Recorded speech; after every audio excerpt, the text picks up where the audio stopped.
Good morning, everyone. Morning. All right, well, we're really happy that all of you are here. Welcome. We are looking forward to a really wonderful day honoring Joan Moore and talking about Latino gang research and its implications for policy. For those of you who may not know me, I'm Teresa Cordova, Director of Great Cities Institute. I first of all want to thank and acknowledge all the Great Cities Institute staff, without whom we wouldn't be able to pull off the things that we do, and also acknowledge Hull House, let me know that the restrooms are upstairs. But I also want to acknowledge and introduce a newly formed organization which has been a co-sponsor of this event. El Poder is a brand new Latino student organization. We're very proud to have them be a co-sponsor. Congratulations to your new organization. El Poder stands for Latino Planning Organization for Development, Education, and Regeneration. Did I get it? Yeah. So we're nice to have. We're very happy to have this new organization formed on campus. This is a really grand event to honor somebody very special. Professor Joan Moore, and she will be joining us via Skype very shortly. But this also brings together the best researchers on Latino gang research. And part of what makes them so special is that they are, in fact, very special human beings. But their quality as researchers and really is something very, very special and very unique. And what they're going to do is talk about how Joan Moore influenced the collaborative style of research and the ethnographic kind of research that they have done. What's inspiring also about them is that they have now new sets of students themselves. So the work continues, right? And so we have several people who are even here in the audience who are students of Joan Moore. So the multi-generational and cross-generational work is very important. So we thank you very much for your presence here. We look forward to a great day. And without further ado, I'm going to introduce Diego Vigil, who will introduce Joan Moore. So I guess I should say something nice about Diego, but I'll wait until that minute. Good morning, everyone. It's a pleasure to be here, and particularly to honor and talk about our mentor. Joan W. Moore took on a lot of roughnecks and made researchers out of them. That was the beauty of our interactions with her. And of course, we were thirsty for the deep knowledge that she had developed on not only Chicano gangs or street gangs in general, but on the Mexican-American population. A lot of people associate with her with gangs, but actually she was doing a hell of a lot of work on Mexican-Americans way before. And it's nothing but appropriate to be talking about her and her career and influence on us at Hull House, Jane Addams Hull House here in Chicago, where it all began back in the 19th century, people focusing on pavement children. I first met Joan in the late 1970s, and then I wound up doing a postdoc with her at the University of Wisconsin-Milwaukee. But way before that, in the 1960s, we only had two books that dealt with the Mexican American. One of them was Carrie McWilliams' North from Mexico. The other was Octavio Romano's articles out of El Grito in Berkeley. And then Joan started writing. She was part of a team of researchers at UCLA. She was at the UC Riverside at the time. And they put together a monumental study of several different ethnographies and research books. They had about a dozen different researchers involved. The title of the book was The Mexican American People. It came out in 1970. You have a copy right there. They have a copy right here. We won't talk about Lalo's copy. That was he took that out of the library, the Milwaukee Public Library. I have a copy, but more important than that book, Grebler, some business professor, was the lead author. Joan was second, and then Ralph Guzman, one of the few Chicano PhDs at the time. But the book was monumental, had a tremendous amount of information. But before it came out in 1970, I was reading Joan's articles in a number of different venues, and I was totally flabbergasted and impressed how she had the insight into the issues and problems of the Mexican American. I mean, she had done this research, but then she was starting to write articles. And just a couple of years ago, I was in Spain at a conference, and Ramon Gutierrez, who's here at the University of Chicago, historian, gave a presentation, and in there he talked about Joan Moore's work on internal colonialism. Now that is a seminal article of hers going back to the late 60s, early 70s. So she was forging ahead, developing a heck of a lot of information and insights into propagation that had been ignored. Like I mentioned, there was just 2 books. You know, Captain McWilliams likes to carry that around like a Bible. And then, of course, after Joan's books came out, in particular her monographs on Mexican Americans, co-authored with a couple of Chicanos, those books were a tremendous influence. Now, of course, she's well known for the street gang work. And we'll talk more about that later, particularly how to affect our fieldwork style, our research style. And not only how we did the work, but what we thought about the work and how we got into the background of what causes gangs and why individuals join them and so on. Is that okay? Oh, I thought maybe I was overstepping my time. So Joan, I want to thank you. I want everybody here to join us in giving her the recognition and appreciation for her fortune ahead on the Mexican American. The internal colonialism article is only one of many that she's written, and the books that she's written on Chicano gangs are also very powerful. The first book on modern Chicano gangs in the 1970s, Homeboys, was a tremendous tour de force. And then she wrote Going Down to the Latino after that. I was happy to become affiliated with her. I was walking around some conference in Chicano Study and I ran into Carlos Arce. I think he's in Texas now, I'm not sure. And I told him I'm doing this work on gangs, blah, blah, blah. He said, oh, you should be affiliated with, or get a hold of Joan Moore. And I said, what, Joan Moore's doing work on gangs? Yeah, I said, she said she's working with some of the ex-gang members and ex-addicts and ex-cons that had gone through that experience. She's training them like a bunch of researchers, and they're doing work on the street gangs of Los Angeles. So I immediately tried to get a hold of her, and I did. I saw her in 1978 for the first time, and I was so pleasantly surprised. She's so approachable and accessible. She's not one of those ivory tower academics, not at all. Joan Moore is right there for you to talk to it and to get into your face if she's got some interesting ideas that you might want to hear.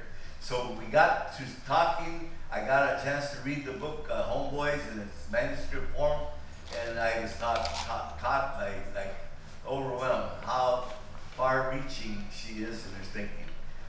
Again, that's part of the style that she developed earlier, and she continued doing it when she was gathering a lot of other researchers. First of all, community researchers, and then later people like ourselves who were quasi-educated. All of us got a PhD eventually. Joan was very instrumental in helping us shape our research agenda, and to this day, all the work that I do is based on some of the instructions and examples that I received by working with Joan Moore. So I'm very pleased to be here and talk about her work and talk about her as a person. I'm really happy to say my wife is here, Polly. We're both very happy to say that we spent time with Bert and Joan and Alan. On one occasion, he joined us in Oaxaca, and all the young shoe shine kids were after him all the time because he had big feet, and his shoes were, they could make a lot of money shining the shoes. So anyway, we had a lot of personal experiences that were enriching, and also during that time, you know how it is with academics, we're socializing, but we're also talking about research and ideas and politics. So Joan, thank you so much for the influence you had on my life and the guidance that you provided me and some of the other folks. Thank you, Diego. This is peculiar. It goes without saying, I think that Can you all hear me? Hi, Diego. I can see. Oh, I guess I'm over there. I guess I'm going to read most of what I have to say because it's early in the morning. I'm home. I just got out of bed, and I'm sort of not exactly wide awake, but needless to say, I'm really very moved by this sort of pre-mortem fiesta that you guys are throwing for me. And thank you all for even thinking about this as a possibility. Most faculty never seen or hear of their students after they graduated, sort of hi, goodbye. Maybe you hear by word of mouth that so-and-so's got a job at such and such a campus, so-and-so's, written a book. Oh yeah, really, that's nice. Maybe you see a former student at a professional meeting. I never bothered to tell any of my mentors at the University of Chicago what I was doing, nor did I tell them how they had affected my thinking. And I'm sorry now that I didn't. And I hope that for all of you who are now teaching, or my so-called former students who are now teaching, that you have some experience somewhat similar to this for me. How much and how and why can a teacher expect to have a real impact on her students, apart from the content of the course which you hope you impart? You all know that we can affect some of the students some of the times, some of the students none of the time, and a few of the students a lot of the time. And I think this last category is mysterious. I don't know why some of you, or many of you, are here. Sometimes, if I recall my own student life, it's a matter of a teacher's enthusiasm for what he's teaching. It can be contagious. I remember one faculty member sort of almost jumping up and down with enthusiasm. I can't remember a thing about what he was teaching, but I remember that he loved it. And this is something, boy, if something can love a subject matter, maybe this is something that I can learn to experience as well. Or sometimes you share some personal characteristics with a student. For me, I reflect the outlook of pre-feminist times. I was very slow in realizing that my being a female was important to some of my students. The most obvious way to affect a student is that if that student shares your research interests, or if you can persuade the student to develop research interests that are congruent with your own. People have organized this event fall into this category, although it's very hard for me to think of Diego and Lalo as students. I sort of didn't meet them as such. But I'd like to switch gears at this point. This event has made me mull over what we did. That's what we now call gang research. I've been looking at the two books, Homeboys and Going Down to the Barrio, that came out of our work in the neighborhoods, to see whether I still liked what I wrote a long, long time ago. There are plenty of things that are wrong, I think, with my approach. Other people can deal with that, but there are three things that I still think are important. One is the role of the researcher. One is the importance of the cultural and political context at the time of the study. And the third is the importance of the institutional context, especially the so-called treatment of gangs at the time, in shaping the life history of gang members. First, on the role of the researcher. Elsewhere, I've talked at length about what I've called collaborative research. On the face of it, it's incongruous for some female who looks and talks like me, or what I used to look and talk like them, to be studying macho Chicano gangs, especially ex-offenders. The steps that led to my own collaboration with these people were complicated and long drawn out, but the basic first step, when I first met with Chicano ex-offenders, was to realize that the existing literature on gangs, Chicanos, ex-prisoners, that is, what was in front of me when I was there, was useless. It really, none of the things that I had read made any sense when I was talking to this group of men that called themselves Lucha, League of United Citizens, the whole addict. I definitely did not have research in mind when I first met these men and women, but if I was to relate to them at all, I realized I had to listen. And later, this listening turned into research collaboration, developing interview guides that reflected the Barrio de Pinto perspective, and working with interviewers who were in the same boat as the people they were interviewing. And if any of my professional colleagues suspected that this kind of strategy might be biased, we tape recorded and transcribed all these interviews, and some of them at least are available at UCLA's Chicano Studies archives. There are a lot of motives for these men and women to work with me. Sometimes in our research, there may be very few motives for gang members or others to work with us. But here, they did indeed want their stories told. But there were other things that I could offer, although I did not realize it at the time. I thought I was an outsider coming in and listening. For one, my association, along with that of other reputable professionals, with their organized self-help group with Lucha, helped to legitimate their search for program funds. For another, when I got a federal research grant, I could actually provide jobs. I had never thought of a research project as an employment opportunity, but for people who are ex-offenders, who are kind of not very desirable in the job market, a year's work at decent wages is really quite something. Okay, so much for the methodology. Secondly, importance of the cultural and political context. When I mentioned here in Milwaukee that I studied gangs in Los Angeles nowadays, people tend to ask me what I think of the movie Straight Outta Compton. It takes a few minutes to explain that Compton and East LA gangs are very much not like each other. Chicano gangs were and very different from black gangs, and the times when we did our study were special and couldn't be more different from here and now. This was a time and place and culture that was really, really unique. For Chicanos, self-awareness, political activism, cultural nationalism, all were at a high. It was an exciting period for all of us, but one of real change for Chicanos, and of real hope for many of the ex-addict, ex-offender, that is, gang members. These were people who were for the first time being recognized as not only eyesores and burdens on the community, but as people that needed help.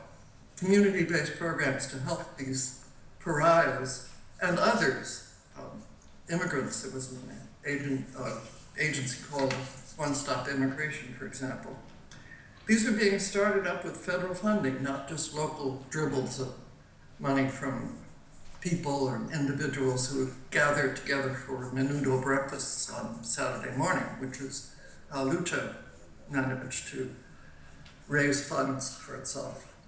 Institutions like the schools were being challenged by people like Diego's brother. Studies like ours began to offer acceptance to a pariah group. But although these times were spectacularly different, all times, I would argue, are special. And researchers really need, I think, to recognize for themselves, if for nobody else, that the special context for their study is important. Generalizations about gangs studied in 1942 have got to be placed in their special context as well. So are the ones that are studied today. Okay, so much for methodology and context, political and social context. Third is more difficult for me to conceptualize. It's the life history of gang members. Almost all of what we did is contained in 2 books. The later one, Going Down to the Barrio, really is gang research. But Homeboys is as much, or maybe more, a study of Pintos, the ex-offenders, as it is a study of gangs. The ex-offenders who collaborated with me were in their 30s and 40s, but they were still gang members, lifelong gang members, and the way the gang functioned for them, in and out of prison, and throughout their lives, was a major part of the story we wanted to tell. The subtitle of the book, Gangs, Drugs, and Prison in the Barrios of Los Angeles, hints at a bigger story. It implies that prison and the steps leading to prison are built into the barrio way of life, affecting a significant fraction of these very large families and the young gang members. I didn't do much on the police, unfortunately, but I'm curious if today's researchers are doing much on the penetration of prison into not only gang life, but barrio life. Okay, that's about sums up what I'm happy about when I look again at these two works. The themes of our work on gangs emphasize collaborative research, cultural and political context, and, for want of a better word, the prisonization of large segments of poor communities. Gang research then is a strong peephole into much larger issues.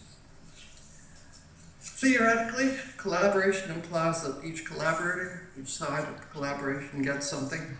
I know a little about what I got, not only professional strikes, but a very real change in the society we live in.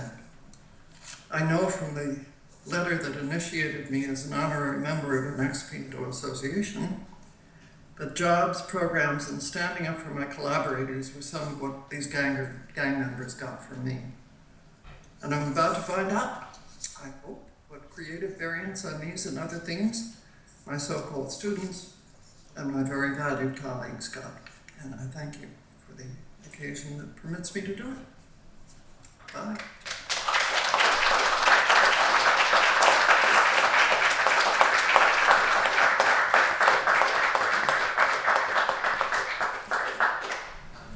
Thank you, Joan, so much. If you want to continue to watch through the Skype, you could turn your own camera off if you wanted, and can continue to watch as we talk about your work. Or you could stay right there. So, Teresa. Turn it off. You were done. Thank you so much. Wow, that was really wonderful. One of the things I also want to do before I introduce our panelists is I want to recognize a very important individual who is part of our circle here today.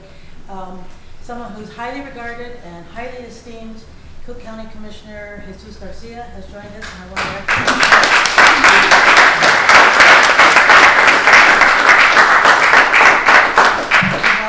proud alumni of UIC, and we're very proud of him.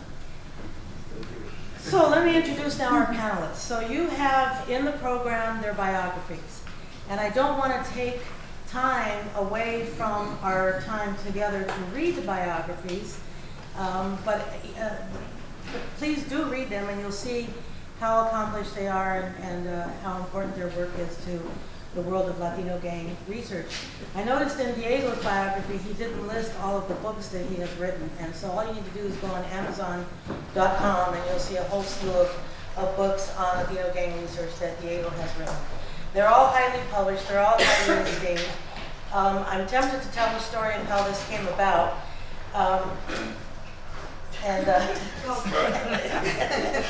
So, I've known Lalo for many, many years, and Lalo and I were going to go to a conference. We had seen each other at a conference, then we were going to go to a conference in Juarez, and so then he looked at our website and saw that we were having John Hagedorn speak. And so he said, oh, be sure and tell John hello. So I tell John hello, and then I proudly say, oh yes, I've known Lalo for 35 years. And he says, well, I've known Lalo for 45 years. And I said, well, I've been wanting to bring Lalo out here, right? And so began the planning for this event. And I'm really very, very proud that Great Cities could be part of this. So if I can call you all up here, John Hagedorn, as you all know, is a very esteemed faculty member here at UIC and a fellow of Great Cities Institute, senior fellow. Also an author of several books, most recently on the Latino, attempting to be a Latino mafia. Insane Chicago. Insane Chicago, thank you. I've actually started to read part of the book, very insightful, a very important book. Diego Vigil is Joan's first student, we think, right? And so we're really, I've known Diego for many years too, and let's hope he doesn't tell any stories about me. So Diego Vigil, if you'll join us up here, thank you. And this guy has a memory like a steel trap. It's like, it's just amazing what wonderful ethnographers they all are, and how inspiring they all are. Abelardo Valdez was from Texas, was in Milwaukee for many years.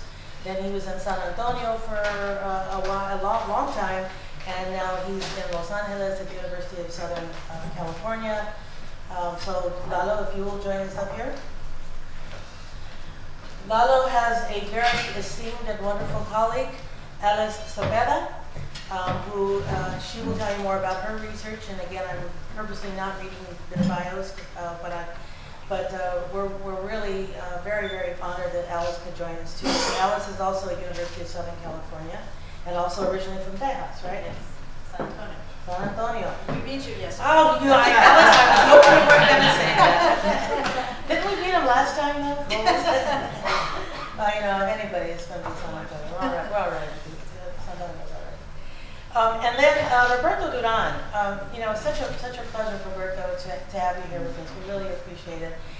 Interestingly enough, he grew up in Utah, spent some time in Denver, but he originates the same place, same village in Nuevo Mexico that my family originates, in Mora, Nuevo Mexico. So Roberto, who's now at Knoxville, Tennessee, if you will come up and join us.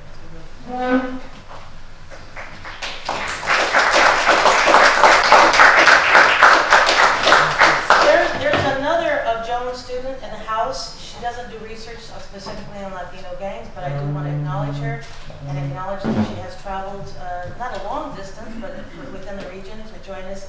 Ana Santiago, thank you all for being here. Right there in the blue. Those are the rules. Okay, so with that, what we're going to do now in this first session is each of them are going to talk about collaborative research, ethnography, the kinds of work that they do, and how Joan influenced them. And then we're going to move from that into a discussion specifically about their research, about Latino gang research. And then this afternoon we're going to really get into this, talk about, okay, what does all this research tell us? How does it help us really think about what are some of the policy implications? Particularly given, as Joan pointed out, the importance of context and the importance of some of these institutionalized dynamics that are affecting our communities. So we are all so happy you are here.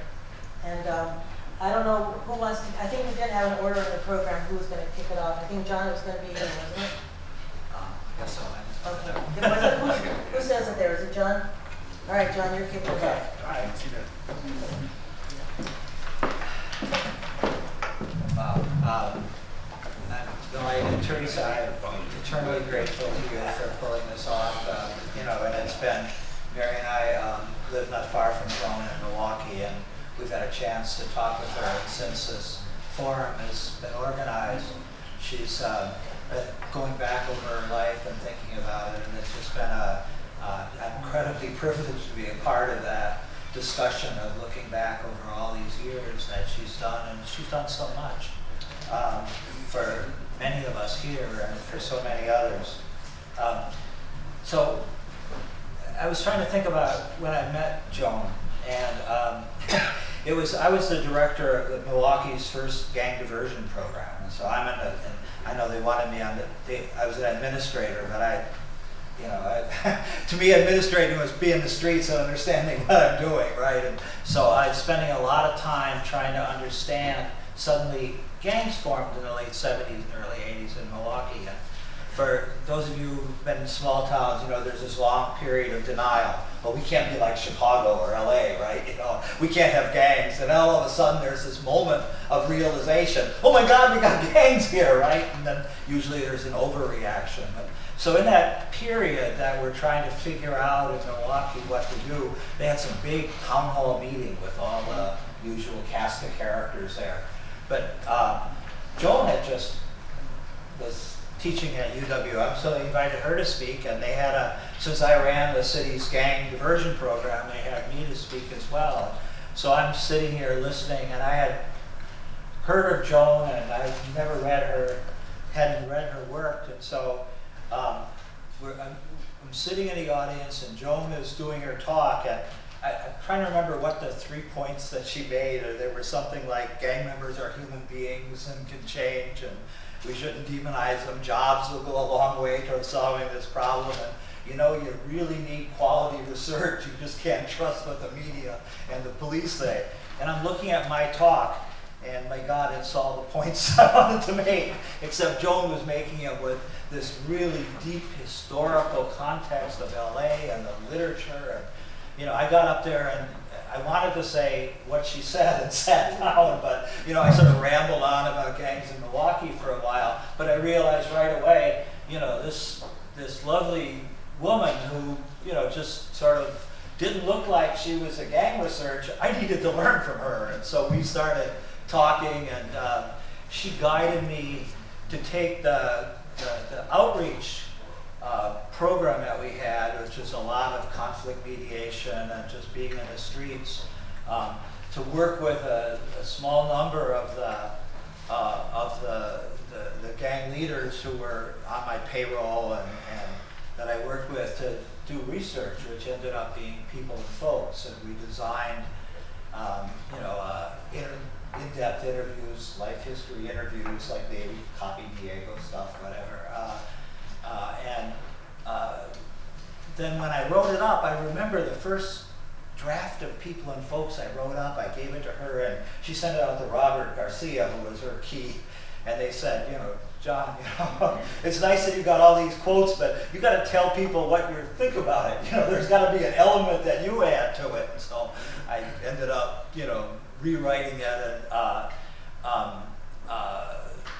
the book came out before I was in a PhD program, and then when a couple years later events happened, we were talking, the people that helped me put the People and Folks together, and I've read Joan's work, and I just said we really need to figure out how to replicate this collaborative model in a more detailed way. And so we had, because Joan had, one of the things that she talks about a lot is the importance of her contacts with NIDA. And that this is something I know Lalo and others, you know, there's been a history in NIDA of funding gang research. So we developed a team of researchers to write the proposal to NIDA. And so we spent a lot of time, because in Milwaukee at that time there was a transition from wild kids into drug organizations. And so we wanted to document that process, and at that point when we ended up going out in the field, it was the highest, the gang wars were at its intense, its high, 91 and 92. But we had put together a team of male and female gang members from our first study, the founding members of gangs, to be able to write the proposal. And then with Joan as the PI, it was a fascinating thing. We sat and we decided we wanted to construct the interview questionnaire from scratch. And that it wasn't enough for us just to copy other instruments, whatever, because as Joan said, you know, this is Milwaukee, we needed to grasp it. We spent close to 6 months designing and pre-testing the interview questionnaires before, and we had, like Joan, we had rosters of the gang, and so we went back and we interviewed for a number of the gangs, every single member, because one of the issues is that there's variation and you choose somebody and they may not be representative. So we figured we'd talk to everybody and get some sense of what had happened and track what happened within the gangs. And then, you know, with Joan was working you know, we had, it was a great, I was writing my dissertation at the time, and I did that in the mornings, because it was on the fight we had in social services and stuff. But it was really good because nobody really wanted to start the staff till the afternoon anyway. So I got to write in the morning, and in the afternoon the staff met and Joan came, and we got done with the questionnaires. The most fascinating part of the collaborative method was Joan and the staff. We had sets of answers, open-ended questions, and so we projected them on the board and we coded it together. And we said we looked through it. Is that what, you know? So we're, you know, well, what kind? We're looking at typology. Well, what kind of guy is this? You know, is he a dope fiend or a homeboy? It was really a lot of various things we're looking at the nature of violence and the kinds of descriptions they made. Well, what was the relationship with the drug game? How much of this? And so it was really, with Joan involved, it was this fascinating process of trying to make sense of the words of their homeboys and homegirls, and to try to understand this. And I remember the one, Mary, my wife, was involved with this process, is that with the women, we had this and realized that the interviewers were members of the gangs themselves, so they knew, and when they were interviewing their own gang, they knew everybody. And so with the young women, we had, at one point, we had a disagreement between the women who were part of the same group of whether they had meetings, whether there was a female leader, or whether the male were the leader. And we just thought, what kind of terrible data is this, right? That the girls themselves can't agree whether they had their own gang or not, right? So we just sat there and we were puzzling around it, and we ended up, you know, constructing an index. And then it turned out that whether you thought, the girls thought that they had they had their own structure and it was their own gang, or whether they were just doing what the men said, really depended on their construction of gender, of whether they saw themselves as independent or they saw themselves as not independent. And that flowed over into the nature of the gang. And the only way we sorted that out was being able to look at this index and run it back and talk about those people. And it was this, there's no way that I or anyone could have made sense of that data without being able to talk in an interactive process within research with those young women. So this was just discovery, and it was an exciting time to analyze our data together. Joan, I guess what the takeaway I had, let me let other people speak here, is that Joan taught me the importance of relationships in research. It's while we're addressing public issues, we only get there by understanding one another's private troubles. And the work you do with the young men and women that we had, collaborators, is that it's not enough to focus on broader issues, but you're looking at their actual lives and working with them.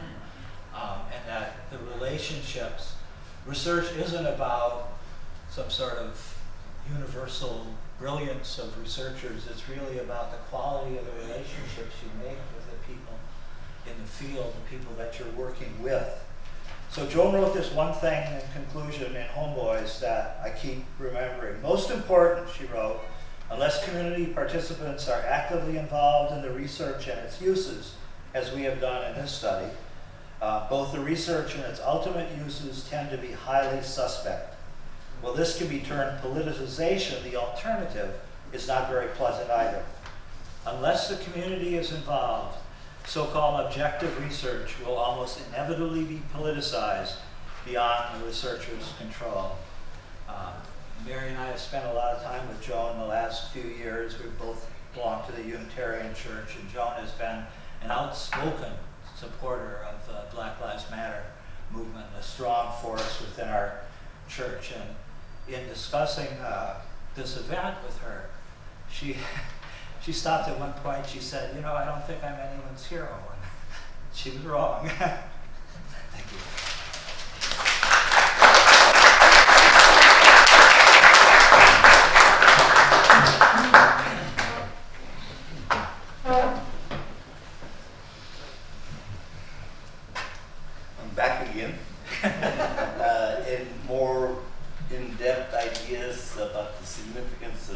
Joan's work and personal interaction with my wife and I, and how I'm totally, completely indebted to her in so many different ways. First of all, when I first met her, one of the things I learned about the research group that she had put together, the collaborative style. Now, social scientists make a distinction between science, collaborative work, and science, where you just come in with an idea to a community and then you tell them what to do, what's happening, and you ask questions based on what you have in your mind. Okay? Collaborative work is when you go into a community, interact with the people, and they begin to give you feedback about what issues are significant to them and what ways they would want to have research conducted in their communities for certain pressing problems. Joan told me from the beginning that a lot of these guys, they were doing this work, the Pitos, the ex-cons, asked Joan, please help us figure out what the hell messed us up. How the hell do we get into this pickle? And Joan said, okay, here's what I think happened. And then they interacted and argued. And one of the most enriching things of the research group and style that she put together, you'd go to the headquarters and the offices, and somebody had just come back from the field from interviewing, because they did an excellent job, real scientific in Homeboys. They identified 3 different neighborhoods. They've identified the cohorts that went back historically to the beginning of the game, to the 1940s. And they identified people that belonged to those cohorts and talked to them in order to get a beat on the changes that had occurred and what was happening in the 40s as opposed to the 1980s, okay? So one of the things that happened is the guys would come back, they'd have their data gathered, and then they'd begin to discuss it and interact with the academics. It was a nice community researcher academic interaction. And that is how you forge some, I think, better ideas of what's going on in the communities. I'm not saying it's the absolute final word, but it's like much richer than some of the work that had been conducted before, and it was being conducted at the time. So Joan developed that style. I learned from it, and later in my, as I developed my own research tools and interests, and I had written a book on body of gangs. It was based on work I was doing back in the 60s and 70s when I was a community youth worker. And then again, when I started writing other books and research, I definitely integrated some of the approaches and methods that Joan had practiced with the Chicano Pinto Research Project. That was the original name. She mentioned Lucha, League for United Citizens to Help Addicts. That was the acronym. And then Chicano Pinto Research Project was something that, of course, everybody would stand back and, oh, a bunch of gangsters, doing research and asking us questions and trying to get government funding. Well, they changed the name, the Community Researchers, some other name, this community, and got rid of Pinto. But these guys were very, very strong. I mean, of course, they had broken the law and spent time in jail, but they were very strong people and great ideas. And Joan, of course, had her own ideas, and they got into it pretty good. And I later developed that same style when I did work at a housing project. Joan was affiliated with that. I had a number of people, my wife in particular, who was here, and she sharpened the research tremendously by developing a technique of a male interviewer and a female interviewer as partners, and they'd go out to the households. Our work we were doing was dealing with family structure and function, and what relationship that had with gang, whether kids came from disorganized families or they came from just any family that lived in the housing projects. So the collaborative method was used by us, and except we developed the gender aspect to it, making sure we had female interviewers. But Joan also had female interviews in the work that she was doing. So it was nice to develop the style because we felt that we were becoming part of the community. It wasn't just like outsiders, interlopers coming in swooping in, gathering our data, and then just leaving. All right, leaving a few bits of money here and there for informant fees and all the rest of it. And I feel that any studies that I conducted after I met Joan were enriched by the methodology of collaborative style that she practiced and espoused, and of course turned out 2 excellent books, landmark books, Homeboys and Going Down to the Body. Joan would often help in other ways. My book, Rainbow Gangs, for instance, I asked her to write the foreword, and she did, and it was an excellent foreword, better than the book, in fact. But that's Joan's style. She does things 110%, puts her whole heart into it. And so we've been colleagues for a long time now after I got my professorship and written a few books, but it's always a pleasure to run things by her. You know, your old teacher. You always want to go back to your security blanket, your old teacher. What do you think, Joan? You go, well, I don't know. You know. So it was a nice interaction. It's like having a parent with you for the rest of your life, a research parent. Thank you, Joan.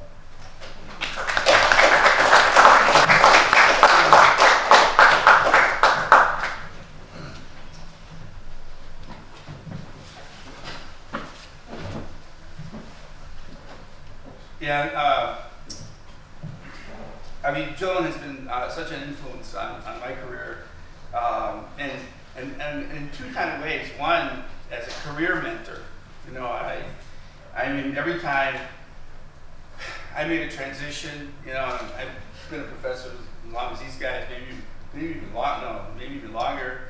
I got my PhD in 1979, so you can count up the years. And you know, during this kind of trajectory I've had, you know, I can't tell you how many times I've had, you know, I called Joan and said, Joan, what do you think? Is this the right move? And I always, you know, got real, very insightful responses. Her comments were always, you know, very wise and very candid and very real. And you know, as Chicanos in this, you know, trying to navigate through academia, there's a lot of, you know, there's a lot of the minefield out there, right? And you know, should I take this position, not that position? Is it worth it? Is it worth taking that chance? You know, Joan always had the best advice for me, and I took it every time except the last time, and it was bad. You know, it took me a while for me to recover from that. I'm not taking her advice. You know, later on, if you guys over drinks or coffee, I'm going to tell you more details on that. I don't say it publicly. But I think that was based, why her advice was always so good was based on her own experiences. And you know, Joan had a, you know, her road was bumpy itself, you know, because in fact she was doing research on Chicanos, you know, as a non-Chicana, right? And her fact that her gender, she was a woman, right? And the subject matter, right? Because, you know, doing gang research is kind of like stigma by affiliation, right? And so there's a lot of associations that are made. But she was able to, she survived all that, and she was very, very successful. And she weathered all of those kinds of criticisms, even from some of our own Chicano community, from especially some of the females in our network. You know, were sometimes critical of her, but you know, she's able to weather all those things through a lot of you know, dignity. You know, very, very self-assured, and always with humor, and she was very successful. I still, you know, still communicate with her, you know, all the time up until you know, even until like even October was the last time I saw her, and I'm very grateful for all that she's done for my career, and for her contribution to this area. But one thing that I wanted to mention that really hasn't been mentioned before And that is in regards to her early work on Mexican Americans. I know that John mentioned some of that, right? But I know Joan is very known for her great research. But you know, Joan was not only a pioneer in that area, but also in the area of Mexican American studies. Now, when Joan first started publishing, you know, in the 1960s on Mexican Americans, there was the framework that was used to talk about Mexican Americans was this cultural deficiency framework, right? And I remember as an undergraduate back in the 60s, you know, taking sociology classes and talking about, the professor would talk about Mexicans, you know, and how we had this, you know, and what is going on here? And Joan was one of the first to really kind of break through that barrier in her early work. And because at that time, you know, there was hardly any citations of Mexican Americans. There was a few, but there was hardly anything. And Joan, I think, was really, you know, one of the important persons that was able to publish very early, break away from that framework, and, you know, change the discipline and in a different kind of way. I think she also did that with her work for the Mexican, in discussing her work on the underclass, right? I mean, she was really one of the first to take that whole narrative for the underclass and frame it, you know, within the Chicano Mexican American context.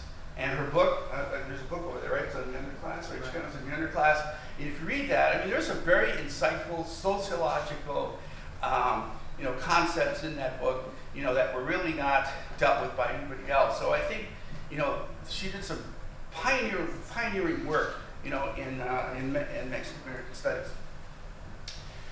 In regards to gay research, I mean, I think that I came along, and so the work that I did based on the things that she published early, you know, was some kind of the first part of what I did.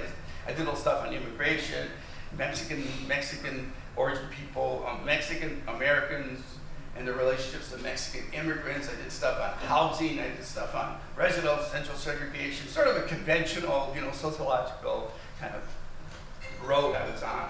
And then, you know, about 20 years ago, I began to do work on gangs. And I can just say this after listening to Diego and John, that I came in and was able to take advantage of all the work that you did. And so the first study that I did back in the early 1990s on gangs in San Antonio, and I remember Joan was such an influence on that. The idea of working on those questionnaires, John, the work on life histories, the work on, she kept saying, wow, you've got to collect, this is the key thing about our work, she says, you've got to collect data so you can follow these guys out.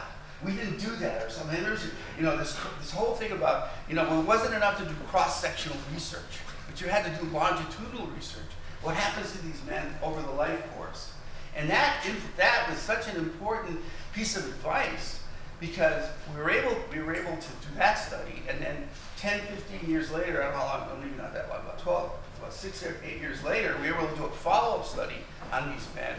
So I've been lucky enough to have a data set that's made up of about 150, or actually more, about 150, 200 gang members when they were 17, and now these guys are 35 years old. We will follow them over time. And all of that, the basis of that study was all because of Joan. And in those studies, Joan even flew up to, you know, we brought her down as a consultant down to San Antonio. She sat with us, we worked through the questionnaires, and the importance of the collaborative research. We hired people from the community to work on our research projects. And in fact, and one thing she said to me, and I don't think NIDA does this anymore, she says how important it is to make resources available to your staff. So we actually had, you know, gang members and guys that were in the joint, you know, and we actually made, we had resources available to them to pursue their higher education. So a lot of our guys actually got degrees that were working on our project. All of that whole kind of approach was all because of Joan.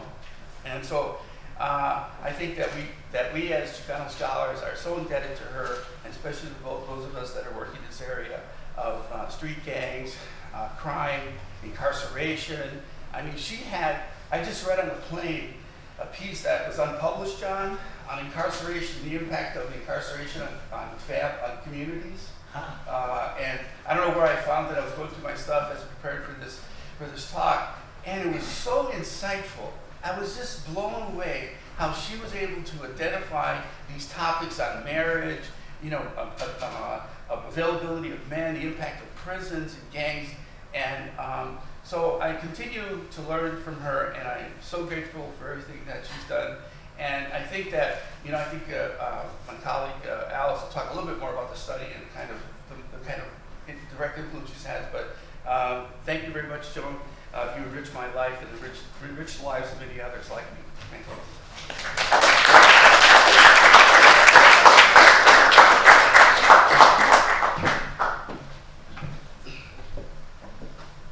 Good morning. So I'm Alice. I guess I will self-disclose. I feel like I am Joan's second generation mentee through various individuals, and in particular, through the work that I did back in the early 90s with Lalo in San Antonio. I actually was one of the undergrad research assistants on the San Antonio male gang study that Lalo was working on. And I clearly recall kind of the groundwork and having him say, well, we're gonna have to call our consultant, Joan Moore. So that's how I got to meet her in person, and I always remember this. It was a Saturday. We spent, I would say, 4 or 5 hours on the phone with Joan talking about the construction of this questionnaire. And just as John mentioned, at the time, you created your own questions, you created your own scales. So that, to me, was probably kind of the turning point in my life, because I was exposed to this large NIDA-funded research project, looking at a population of young men that were from my hometown, from my neighborhoods. But I was also exposed to what Joan always was telling Lalo, which was that you have to do this in a methodologically rigorous manner. And so we were exposed, or I was exposed, and I think Lalo didn't mention this, but she really pushed the idea of doing this and using a systematic random sampling approach. And I guess this was kind of unheard of, but how are you going to do a systematic random sampling of gang members, street-based gang members? But with her guidance, she helped us, and we actually implemented this.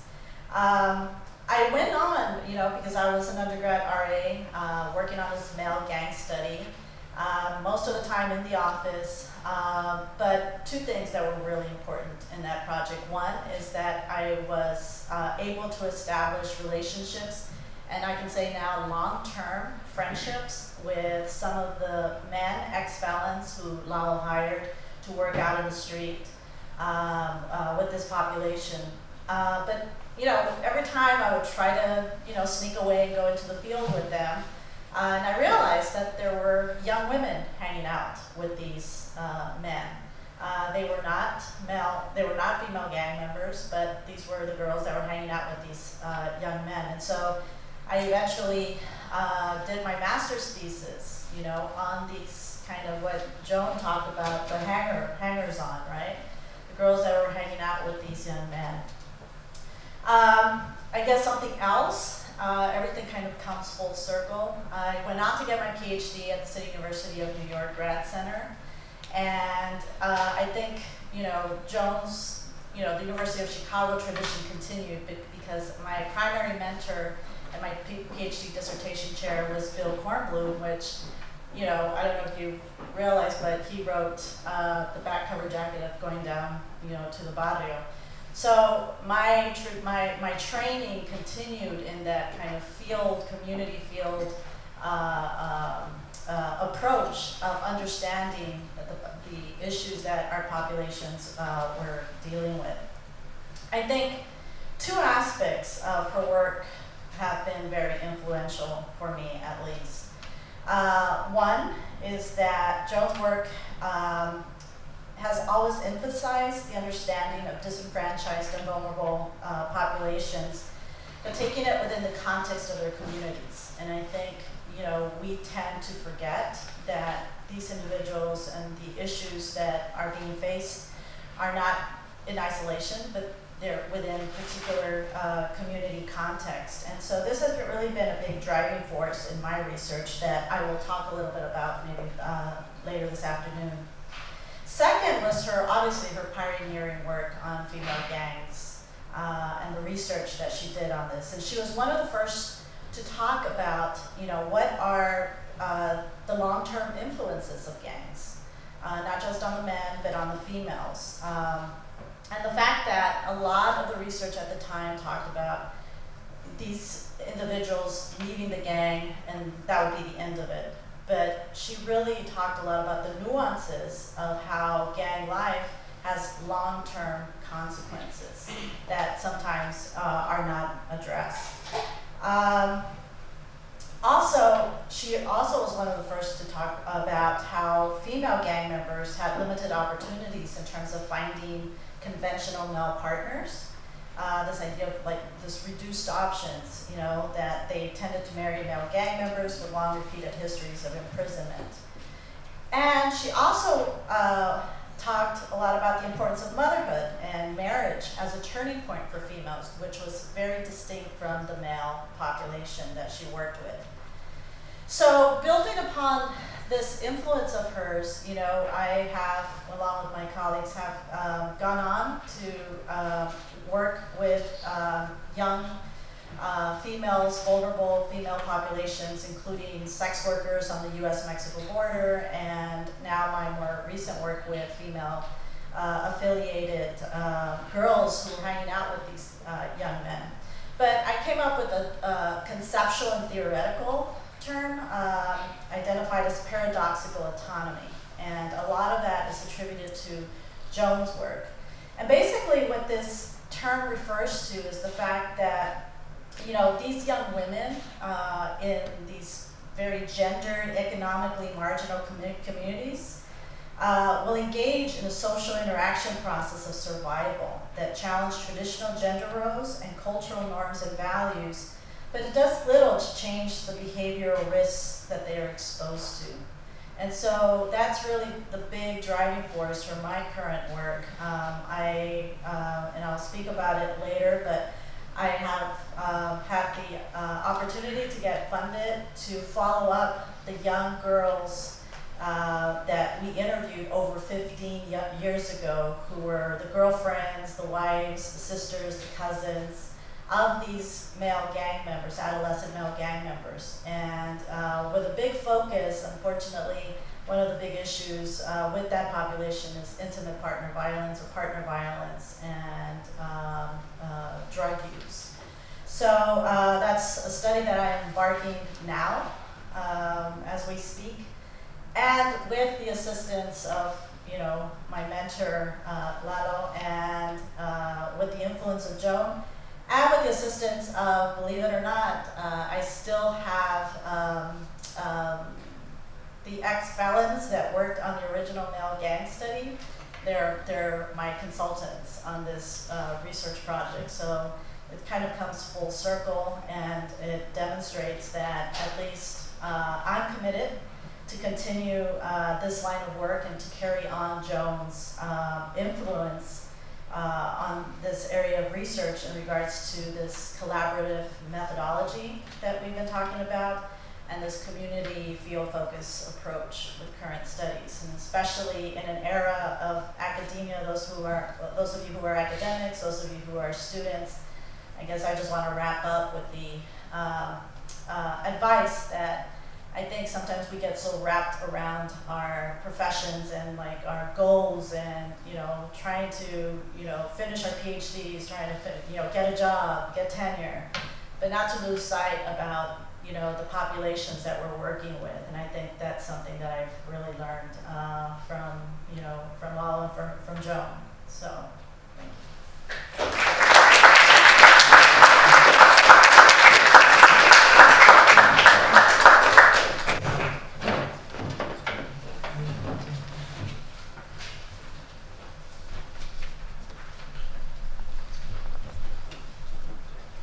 good morning.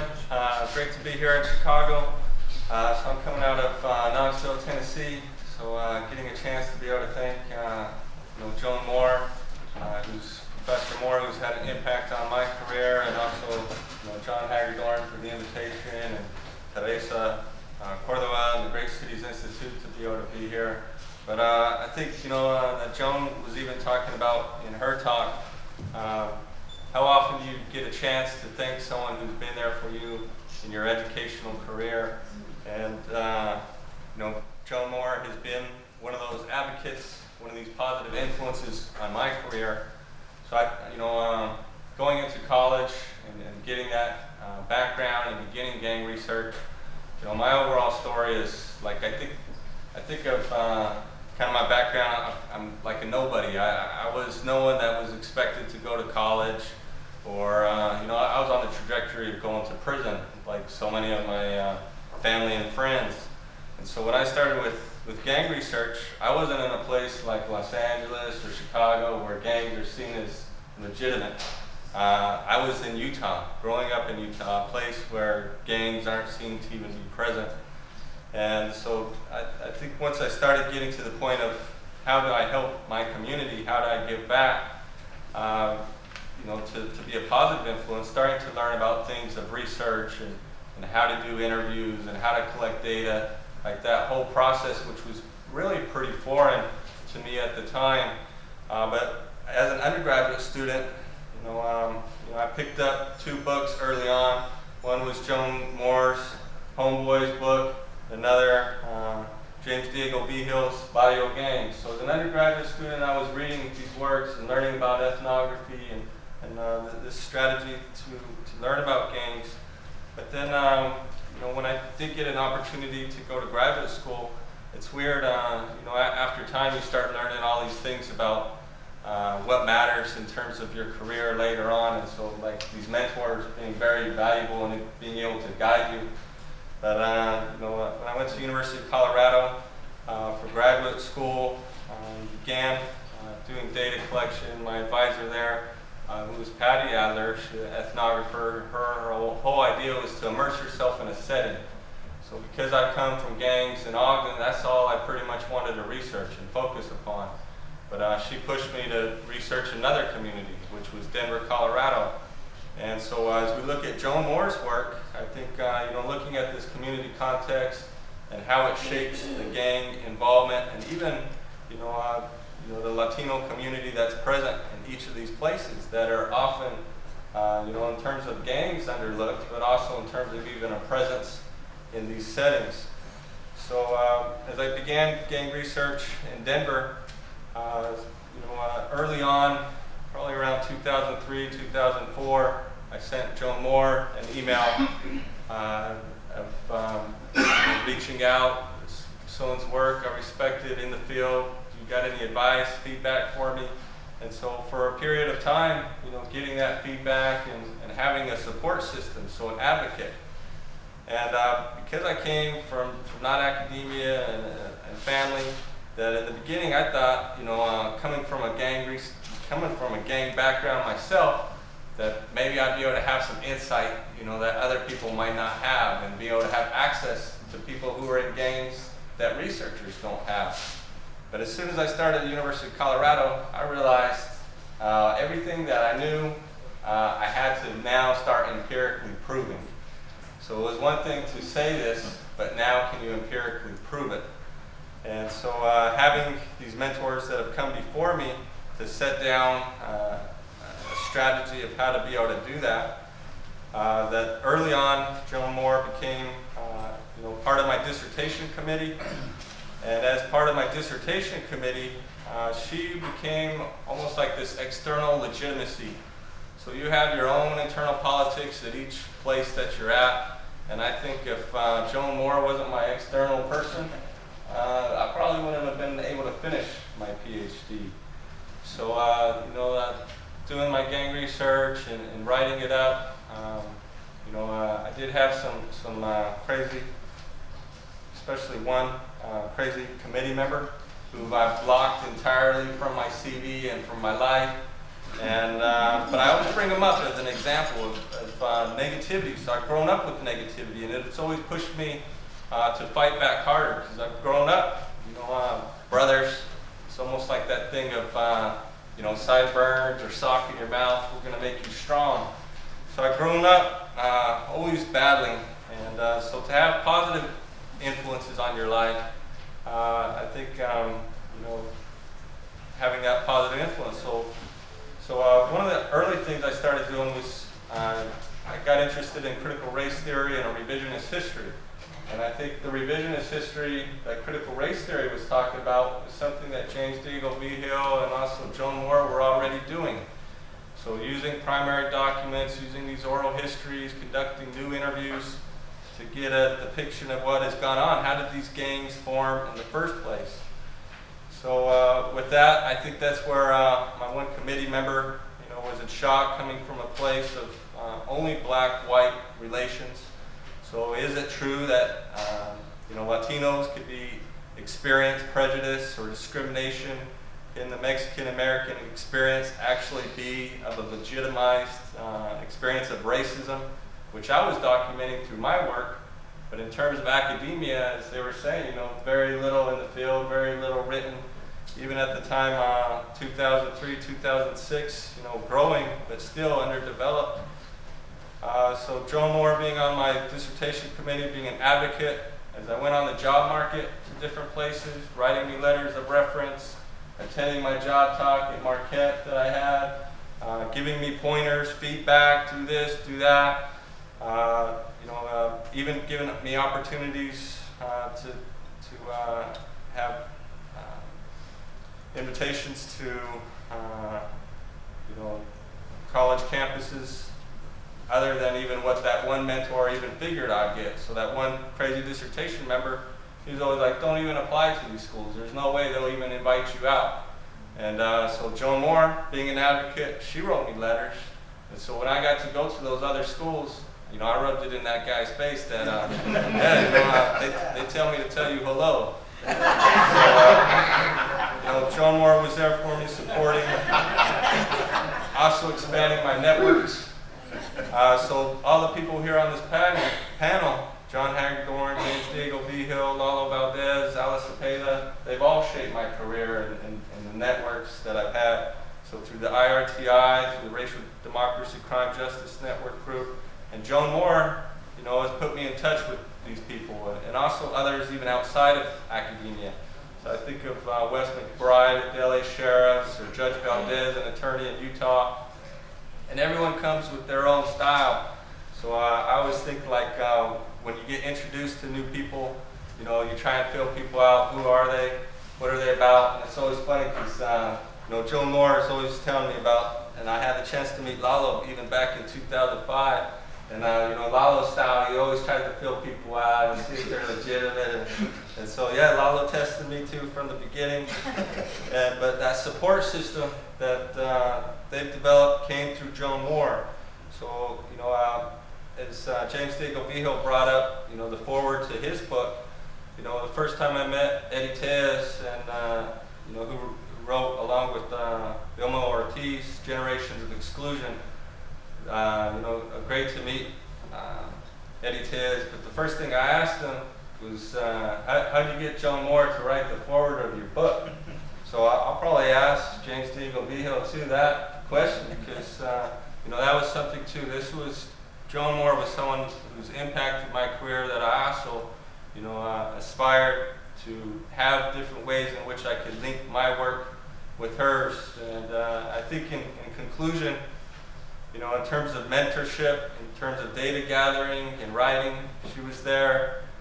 Educational support, encouragement to finish the PhD, so not to go out ABD, but to finish. And also in terms of the job market, and also in terms of the social capital. So looking at the panel who's here, and networks that have developed since then. Like I said in the beginning, when John Hagedorn asked, could I be here for Professor Moore? And yeah, I'm going to be here for Professor Moore.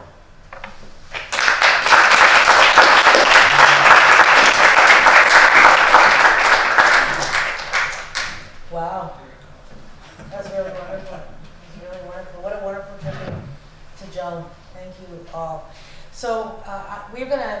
take some time to have a conversation about some of the things that you all presented.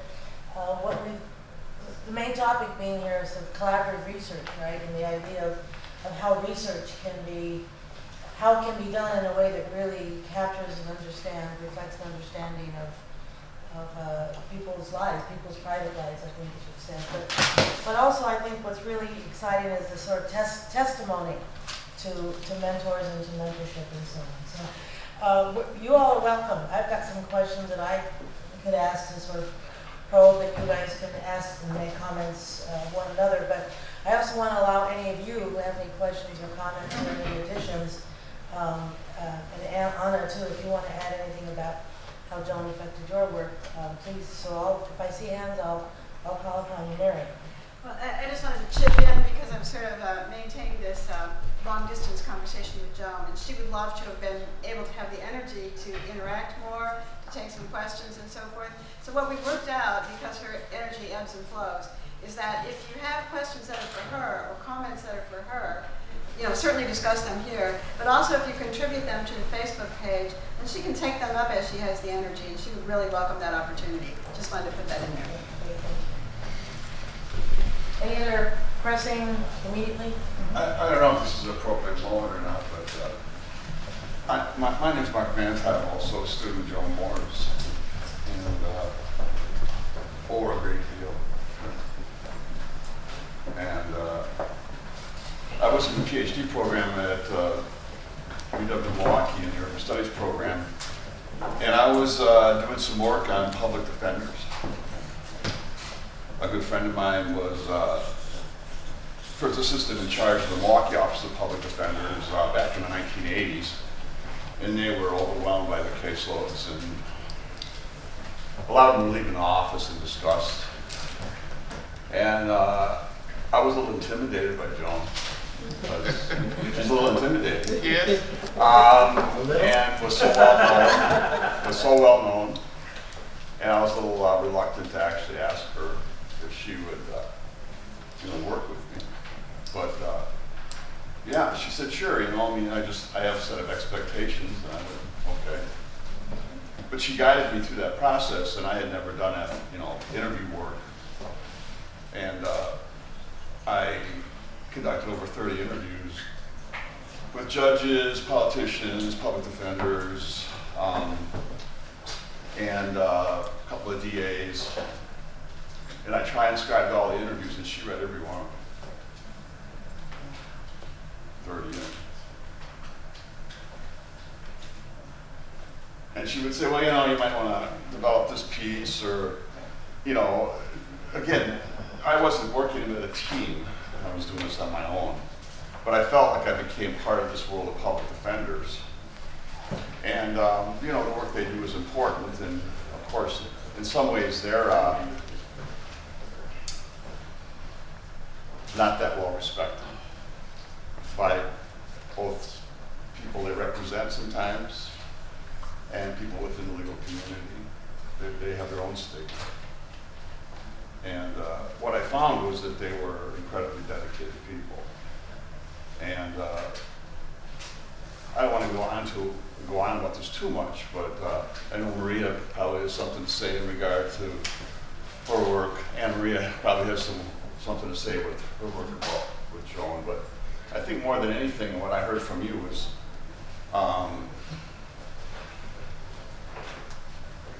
she gave me the confidence to do this. That's important, especially with the dissertation, right? And then what to do with it, right? You do this analysis of the public defender system in Wisconsin and how the attorneys are overwhelmed by this caseload mandated by statute by a bunch of politicians who could care less about the defense of the indigent accused of crime. They don't even want to be identified with that. Particularly in the 90s when I was doing this, this is the height of the war on drugs and stigmatization of criminal defendants and so on. And once I, defended and got my PhD, I said, well, what should I do with this? And she said, well, what do you want to do with it? I said, well, I don't want it to just sit on a shelf and gather dust. Right? And she said, well, what do you want to do? And I said, well, I was thinking about maybe self-publishing this at my own expense and sending a copy to everybody I interviewed and all the public defenders in the Milwaukee office, 65 people, the people who ran the agency who had no idea what I was doing. There was such a division between management and the people who were actually doing the work. They didn't talk. They were enemies. And so long story short, I printed up 100 copies to the Urban Research Center and had it mailed through the US Post so it couldn't be intercepted. And I wasn't quite sure the response I was going to get because I also sent it to the Public Defender Board that oversaw the agency. And I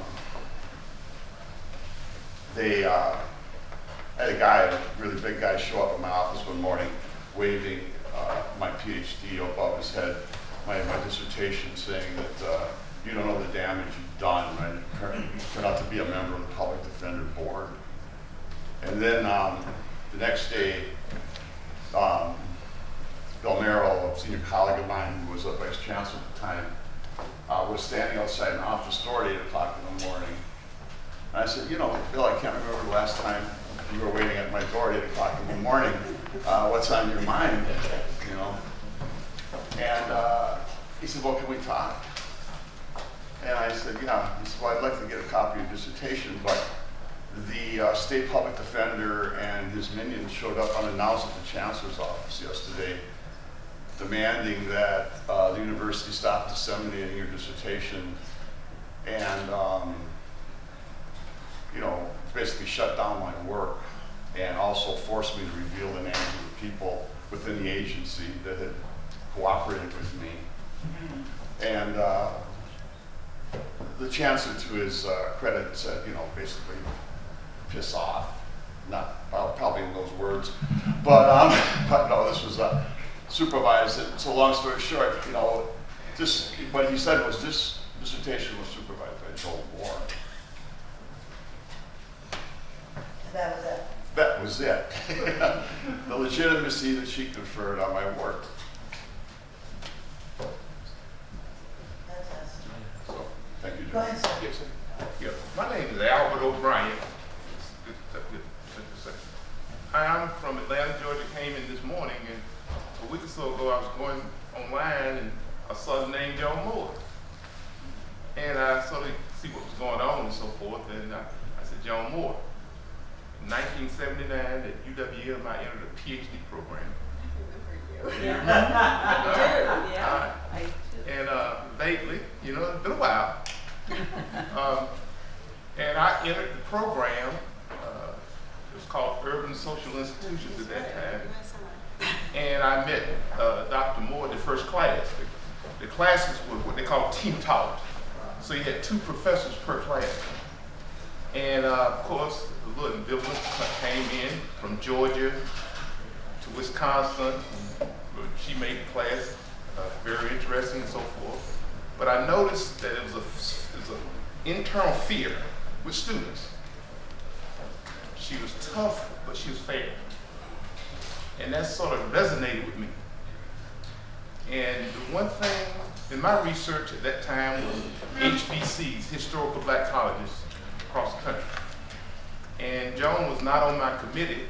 She was too tough to be on my committee. I wanted to get out. Right? And among the students, that resonated. Okay? So I was finishing up, done my prelims, working on dissertation. So I walk in the hall one day, so she said, come here for a minute. I said, okay, how you doing, Dr. Moore? Blah, blah, blah.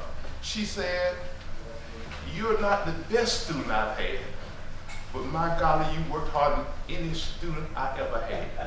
That's what she told me.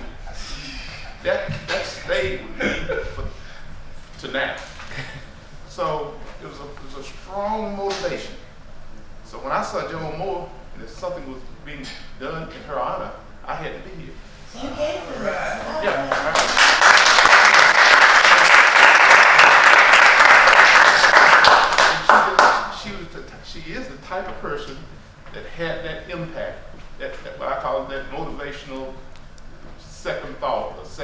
and so forth. So be sure to give her my love. She'll be Thank you. so Thank you. Thank you. Oh, that's wonderful. Javier? I had a question for for her first group of students. I think today it's a lot more.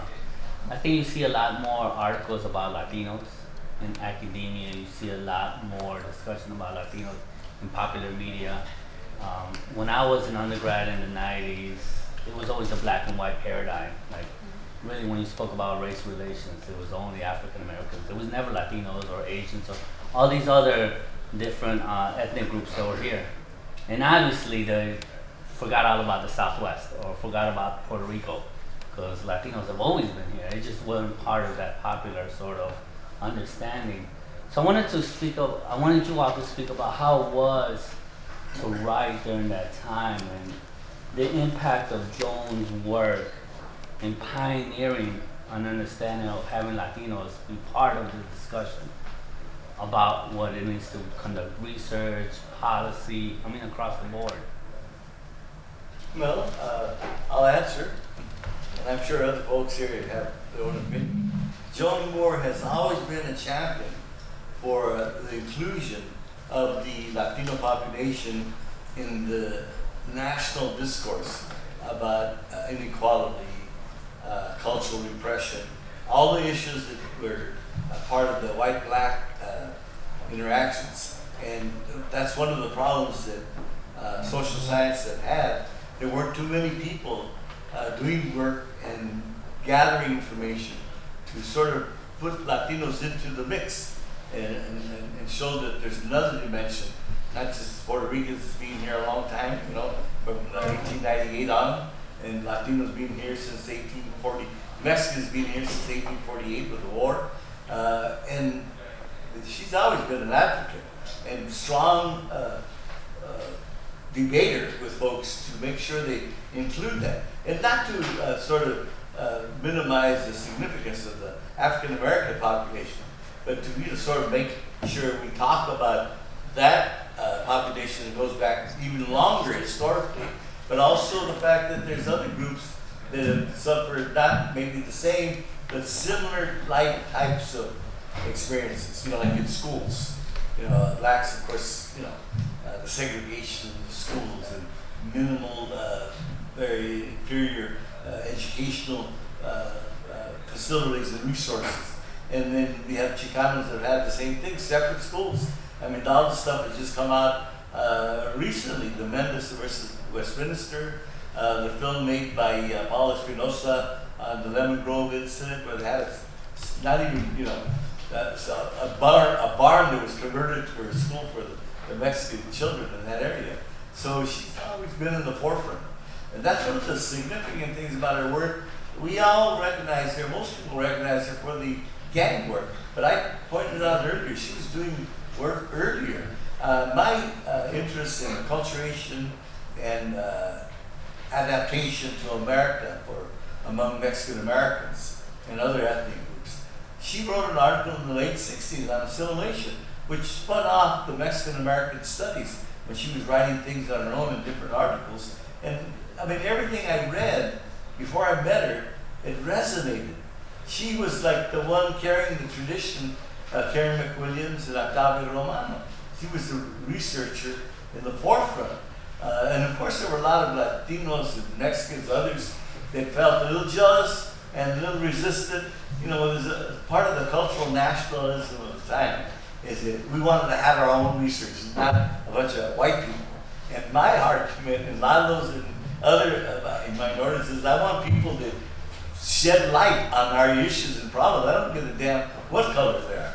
And Joan, she's not a wallflower. She doesn't pussyfoot around. She steps forward. She gets, like I said, she gets in your face. Not mean in a negative, insulting way, but this is what the work should be. This is the facts as they are analyzed by me. Then this is the way we should go and the things we should say and do. So she's been an advocate, and more and more now the discussion is spreading out to include other people of color But of course, the numbers have changed too. They, you know, when Joan was doing the work, there was mostly a Chicano second, third generation population. But then after her work and after my work, the tremendous explosion of first and second generation, mostly first, but mostly an immigrant population, is pretty, of all the Mexican Americans in the United States today, close to 50% are from the first generation background. And as a result, they speak Spanish, and the better Spanish. They have allegiance to Mexico in some ways. They haven't developed the political insights yet to maybe to chime in with some of the established goals of the Chicano movement of the 60s. A lot of different, you know, dimensions. Can I mention, like, I think that if you read her work, I think it's very important, you know, because if you read her work, like on the underclass, this is an example, because the underclass was a big discourse. It was a black-white discourse, right, on the underclass. And her work, her earlier work, is there a Hispanic underclass that she wrote in 1989, but even the work before that, you know, was so important, and the nuances of that whole underclass argument and how it's applied to Chicanos and Mexican origin people, and also Puerto Ricans and other Latinos in the United States. So if you read very carefully that book that she has over there, when she's written, you know, this stuff was way ahead of its time, right? That others were not addressing. And so that's kind of the point that she was, this was all quality, scholarly, well-researched, you know, work that she did, and that's what she pushed. And so I think she was a real leader in that. And even going back to the 1960s that I mentioned in my thing, I mean, you know, you really, what I said before, the framework that we had, you know, was this cultural this cultural deficiency framework. And she was one of the really first to kind of push that aside and made us to consider other things. But what kind of I'm concerned about is that she's never given that recognition, you know, until I think, for those exceptions, so blessed. I've worked with her so long. Go ahead, Ana. I'm going to stand so you can hear me. I'm Ana Maria Santiago, and Joan was one of my dissertation committee members, as was Harold Rose, who just recently passed away. Also a pioneer in many ways. And I'm glad you asked about the things about what is it meant to be a scholar of color and working in a field that is still very underrepresented by scholars of color. Even though there's more, it's certainly a lot less than it needs to be.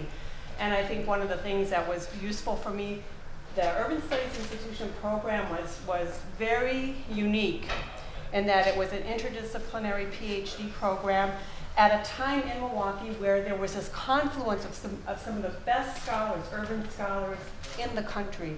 In fact, the Urban Studies program at the time was considered the top program in the country.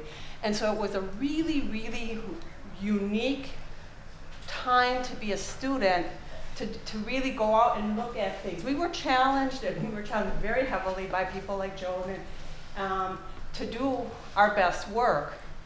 But we were also challenged to do innovative work. I call myself an edge walker, someone that's going to think out of the box, go into things, into new areas, and it's because of people like Joan and others that were there that I think that that's occurred. And because at that time, even in a traditional sociology department, a person of color studying other communities of color, that was frowned upon. I can remember as a young scholar being told what I was doing was irrelevant. I was told early on in my work that I was doing, which spans 20 years now in Denver, I was told by faculty members that that was worthless. It was not worth my time. Well, I have a lot of publications and $3 million of grant money to prove them wrong. And I think it is because of the fact that we were challenged to think about the things and go against the grain, and it was okay, and we were supported, not only while we were in our program, but when we finished. So for 36 years, I've also had somebody be, to go back, okay, I'm thinking about doing this, what do you think, Joan? And I think that's what the legacy that we have from them, and hopefully that's what we're imparting with the students that we have. Because and it means that those of you who are in the process now, to think about reaching out to those of us who are in the field, because we're willing to pay back as well. And So, Thank you. Well, and it's interesting, this idea that if you're a person of color doing research on people of color communities, that somehow that wasn't legitimate, right? And so I know many of us, right, got that message, right? And ironically, if you weren't a person of color doing research on people of color, somehow that was, right? So, and that lends itself very well to the sort of issue around appropriation of research agendas, right? And I want to come back to that, but I want to first give Marvin a chance to speak. I'm really happy to be here and to be introduced to the work of Joan Marvin and the work that all of you do. I'm not a professor, I'm not at a university, I don't teach, I'm not doing any kind of research, but a lot of the work that I do on the ground, that I do a lot of activist work on the ground, depends on the work that you do and the research that you do. So my question to you is, because you're from different places, what can you speak about in terms of your research that you're very proud of that has impacted some major work in the community or some kind of policy change? Can you speak to that? I have an answer, but I don't know if it's the truth. They won't stop me. Well, the other question is, how was it received? Because how was served? Well, it was received For with change, a lot of right? negative. And then you have repression and oppression. Yeah, a lot of negative reactions, and like, well, this guy doesn't know anything. He's nothing but a left winger. That kind of assessment of my deep work. Okay, which is insulting. But during my early years of publishing and writing and lecturing about gangs and street youth in general, I itemized different parts of why we have gangs. Then I gave sort of recommendations of how we could solve this problem. And we're in a house now, the Hull House that goes back to the 19th century, and they were like focusing on ways of redirecting kids and alleviating the serious pavement children problem. So I received a lot of negative reaction, but I stayed the course in terms of what the truth was, a la Joan Moore. What the truth is, this is what it tells us we should do. And within 10, 15 years, the two major police leaders of Los Angeles, before the Rodney King riot in '92, came out and said what I considered the truth, but I don't know if I had anything to do with it. But police realized that they were not able to solve a problem they didn't start. It comes from social and economic roots and historical racism and so on. And they both said, Chief of Police Gates and Sheriff Block, in a press conference presentation, that police and law enforcement cannot solve the gang problem. There are social and economic roots to it. To me, that was a victory, to just make that turn. And now they're still, the old diehards trying to hammer through repression, suppression. This is how you deal with street youth. But there's more of an interest and push for prevention and intervention, more than back in the times Joan was writing about all this stuff. So I feel a couple of other things, I could go on for hours on that, Well, we're going to go on. I'll catch up with you later. Well, and we're going to go on for hours on that this afternoon, because that's going to be the primary topic this afternoon, or what are after they presented their research between 11 and 12:30, then we're going to spend the afternoon talking about, okay, how does this now translate into policy ramifications for some of the issues we're dealing with today. And so that's what we want to spend a huge chunk of time on that. Quick responses over here, those especially right now. I think one of the things that, John may agree with me based on our conversation at dinner last night, but I think one of the things that has happened with research, some of the research that I've been involved in through the National Academy of Science and things related to incarceration and crime, I think that there is now kind of a changing narrative on incarceration and a movement away from the kind of harsh sentencing and sort of things that are happening. I think that's been that's a change. That's what's going on. It's a big boat, right? And, but it's hard to change its course. But I think we're seeing a movement away from that, maybe for different reasons, right? Maybe because of economic factors and so forth. But we're making some changes in California that are happening in other states. Even Texas is changing. The kind of incarceration rates, and those are the two states with some of the highest incarcerations in the country. So I think the work that not only myself but other researchers in the areas of incarceration have made making an impact on that public policy, I would say. May I just you because I grappled with two questions. The first one that I asked, and the second one had to do with mass incarceration.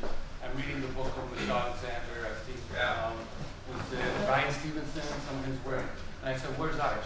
And then I saw your bio here, right, on the research. Is your research in the mass incarceration, increased incarceration, similar to the work of what Michelle? Yes. Okay, that's what I need to know. That's the book I gotta get. And that's the section we're going to go into here in a few minutes. On this issue of research, Great Cities Institute just did a report on joblessness among young people. And one of the things that we said in the report, we have a lot of numbers, right? But one of the things we say in there is that we're supplementing the voices of young people. And we have also said that one of the things we'd like to do next is do what we call participatory action research now, but really it's this collaborative research model that you all have been talking about. And the idea is to work with young people themselves to really talk about what their experiences are around jobs. So we have new language for old concepts, right? And I think, and perhaps collaborative model is really a better way to describe it than even to refer to as participatory action research. So it continues to be a relevant model for us to think about in research. And I think there's something else really important that you all said, that even today among sociologists, and Diego has his PhD in anthropology, but the others of them have their PhDs in sociology. So we think about sociology, right, and sociological issues. And nowadays, yours is sociology, John, right? Urban studies. Urban studies, okay. Or urban social institutions, right? Yeah. But one of the current issues that's been going on within the ranks of sociologists has been this debate with the daughter of Irving Goffman, right? I don't know if you all have been following that. And it's kind of that long time insider-outsider kind of debate, and it can only somebody from the community do research on that community. And obviously what we've heard today is testimony that you don't have to be from that community, but nonetheless, there are certain kinds of things or certain kinds of qualities, certain kinds of approaches that you have to have. And so maybe we could end that session on you all saying, well, what is the criteria? What is the sort of the higher standard, right, by which we should be thinking about how we do research in communities, whether we're from those communities or not, right? And maybe just each one of you just very quickly say something maybe about it. And Robert, you want to start? You want to just say something? You're like, no, I don't. Whichever of you want to, and then if each one of you want to say something. Yeah, most old timers will go ahead, sorry. Yeah, just, even going back to the comment of insider, outsider, and where do you need to be, I think, my overall goal and what I've learned too is doing the best research as possible, so then that can impact policies and practices. And so what are you seeing going on the ground? So, the war on gang stuff is something that my research has been impacted by, so the aggressive law enforcement, and it goes throughout the stages of the criminal justice and juvenile justice system. So, monitoring and doing different things to target that, which I think is important. So, being resistors, causing problems along the way of some of these mainstream things that are going on, and lifetime of work, and then aligning to leaders in the Latino, Chicana communities that I've learned so much from my research too. That that the advocacy research process in terms of changing things, I think bridging the two together. So I'm thinking of like Paulo Freire and making research more applied, which it's been called different things over time, whether collaborative or participatory action, or whether called historical or revisionist history. So we do have building blocks to go off of, but yeah, there's plenty of work to do. Well, that's sort of the start, I think. Joan's work is not only taught us about humanization and fighting the demonization of gang members and the underclass. That's a popular term. Yeah. But it's not just to listen to them. It's that we're all participants in movements for change. That Joan was involved in the '60s. And if we think that we've been real successful at 5 o'clock today or at 6 o'clock we got Donald Trump coming here to our campus, and hopefully there's going to be thousands of people not greeting him but telling him he's not welcome. And we need the job of building movements is not just a job about students and the educated classes, but it's a job that needs to reach to the gangs and to the people on the bottom of society and say this is urgent questions for all of us to be part of this fight. And that was really Joan Moore's legacy, and I think what I've taken as my coda.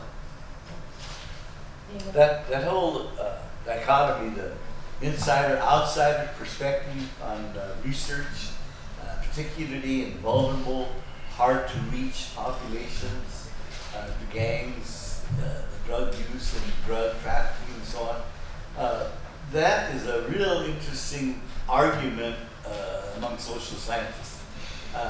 Insiders definitely do give you a subjective touch of what people are thinking, what's going on. But sometimes they feel too much, they identify too much, and they're just trying to proselytize the goals, the short-term goals of what people in that community are yearning for. And there's nothing wrong with that, but that doesn't really help the research strategy. So what Joan initially did, she's an outsider, but she got close to the people who were insiders and let them talk and let them dictate and let them set the research agenda. And then that's what I mentioned earlier, the discussions and debates and arguments among the community researchers and the academics. That's the most enlivening thing that I remember. And I remember we had, I was really captivated by our discussion among some of the community researchers, ex-pitos, right? And they were talking about locura. Locura is craziness. And they were talking about what barrio was crazier than another one. Who's the most crazy, the most, willing to do daring and adventurous things. And I got a kick out of it because they were talking about it as if it was a mental exercise. You could stretch your mind to be real crazy, or you could pull in your craziness and be kind of reserved, and only in certain episodes, in certain kinds of instances, are you crazy. That kind of stuff doesn't happen among outsider researchers. Guys trying to, well, I mentioned earlier science, but I meant policy science. People have a fixed idea of what's going on, and they're hoping their ideas would percolate down to the community and they would get information coming back to them to ride up in terms of the perspective of what brings about change, or at least enlightenment, what this community is experiencing. So that balance between insider and outsider, you don't necessarily have to be an insider. There's plenty of outsiders who know how to tap insiders and get into the inside of people to sort of express their wishes as best they could. Social science is never perfect, as we all know. Thanks, David. I think that the most important thing that in this regard is, and I learned this from Joan, but I also learned this from kind of our backgrounds. I know John and I we have a community organizing background. We met when we were activists back in the 60s, and we have that commonality. And I brought that with me when I became an academic, right? And of course the Chicano movement, and and this really strong feelings towards working in that varied the lives of Mexican origin people. But I think the main thing that has to drive our research and drives my research, and I think is important for me when I evaluate students or graduate students and what they're doing, other professors, is I have to get a sense that they really, and they're working with vulnerable populations as well. I have to get a sense, I think the most important thing is to get a sense of that you have to care about your population. It's one thing to publish about it, substance abuse and treatment and everything, but if I don't get I have to get a sense that you really have to care about this population, right? And if you don't have that kind of that doesn't come across, then I think that's really our problem, and I don't think that's a good researcher. You really have to care about this population, not just use that population for opportunistic reasons, to publish, et cetera, et cetera. But you have to care about the population. Alice. Yeah, that's a word. All right, Alice. Briefly, because I know we're running out of time, but I think you asked higher standard for research, right? I think the issue of reflexivity, I think everybody here, and I think that's what Joan really kind of pushed, being able to recognize, your role as a researcher and what you bring in and vice versa. And to follow up with Lalo, I think, and what John said, I think it's also an issue of activism. How do you parlay your research, and present it as a form of activism for people who don't have a voice. And so this gets back to, we constantly have this conversation that we have colleagues that are talking about gangs, that are talking about drug users, who are talking about prostitutes, but when you really start talking to them, you can tell they've never spoken to a person that is in that, in that. So I think, I think reflexivity and activism. So this has been a wonderful panel. I will say that we are a little over time, and there are people who've arrived now at 11 thinking that we're going to be starting our 11 o'clock session right now. So what that means is, what this translates into, we are having just a stretch break and enough time for these guys to get their PowerPoints in, those who are going to do them. And so literally a stretch break. The restrooms are upstairs. So don't consider this a break, consider this just a quick stretch. And we will, 5 minutes no more, and we will reconvene, and then we will talk about the substance of some of their research. Then we will have a wonderful lunch, and then we will spend the afternoon talking about policy implications. Go ahead. Go ahead. Part of the because I know a case of the guy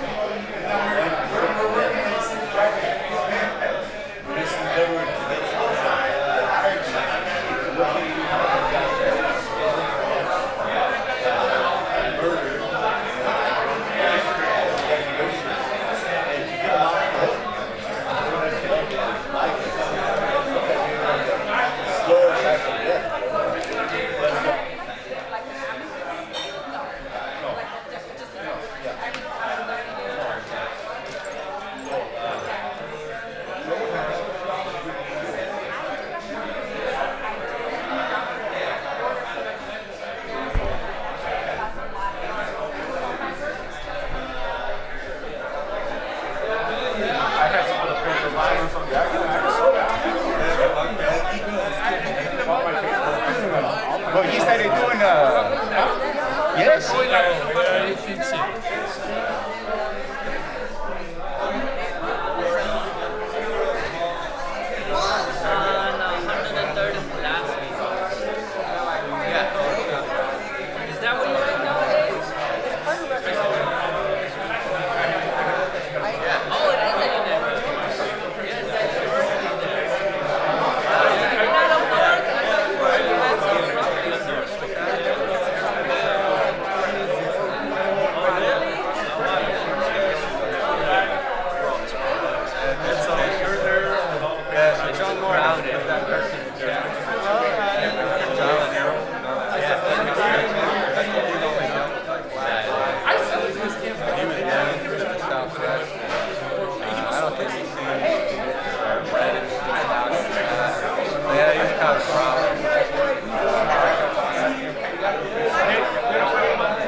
Gotta be like totally like detached. That's crazy. Going to school. They'll do some at the carnival. So, actually, they're having a silent auction. You know what I'm doing for them? Autograph for things on the website. But you know what they do? You know what? I don't know if you know what I and I bring them for the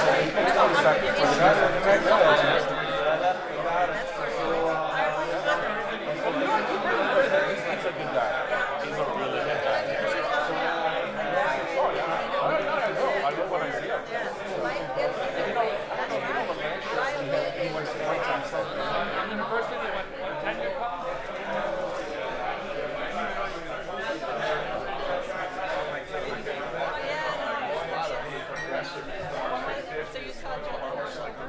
actually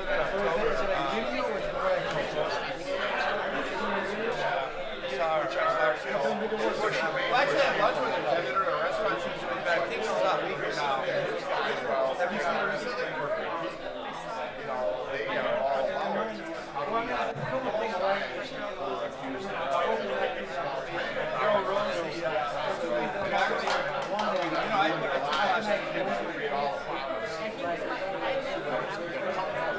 Are you from Milwaukee? I went to BU.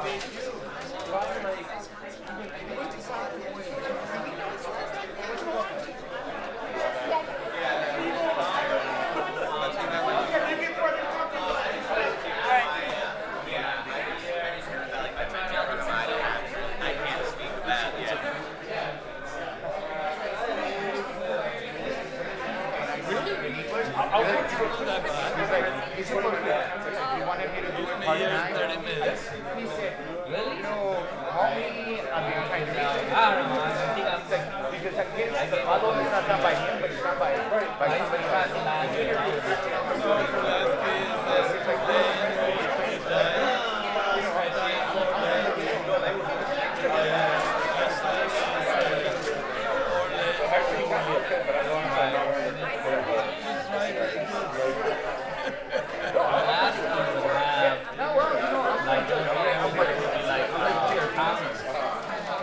somebody and I'm also they haven't given me an office yet.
All right, here comes John. We're going to have Lalo start because he's got his PowerPoint up and he's getting himself some water.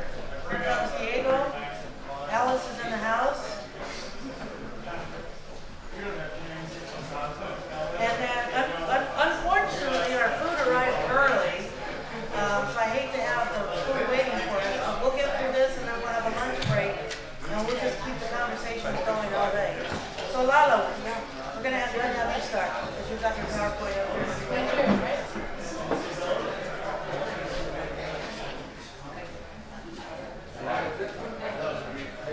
All right. Lorenzo, you're ready, right? All right. As long as Lorenzo's ready, I want to acknowledge Lorenzo, our video man, and also Miguel, our photographer over here. They're students within our arts program here at UNC. We're really happy that they are here, bringing their expertise. Again, thank Brick Cities Institute staff, acknowledge El Poder and the Department of Sociology. And with that, Lalo. How much time do we have? You know, I'm thinking if we do 10 minutes, is that enough? Yeah, 10 minutes, I'll just appreciate 10, it. 12 minutes? Yeah. Okay, well, I'm going to talk about a little slice of my work. As I mentioned earlier, I've been very fortunate to actually be involved in longitudinal study on gangs. Most of the research on gangs is cross-sectional. This was unfortunately, like I said, a longitudinal study. We interviewed these guys when they were 16 years old, and now they're like about 34, 35. We started this research back in the middle 90s, and so I really, when we did this study, we weren't really focused on incarceration as an issue. And somebody mentioned incarceration earlier, asked questions about that. But you know, although the study wasn't incarceration, but over the years that became such a dominant theme, right? Incarceration among these guys as they age. And so a lot of, and also, so you have a couple of issues here: incarceration, you have heroin use, and you have youth gangs, right? Street youth gangs. And so this is how incarceration among Mexican origin populations in South Texas led to the formation of prison gangs inside the institutions, and then how they began to function outside of the prison, and how out of those institutions, and how they started working in the communities, and how they dominated the drug markets.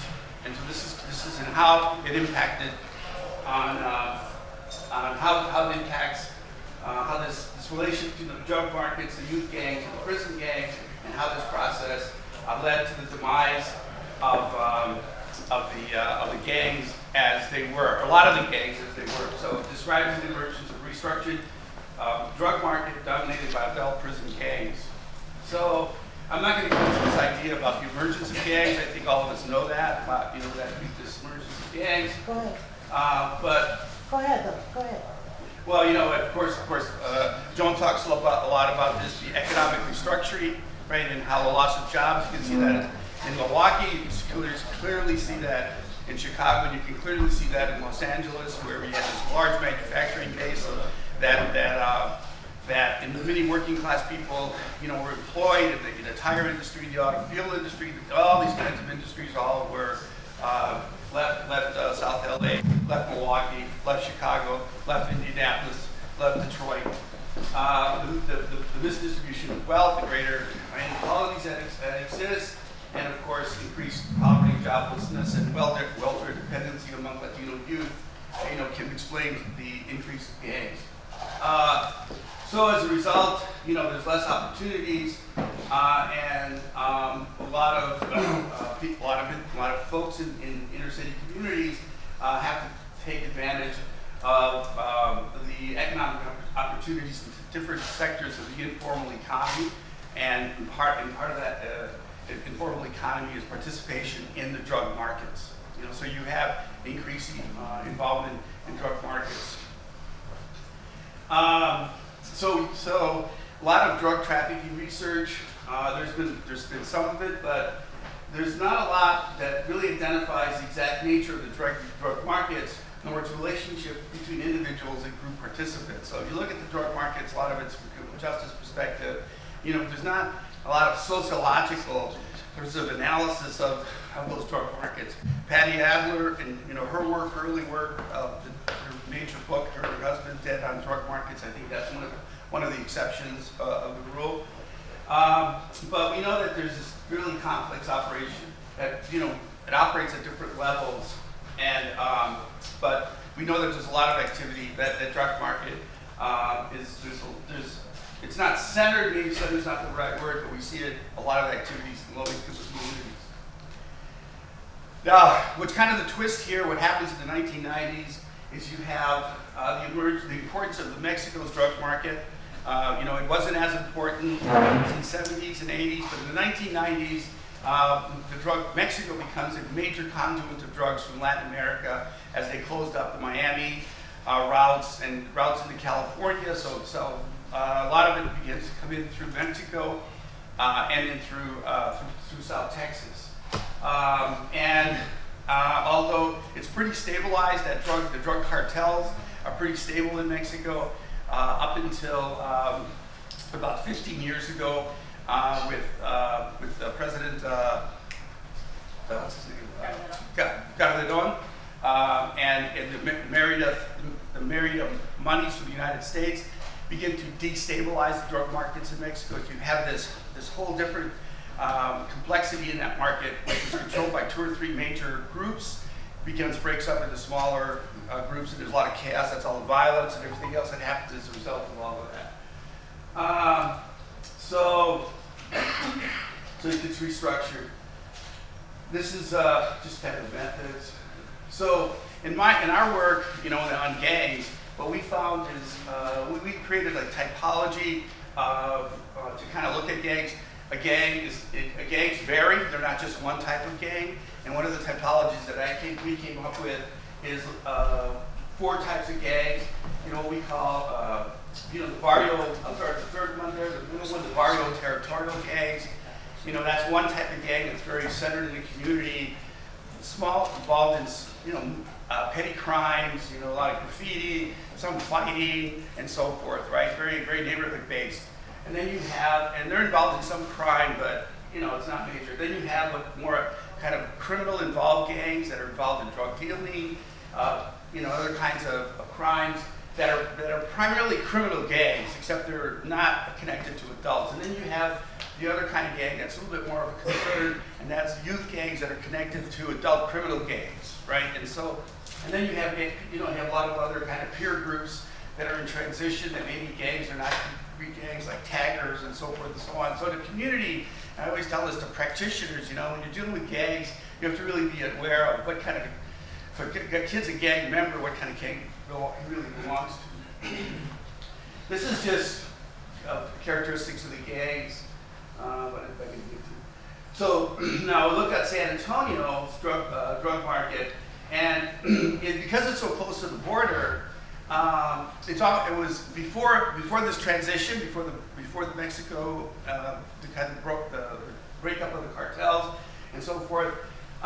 It was made up of, drug market in San Antonio was made up of like multi-generational family and friends carrying out drug activities. So it was very diversified. It was very kind of democratic. Because of the closeness to the border, you could always drive down and get yourself half a kilo of heroin, and bring it back up to San Antonio, cut it up, or ship it to Chicago, or ship it to Indianapolis or something. So it was kind of very family-based. A lot of like small-time people could get involved in the drug market.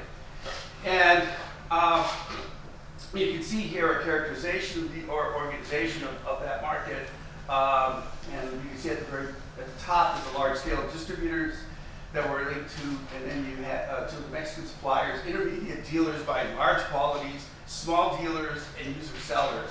So the small dealer would be someone, like I said before, would go down and buy a half a kilo, bring it back up, distribute it among his friends, break it all up, and then it gets down to the real low level, which I call user sellers. So gang members in our studies that we found were involved in all levels of this organizational levels, except large scale. So you have gang members that are involved in intermediate, buying large quantities, smaller dealers, and what I call user sellers. Now, what happens you got that picture, right? So everything's going along fine. Okay, then you have what happens is the emergence of prison gangs, which began in about the 1970s, 80s, and you have that, of course, is parallel to the rise of incarceration. So you have massive incarceration, and you have then the emergence of Chicano-based prison gangs all throughout the Southwest, New Mexico, California, Arizona, and Texas. And they begin to organize themselves in and out of prison, right? So they organize in the prisons, but then their influence goes outside of prisons. And as of course you have high incarcerations, you have people returning to communities in which I talked about before, but there's really nothing there for them to do. And for in terms of economic subsistence activities and kind of conventional opportunities. So you begin to have a lot of drug dealing going on by these prison gangs.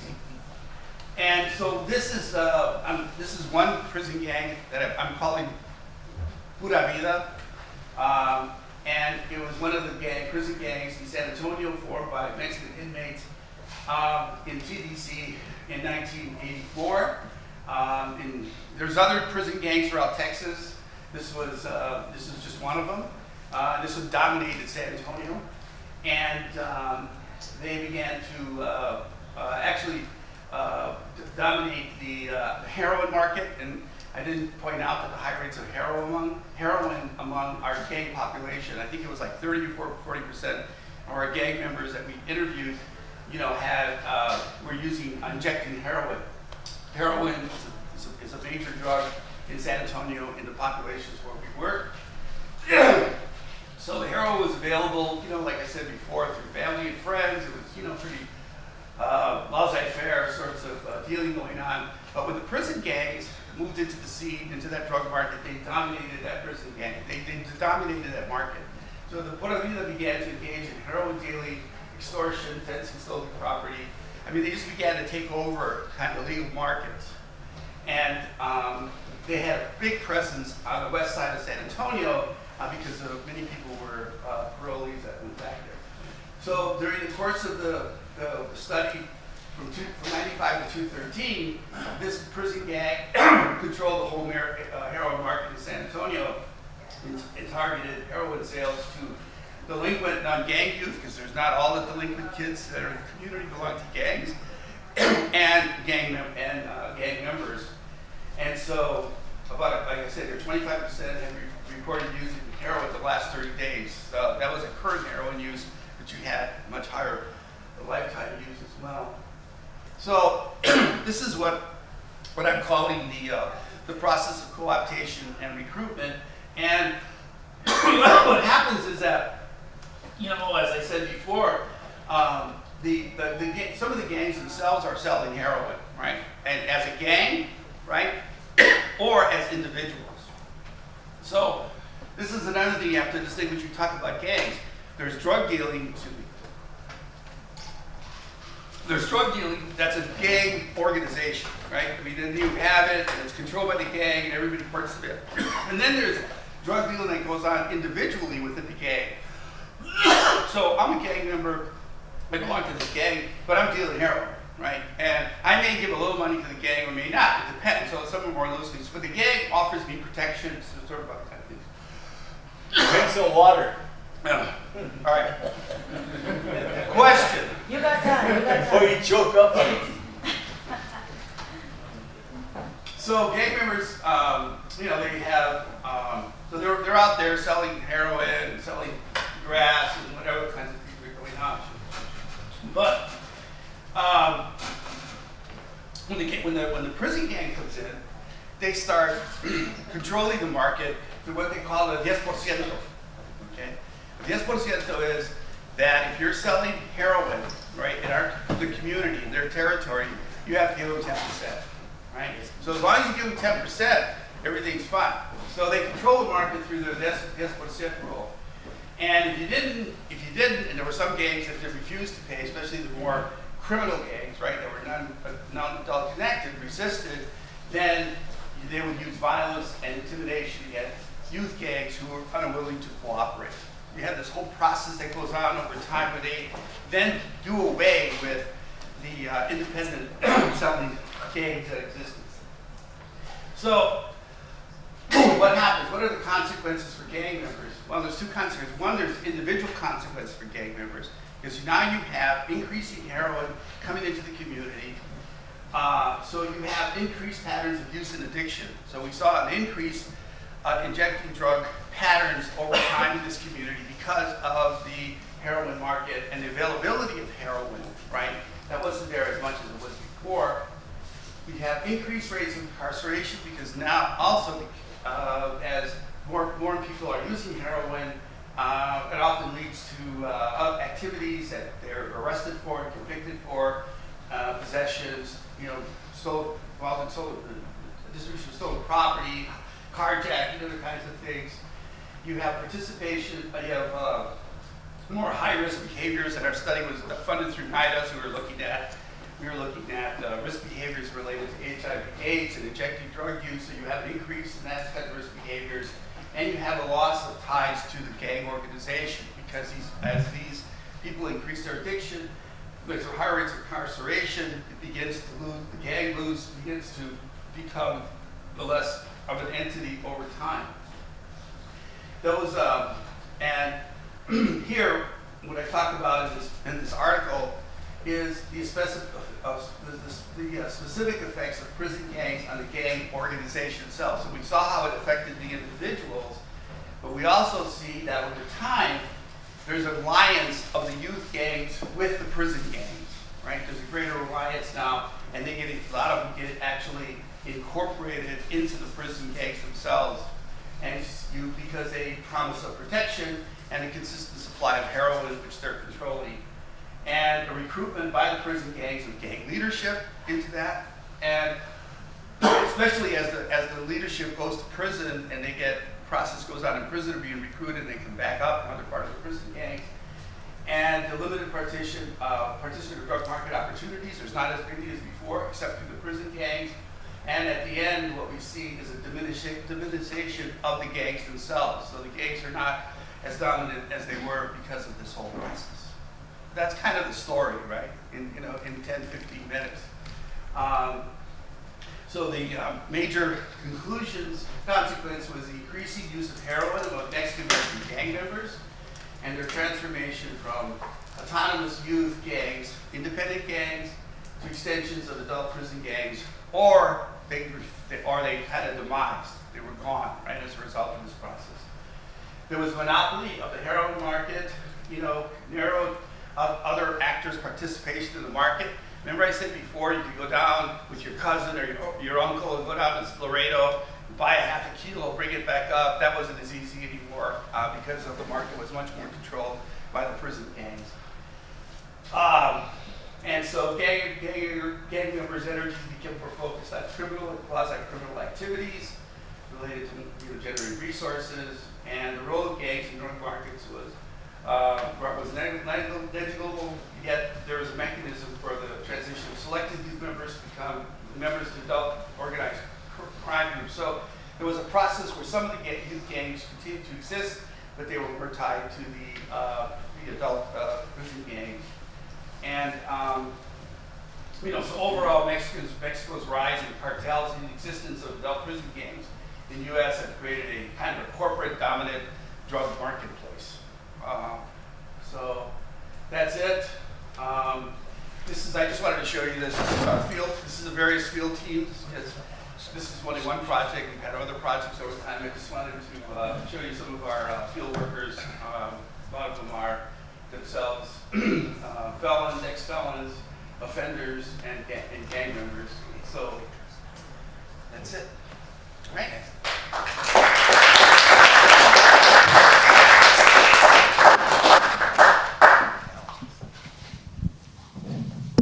Joan wants to reconnect it, so after Alice, I'll reconnect the Skype.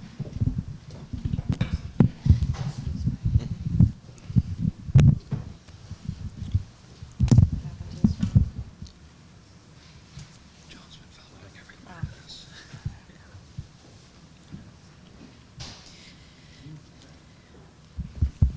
So I guess to follow, we're going to stay in the same region of the country, same city actually, San Antonio. Oh, what happened? Didn't come up.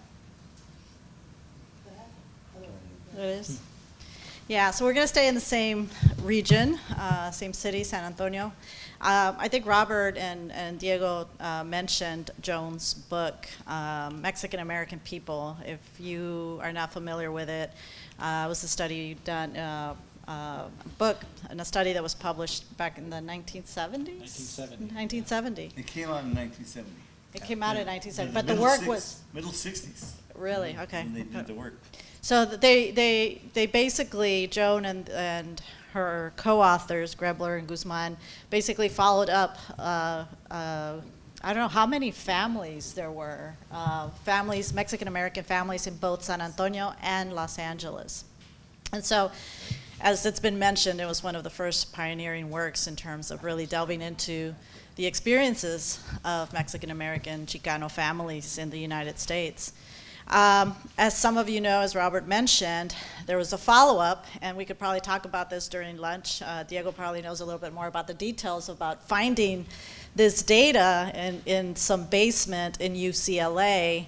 And so a couple of sociologists decided to follow up using some of that data, and go back to San Antonio, go back to LA, and follow up some of these families, some of these individuals, but their descendants as well.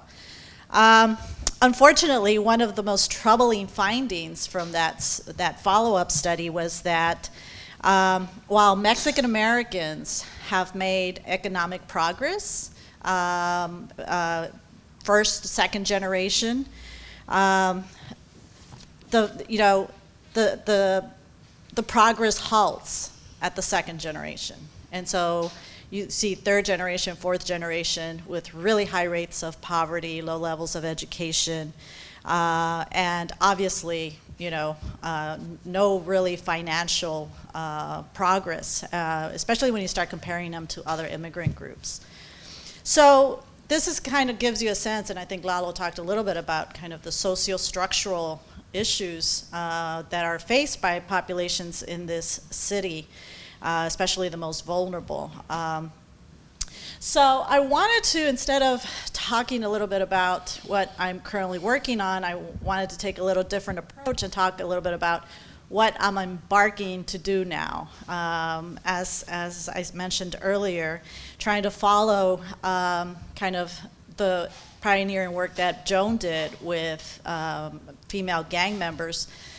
But one of the questions that she always asked, and I think, John, you guys published an OJJDP research brief on female gangs, right. You and Joan. Yeah. And so one of the big conclusions there for future research was like trying to understand what are the long-term consequences for these young men and women who are involved in this type of lifestyle. So a little bit of background research. So Lalo talked a little bit about the male gangs. He didn't mention that after he did this study with the male gangs and building on some of my work that I did with my master's thesis, he was able to secure some funding to do a study of the girls that were hanging out with these young men, right? The ones I talked to you a little bit about earlier. So he did interviews with 150 of these young women, which I participated in that study as well.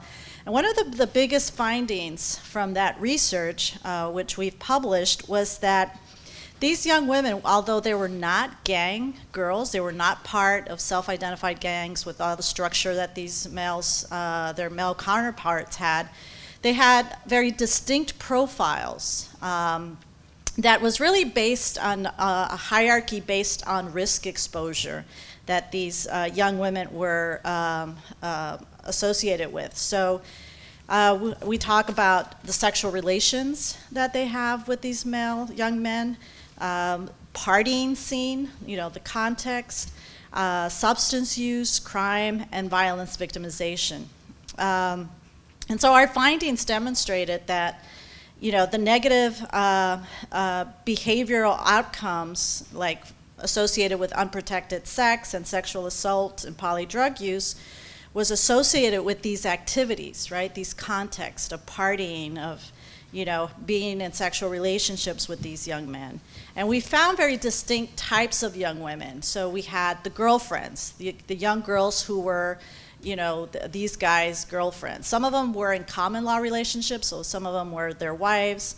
We had the sisters, the cousins, the people, the girls they hung out with. But we also had a group of young girls who even self-identified as quote unquote hood rats, or these were kind of the bad girls. So in this research, when they were adolescents, 15 years ago, and this is where this idea about paradoxical autonomy came into, the framework, was that all these girls, even though they had these distinct profiles and these distinct relationships with these young men, they were all still exposed to really high rates of risk behaviors at distinct variations. But there was a lot of autonomy as well, a lot of independence. And I think Joan talks a lot about this. There's a lot of autonomy and independence among these young women. But that autonomy and independence really did little to shelter them or to protect them from the experiences that were shaped by this socio and structural constraints of like dominant gender ideologies in these communities that really contributed to their victimization. In a lot of the data we have as adolescents, these young girls talked about forced sexual acts, physical and emotional abuse, etc. So one of the big findings as well was their exposure to violence victimization, partner victimization. And so we know from a life course perspective that this transition from adolescence to young adulthood is one of the most important in terms of whether or not a person will continue in a trajectory towards criminal behavior or exposure to victimization. So this is where I think what Joan really talked about, like what are we trying to understand really, what are the long-term consequences? So my focus now, I have focused a lot more on public health issues associated with these populations. So what I'm doing now, I recently got funded to do a 5-year study to follow up these young women now as young adults in San Antonio. And just a note, I know that Joan was also a NIDA-funded researcher, and just to put a plug, that I think it's so competitive to get these types of research, externally funded research, especially from an institution like NIH. But I learned, especially from Lalo, the perseverance, like we need to have our own people, competing for these types of funding opportunities to be able to do, this type of work. So it's paid off. I'm going to be able to have a team down in San Antonio to follow up these young women. They're all in the same community that Joan worked in that Mexican American people study, and the same community that we recently heard is not making any financial strides. So you can imagine the context in which this population is living. So the study is going to be a 15-year follow-up of these young women, Chicanas, who were affiliated with these male gang members as adolescents. And my focus is to look at the physical and mental health outcomes of not just drug use, but their experiences with intimate partner violence. We intend to do, I'm going beyond, I guess, what a lot of researchers will do.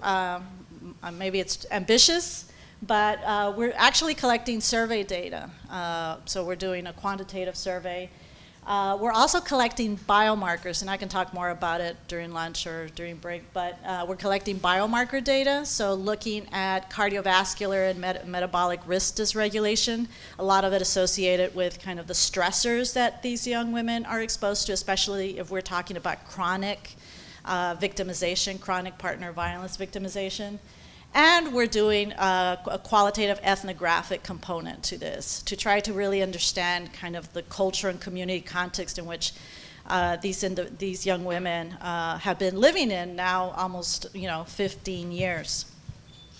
One of the things that is unique for this, because again, the importance of culture, right, is that, and this is built off of what we found when they were adolescents, so we're really interested in seeing how family social bonds and sexual relationship power will mediate potentially these trajectories of these young women with histories of primarily partner violence.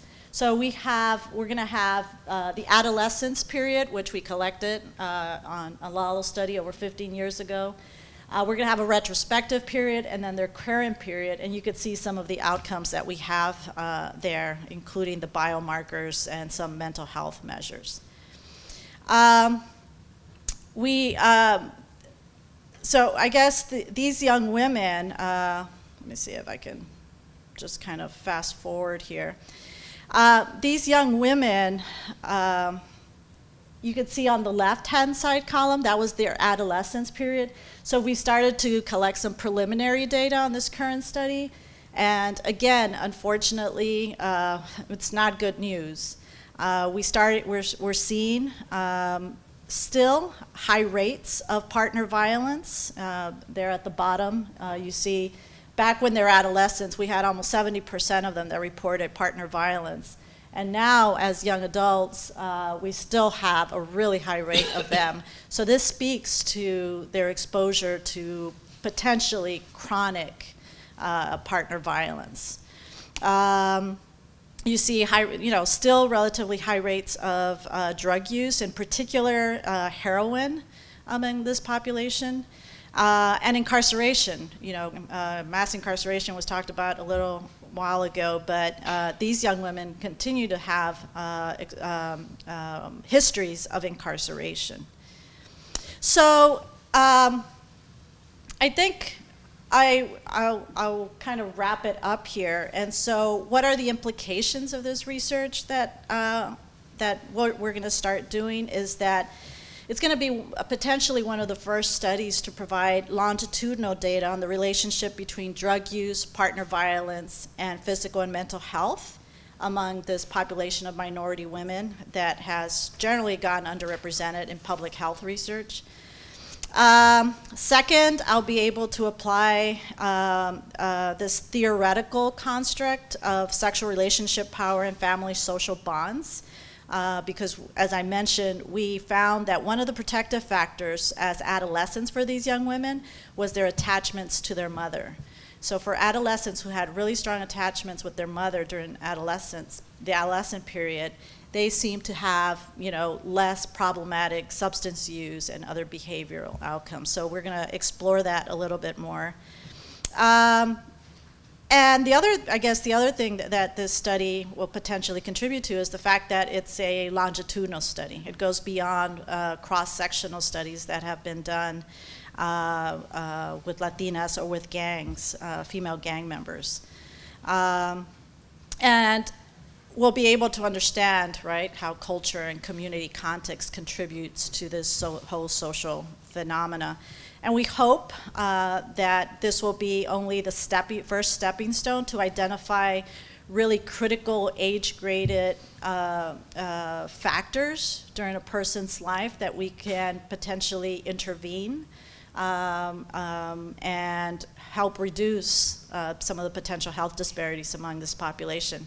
And just as a side note, one of the things I anticipate doing is because these young women, when we had about 30% of them that when they were adolescents, they already had children. So now as we follow them up, we have women who have teenage kids, teenage boys and girls. So I think that's really where we have to really start focusing on if we want to make any kind of impact in terms of these health inequities.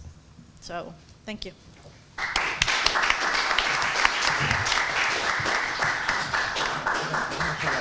I'm gonna try to hook Joan up here, so.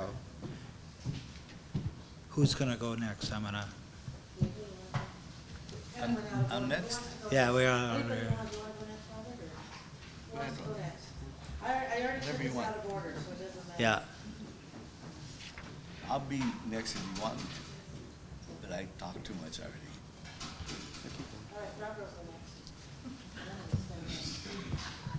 Okay, if you can let her know that if they connect. All right, they're on. All right. You can turn your camera off, Alan, if you want. Okay, who's going? Who's next? Robert. Huh? Robert. I could go. Okay, yeah. Joan wanted to be hooked up through Skype, so she's back on. She sees you, but you don't see her here. Where's the camera? Camera's not in the audience, right? Okay, so following up in terms of Latino gang research, Chicago, Los Angeles, El Paso, and the U.S.-Mexico border. pretty much the way I started off with my research, first talking about my book, Gang Life in Two Cities, An Insider's Journey. And then the second book, which I'm working on currently, The Gang Paradox, Inequalities and Miracles on the U.S.-Mexico Border. So as a researcher, I've been kind of going different places, looking at gangs and places that haven't been often studied before. So as I talked about, first starting in Ogden, Utah, and then going to Denver, Colorado, and then for the last 8 years, I lived along the U.S.-Mexico border in Las Cruces, New Mexico, which is close to El Paso and Ciudad Juarez. So my first project, I started off looking at this counter-gang paradigm. So trying to create a different way in which we look at gangs. So the challenge being that the dominant view, especially in criminological circles, is that it's largely through a lens of crime and offending, and how do we become more punitive, I guess, against these groups that form. So my argument was to offer something different in terms of looking at gangs, and I did this methodologically. So methodologically, in terms of ethnography, so in terms of participant observation, interviews, using the role of trying to get the perspective of those who are participants involved in gangs, and also community members, ex-gang members, associates, and then also even adding on, even law enforcement and prosecution perspectives. But the overall goal of getting, so as you talked about even that question earlier about insider, outsider, and as a debate that has been going on even before my time, but I think that's something that in my work I really tried to bring an insider perspective in terms of getting the communities to be able to start representing themselves. So aligning with key partners, who I called them in the field, people who were helping me gain access. So in Ogden it was easier because I was from that community, but in Denver, Colorado is really, I worked with a program of ex-gang members working with current gang members, and so using their networks to be able to keep my ex-gang member role as a way to be able to reach out and develop rapport. So this idea too of commitment back to the community, that the whole purpose in which we're doing research is then to be able to have a positive influence on the lives of people who live in these settings. So using ethnography, and the second piece that I added methodologically to Gang Life in Two Cities was comparative research. So looking at Ogden, Utah, Denver, Colorado, they're both in the Southwest. Previously, parts of Mexico and Spain and indigenous lands. That, how did gangs form in the first place? What were the things that led them to be there? How have they been responded to, over time? So these places of emergent and traditional gang cities. The other thing I added with the counter-gang paradigm was theoretically, pretty much the angle I'm looking at for studying gangs is through racial oppression, colonization of the Southwest.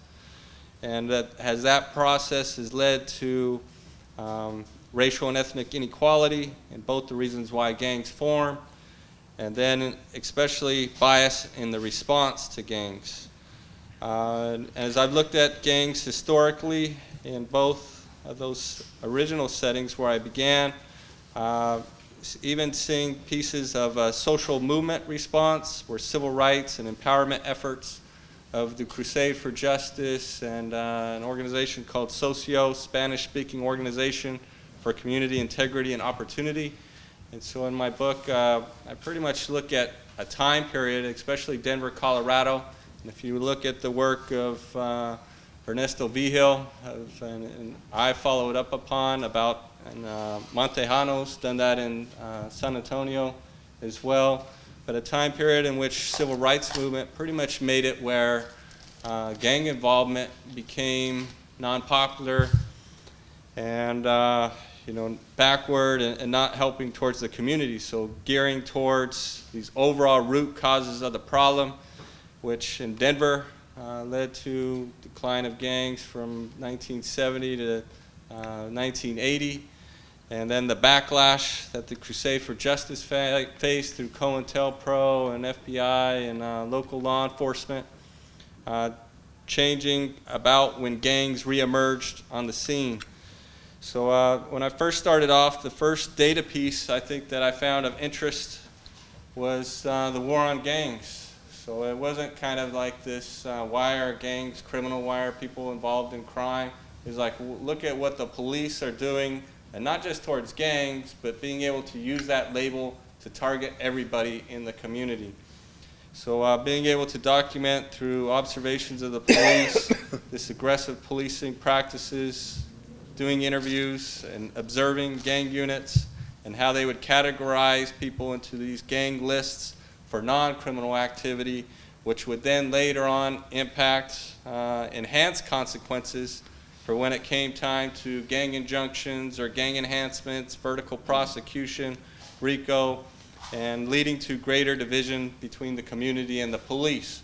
So a lot of things I think that have been emerging lately with the Black Lives Matter and bringing to the forefront, putting a record of empirically, this has been an ongoing long-term issue that it needs to be addressed, and there's definitely tons of data, documenting these practices going on.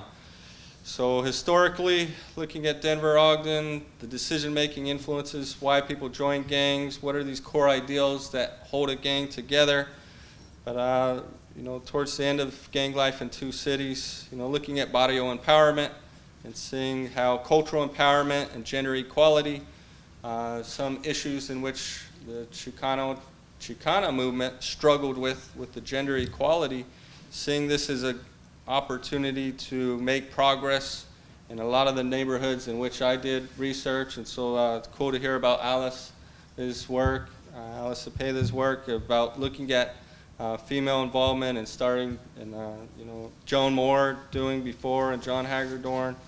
Lalo has a book too, which was placed up there on girl gangs. So, that gender equality piece, if we're going to look at solutions, seeing that is important.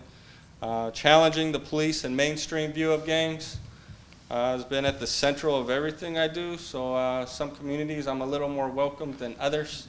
And Knoxville, Tennessee is got some stuff going on right now too. And so I've started taking part in criminal cases that are ongoing with some gang enhancement stuff, in which for some reason only about 11% of the population African American in Knoxville, but somehow there are like 100% of the gang enhancement cases going on. So they say gang member wise, and this is a problem they had in Denver and Ogden too, that labeled gang members was overwhelmingly always Latino or African American. But surprisingly, they're supposed to be KKK founding in Tennessee and these white supremacy gangs, but so far they haven't been hit with a gang enhancement. So the second project that I'm working on for Latino gang research is data that I've already collected.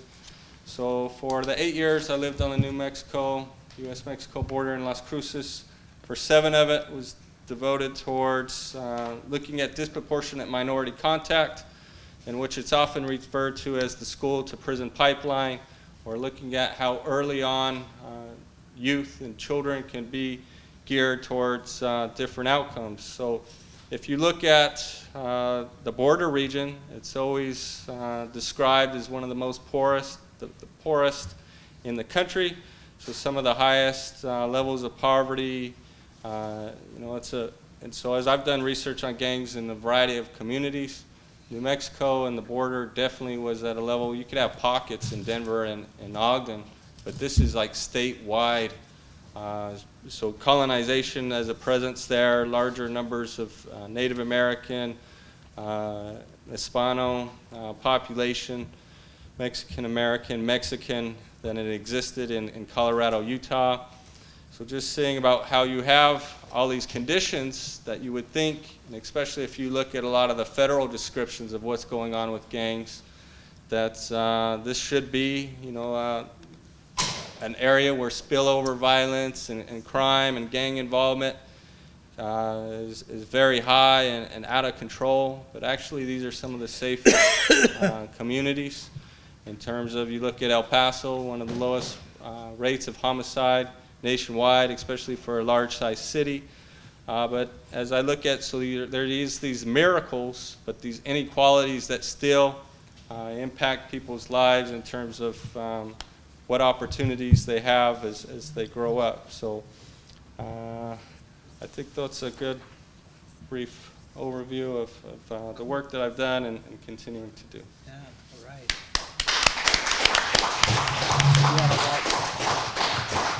We got to cut somebody off who should cut me off. How many minutes? 10 minutes? 10 to 15, yeah. I'm back again, folks. By now, everybody wants to get the hook and pull me off the stage. But I have some things to say, yet to say. Joan Moore, of course, has molded and shaped our research in different ways, as I've already itemized. But my research interest in street gangs began in the middle 60s. I actually was a high school teacher at the time, and I was recruited to work on the war on poverty. And at that time, they started some programs that were very interesting and also very successful in helping redirect youth from the streets. One of them was the Teen Post, where they had a community center, they had a director, and he hired staff. He hired me as a counselor. I taught reading, I taught boxing, because I had to learn boxing as a kid, which comes in handy for street folks. You always catch their attention that way. So anyway, in addition to Teen Post, Los Angeles had 135 throughout the greater Los Angeles area.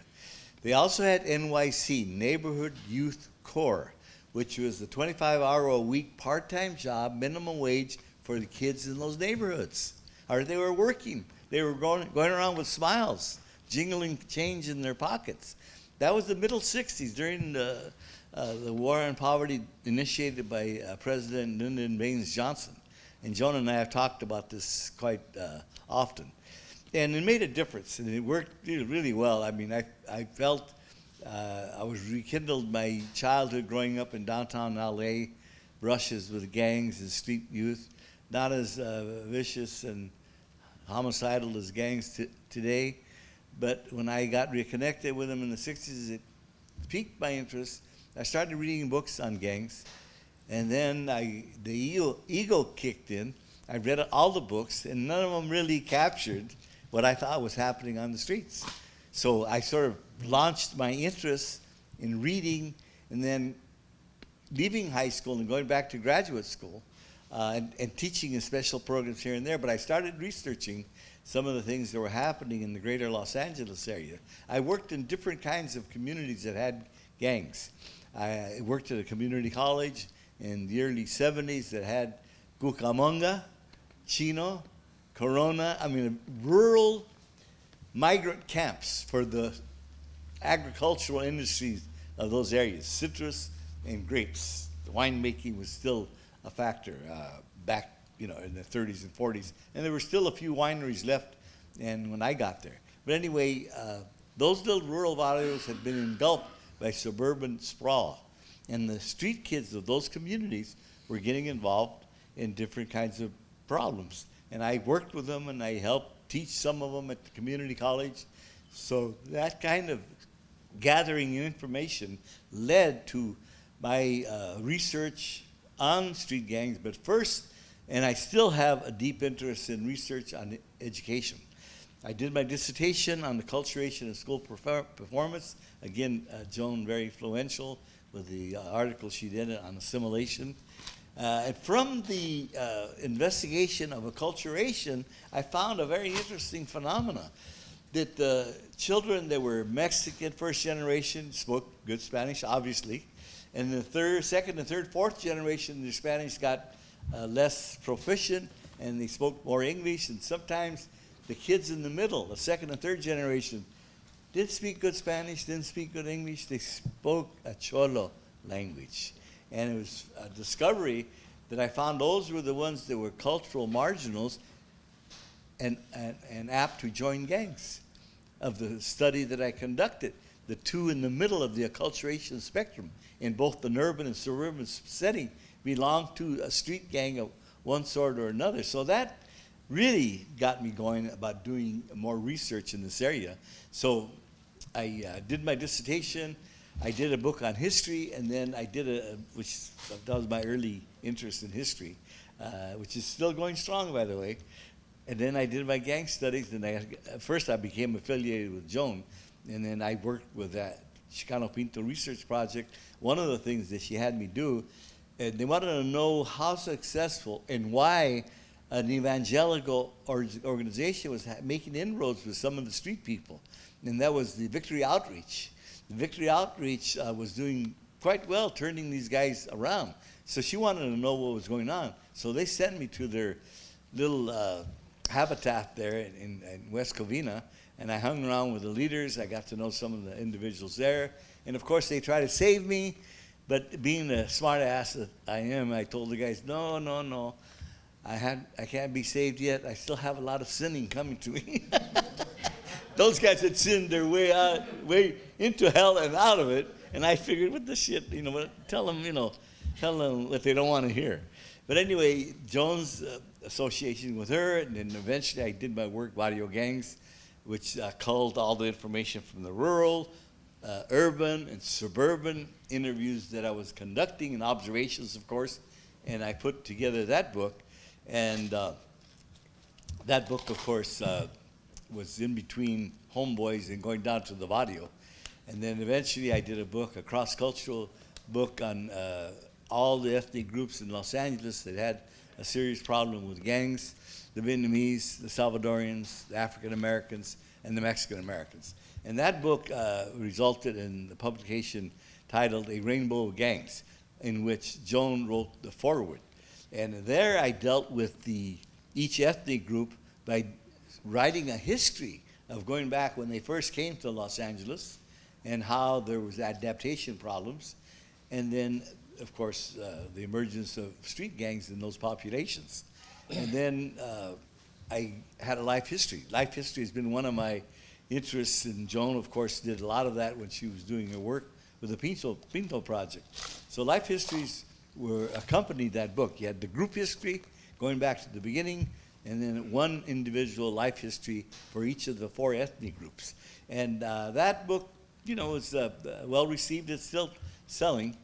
And one government official from Washington approached me at a conference. And this is the only time this has ever happened. I'm not wired in like some of my friends are. Well, they work hard to get these grants, I know that. But some people are wired in. I know a lot of people that are always getting grants, and they write something and it gets accepted, and they get the money. In this case, I'm at a conference. This woman comes up to me, Maria Candeville. She says, hey, I like that article, Joan, and you did on families. And we did an article in the Chicano Studies Journal, Aztlan. And she wanted me to do some work on that. She said, we have what's that, RFP? An RFP coming out pretty soon. I want you to sort of consider it. And I did. I looked at it. I wrote something. I swear I've never written something so quickly, so shoddily, and it got accepted. I mean, I've written a lot of stuff, and Joan knows this more than anybody. She was writing left and right, trying to get it away from the title, trying to get resources in order to continue the investigations. So we got a grant from the Health and Human Services to look at family life in the low-income communities that had gangs. So that work resulted in me doing a 3-year investigation at a housing project in East Los Angeles, which I hired community researchers using the collaborative model again, outlined in practice by Joan. And we came up with a good study and a lot of interesting discoveries. Came out in the book in 2007, The Projects. And one of the most amazing things, here we are in the low-income area, and some families are successful to prevent their children joining gangs, and other families lose the battle and their children get deeply involved in that street life. So the difference between them is, blacks use this phrase all the time, the difference between poor and po. You know what I mean? People that are really poor don't have resources, don't have social capital. Parents are not together or their relationship is strained. One super mother that was like successful keeping her kids from gangs. She had 5 kids. She divorced her husband. She said, I don't want 6 kids, because she had, the husband was the 6th kid. So she got rid of him, but she said, you know, every day at 3 o'clock when the kids get off of school, I want you there in the project's courtyard. That way they can greet you and all the other kids can see that they have a father, all right? But as soon as that happens, get the hell out of here.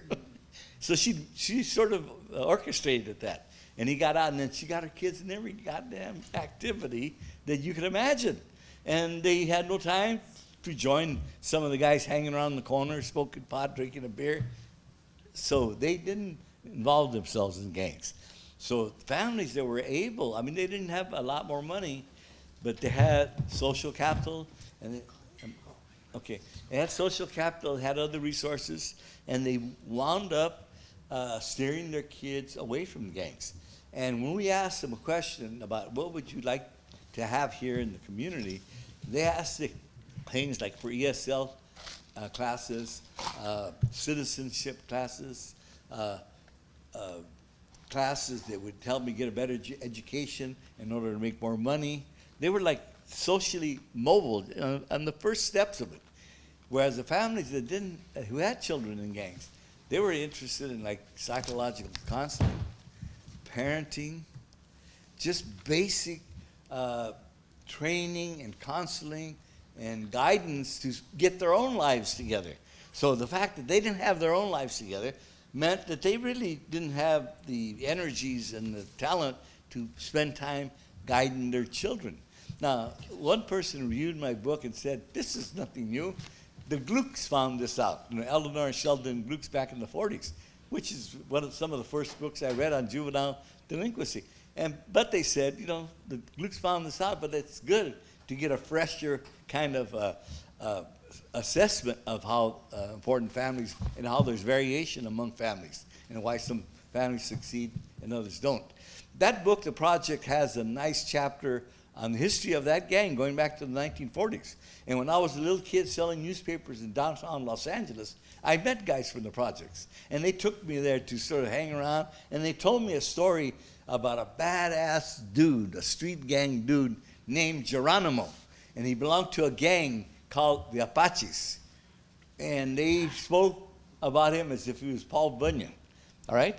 That the fire department, when there's a forest fire, they'd come in there and get Geronimo and parachute him over the area. He'd go over and wipe out the fire. That's how bad he was, right? Well, it turned out that the guy was not Paul Bunyan, but he would turn out to be a black dude, a mestizo, Afro-mestizo, mixed Latino black, who became the welterweight champion of the world, Don Jordan, in 1950s, okay? He was from East LA, from the projects, and he became the welterweight champion of the world. So he was a badass dude at that level too. But the point is, that's my first business there. And then later I go back during the Chicano movement, because there were some guys from the project. They were active in the movement. There were individuals that were busted in the walkouts in 1968. My brother, as Joan mentioned, was one of the LA 13 from 68. And I was one of the Biltmore 14 back in 69 when we interrupted Governor Reagan's speech at the Biltmore Hotel. So I was grounded with a lot of activists and people from the community, a lot of gang members and former gang members.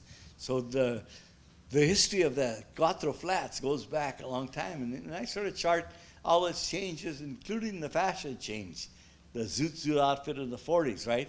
And then the outfits of the 60s, the hippie longer hair, and doing different kinds of drugs, and then also the continental style of dressing, which was different than the cholo zoot suit, or even later the khakis and the Pendleton shirt, and then now it's cutoffs and bald head and all the other stuff. The bald heads came in much later, and they were a reflection. All the clothing during the history of the gang, a reflection of their incarceration. They were state raised. They were like in prisons. In prisons dictated how you dress, and they also cut your hair. So they get out of prisons and they continue the same hairstyle. So that work with gangs, resulted in some books on education too, and I still have a hand, and my wife is deeply involved in our grandson's elementary school activities. She's volunteering more there than she is at home, and I miss her dearly, but of course, she has her own career now, and I gotta get used to it and grow up, right? There's work I'm doing now related to my street gang and educational research. It's a book on multiple marginality, a framework that I developed and I've applied to the street gangs as well as the educational settings. And New York University Press and Oxford University Press are interested in a small little book outlining what I mean by multiple marginality. And essentially, multiple marginality means, in a very street sentence, getting your ass kicked 9 different ways. Marginal in where they live, dilapidated, rundown areas. Marginal in terms of the jobs they get, low income, low paid, okay? First, last to be hired and the first to be fired, all that dynamic they were familiar with. And then there's social control in social institutions, parents falling apart in low income areas. Now more so, losing their coping skills. And schools not really able to accommodate, the low income populations. The one that I got to know, the high school, I got to know a lot of different high schools, but the one that I got to know very well is Roosevelt in East LA that serviced Pico Gardens, the housing project. And it was built in the 1920s for about 2,000 students. That was the physical plan. When I went there in 1994, 1995, there were 5,100 students there. And in just a simple assessment, how in the hell can you educate, that many students in that tight circumstance? Not enough chairs, not enough books. The teachers were recruited from all over the city and given extra pay for what they call combat pay. Because they're going into the inner city, we give you a little extra money. Because nobody wanted to be there. They wanted to go to suburbia or the fringes of Los Angeles. So a breakdown in families, breakdown in schools. Law enforcement had historically had a terrible relationship with low-income areas. So all of it led, in this multiple marginality framework, to a sort of a marginal identification, where streets take over, family, schools, insignificant streets shapes who you are and what you think of yourself. But anyway, all this stuff is part of my development, and of course, successfully completed with the training with the young man said over here about Joan, making you feel important and making you think that what you have to say will be worth listening to. Thank you.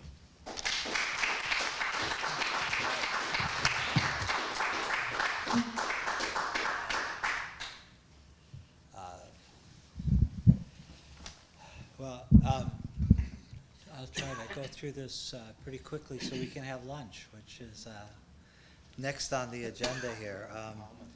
I think that Joan's comments and others about the importance of understanding gangs ethnically specific.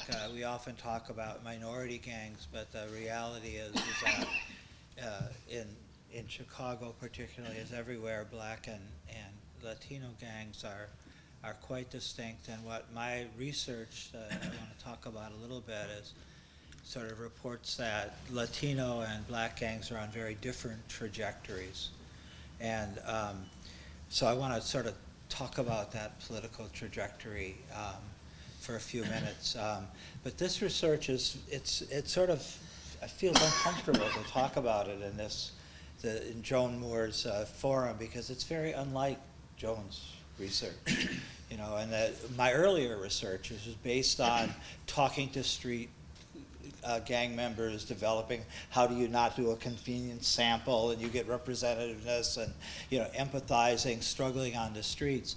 This research started with a guy from the mafia outfit, is what it's called, in Chicago, approaching me and telling me about a failed plan of Latino gangs, Latin folks gangs in Chicago to create a Spanish mafia. And it was an incredible story I'd never heard before. Nobody I talked to had ever heard about it. And I had to check it out. But the people I talked to, because this was secret to professors, it was secret to the police, it was even secret to most gang members. So the only other sources I had to confirm, I call him Sal Martino, because I obviously got to disguise his identity, were other gang leaders who were part of this, as well as court documents that documented all the conspiracies and the murders and all the rest that I heard about it. And one of the things that is sharp about Chicago, and I want to use to frame this, is the nature of violence today, because we've undergoing, I think in the first 2 months there were twice as many homicides as there were the first 2 months of last year. And I think one of the things I learned from this research of looking at sort of the destructiveness of the wars, the gang wars of the 90s, is that the gang structures were, among the black gangs, they were shattered and they were very much battered among the Latino gangs. But the notion that this homicide in Chicago is about gangs misses the point that there are more Latino gang members in Chicago than black gang members. Yet 3/4 of all homicide victims and offenders in Chicago are African American. Thus, I think we can safely conclude that violence in Chicago is not so much a product of gang rivalries as the desperation of young black men, including those within gangs. In other words, we're not looking today at the organized gang wars of the 90s. We're looking at a lot of spontaneous violence that's happening largely within black communities. There's the theoretical paradigm I use is Pierre Bourdieu's notion of the conservation of the law of violence, that all violence is paid for.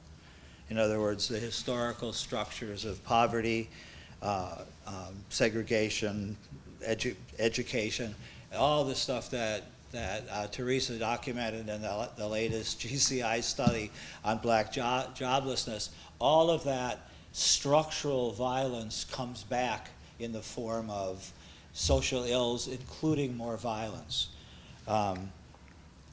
And so I think it means that and I know people here, I know a lot of people who work around dealing with gang violence, focusing on gangs as some finding out a program, some sort of magic bullet to deal with violence is missing the point. That violence today is mainly about race, or more precisely racism. That the heart of the issue about violence in Chicago is providing stability and hope to black communities. And we could go through the history of violence, of how really the issue with Chicago is why it didn't drop like New York or LA or Houston, and that the declines after the war stopped at a point of about 16 per 100,000. New York, for example, is 4 per 100,000. And so Chicago has not become a low homicide city, but is much more reflects the higher homicide rates in the Rust Belt, as well as cities like Philadelphia and Baltimore, whose rates are slightly higher, or Detroit. It's still about double Chicago's. So to say that violence is largely a product of the black community doesn't mean it's not a problem in Latino communities. It certainly is. Or that gangs don't matter, and I think they matter. They're a significant force, and even more so in Latino communities than in black communities. But to figure this out, and this is where maybe I can borrow a little bit of stuff from Joan here. Joan's histories of the barrios and Diego's rainbow of gangs is walking through this history to try to understand today. And that's what I've tried to do in the Insane Chicago way, is say there's a context. And let me lay out a couple of points of context, and then we can split and we can talk about all this and talk about what it means for policy this afternoon. One of the issues about Chicago gangs, black, white, and Latino, is that they never were just neighborhood based, right? You had the barrios, you had the ghettos and whatever, but the gangs always had multiple chapters. And not only chapters, but they had alliances starting in the 60s. Why was that? race was the issue, because as the black population increased, the Puerto Rican population on the near west side was increasing, and whites were being forced out of their neighborhoods. They fought with gangs, they fought over parks, they fought over swimming pools, they fought over everything they could fight over. But it wasn't a matter of, it was, you know, my gang versus your gang. It was the whites versus the blacks, or the whites versus the Puerto Ricans, and so you needed strength. So all of the gangs built chapters, and some of the gangs, like this, the Gaylords had 68 chapters all over Chicago, right? You know, so the Latino gangs also formed multiple chapters and alliances, and the white gangs formed formal alliances, United Fighting Organization and United Five Organization, and the Young Latino Organization, and there was all sorts of battles. And this wasn't about money, it wasn't about colors except the color white versus brown and black. It was race that was driving it, and it drove a a gang scene. They called them super gangs for a while in Chicago, but it was really multi-neighborhood gangs based on race, based on this racial succession that was happening in Chicago. But it had all sorts of implications, especially in the 60s, and we know a lot about the involvement of black gangs in the civil rights movement and the Young Lords, with Chacha Jimenez forming, you know, forming an organization that was attempting to be part of that movement. But at the same time that was happening, the structure of the outfit, the mob, to control the rackets within black and Latino communities, because they controlled it in every community, right? They ran it, but they have these white Italians coming in to collect the numbers and do all this stuff. That wasn't going to make it in these nationalist, conscious times until they started getting shot, right? They just, you ain't coming in here. And there was a struggle within within all the gangs do we want drugs and prostitution and gambling in the community, or do we want it there, but we want to make the money off of it? And the long story short is that the people who wanted to make the money off it won in the gangs, right? So a lot of the gangs, as somebody said, as I learned from Joan, I'm sure, are not one thing, right? So there was this struggle within the gangs in the 70s over direction.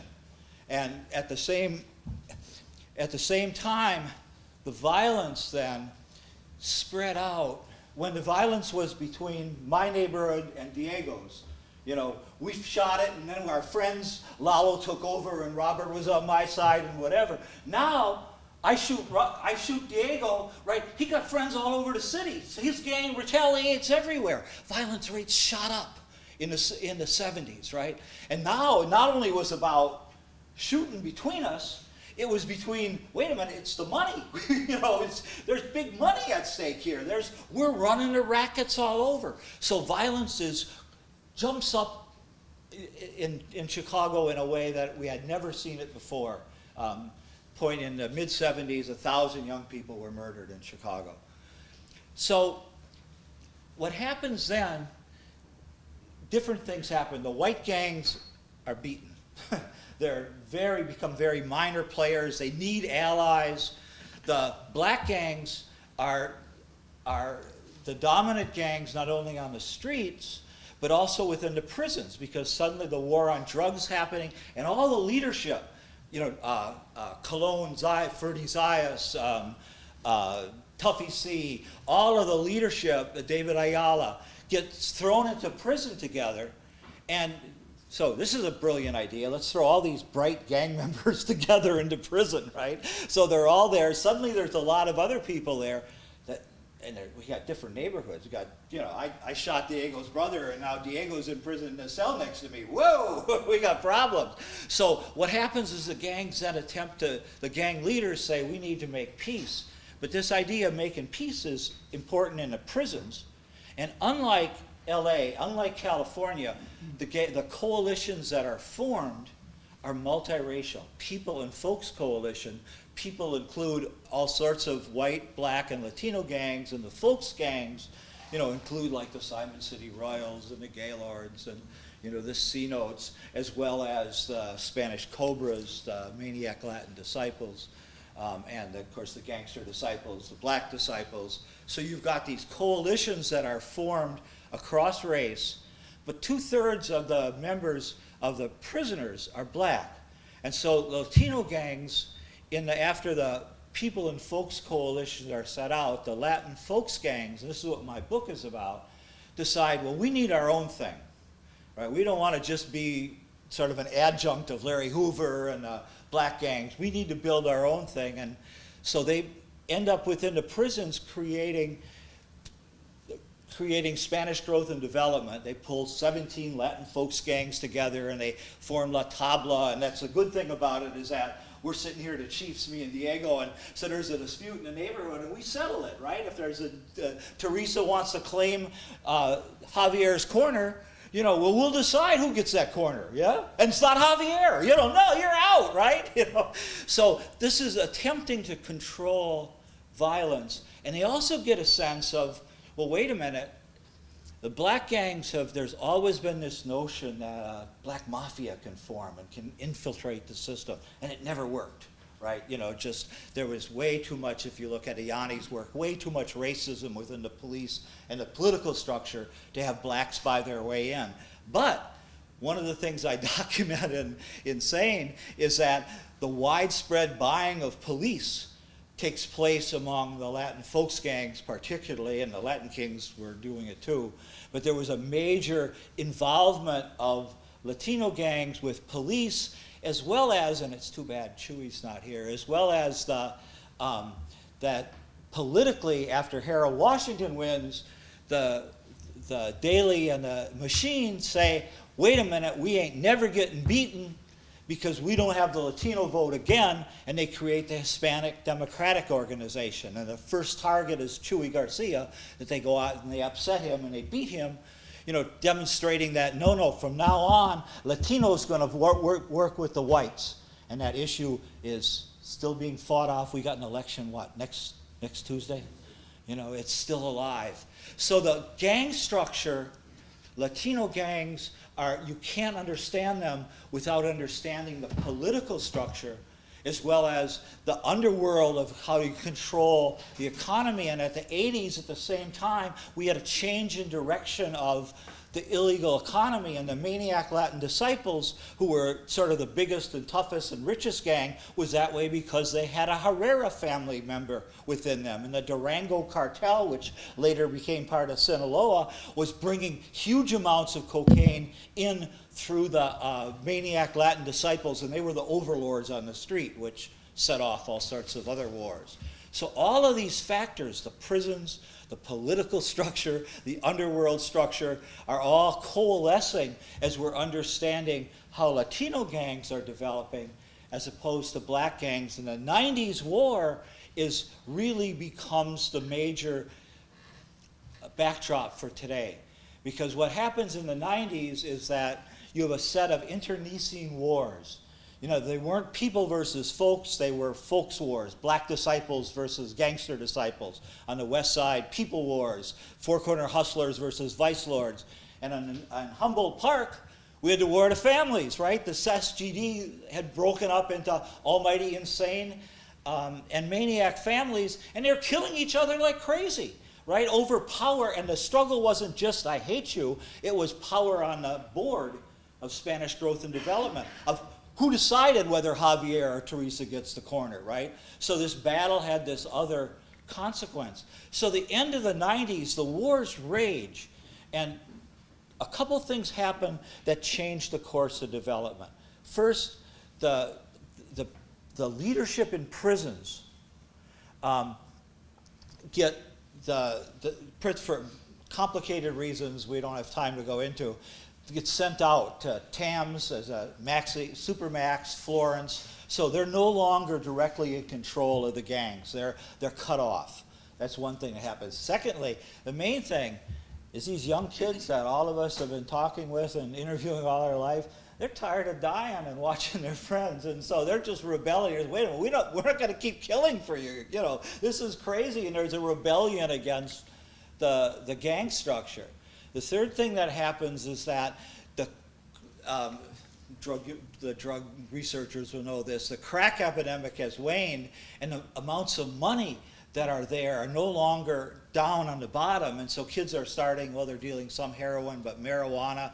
There's not a lot of money, and there's not a lot of reason that for us to follow Robert, who's the big gang chief, because you can't provide for me no more, right? So what good are you, right? So people are sort of getting more into music, into looking at rap and looking at, they call it drill rap here in Chicago, the style, looking at that kind of stuff rather than gang leaders. But the key thing that differentiates Black and Latino gangs is that in the 90s, when all this is happening, the housing projects that were created to segregate the Black community, to keep it, they get demolished. And public housing in Chicago from the beginning to end was 99% Black. What that means is that I studied the vice lords on the west side for years. You have neighborhoods that were vice lord from, I've had meetings of 4 generations of vice lords, right? That's always been vice lord. Suddenly you got gangster disciples from Robert Taylor Homes coming into the neighborhoods. It's no longer a vice lord neighborhood. And so the gang structure, the kids are tired of dying, the leaders are gone, there ain't much money, and now it's not even a bunch of our brothers here together, our sisters here together. It's you got the enemy here. The whole structure shattered.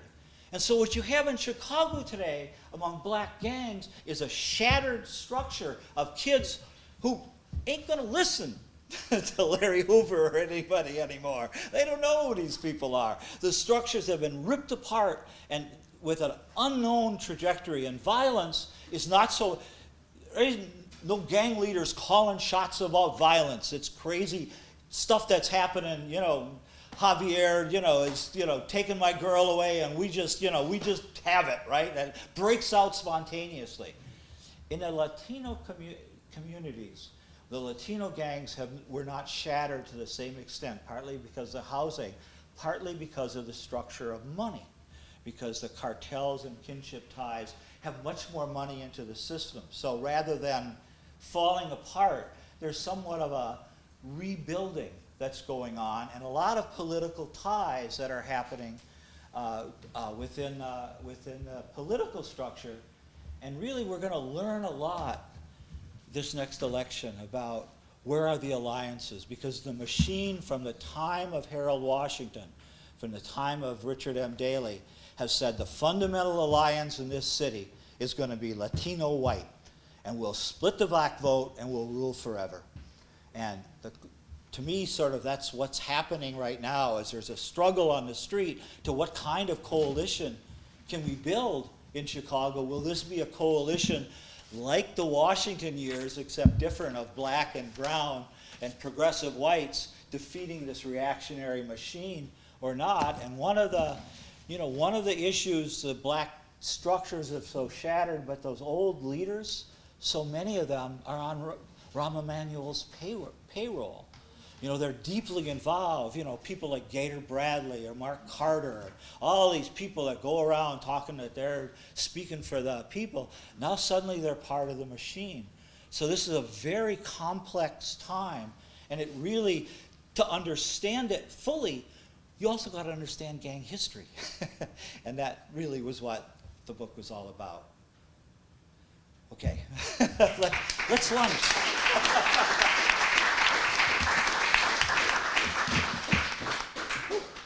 That was too long, I'm sorry. It's fine. Okay, so there is a lot of history. We traveled quite a bit, didn't we? We went from Ogden to Denver to the U.S.-Mexico border, and then we went we were in San Antonio, we were in L.A., right? Now we're back in Chicago, so we did a lot of traveling this morning. So I think we've worked hard and worked up an appetite. So do we want to take a couple of questions, or should we just go straight to lunch and then come back? What do you want to do? I'm thinking we should probably, I don't see any hands shooting up, so I'm thinking let's take a break. Yeah. And don't forget this afternoon, what we'll do after we've had lunch, what we'll do is we'll talk about some of this. We'll try to pull from this, and because some of the themes really are about, well, what's happening with gangs today, and how do we look at the history of gangs? How do we look at the different types of gangs?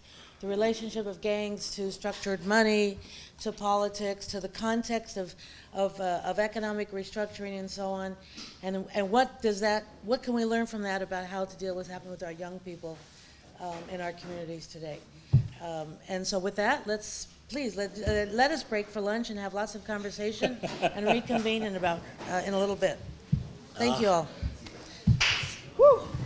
Let me turn Joan off here. We had to put Joan back on here. So. My brother was a leader in the team. All right, so this is a very important conversation now to talk about based on some of the research that's been presented to us. I mean, our first session this morning was about the research process and the influence of Joan and the importance of mentorship and carrying on certain valuable knowledge about how to conduct research. Both it's methodologically complex and at the same time rigorous and even more importantly useful. So then we got to hear some details on some of that research, both some of the early days of gangs and gang research all the way to some of the most recent. And so it gives us lots of things to think about with respect to how gang structures have changed, how dynamics have changed, how typologies have changed, how functions have changed, and so on. But most important for us today really are some of the policy implications of this research. So the question then is, how do we think about the violence that's occurring today, and including even, as Alice pointed out, some of the very interpersonal violence and victimization that goes on even behind closed doors, so to speak, to the killings on the street.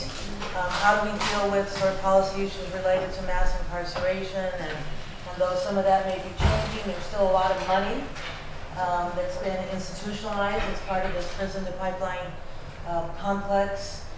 What does some of this research have to do with that? And then, of course, and Lalo, you brought this up first as a framing, right? The dynamics of economic restructuring and how that has meant not only extensive job loss, but what that has meant in terms of lost opportunities, right? And the relationship between those lost opportunities, destabilization of neighborhoods, and the destruction or demise of a lot of social capital, and then how that then plays out for these young people in their communities.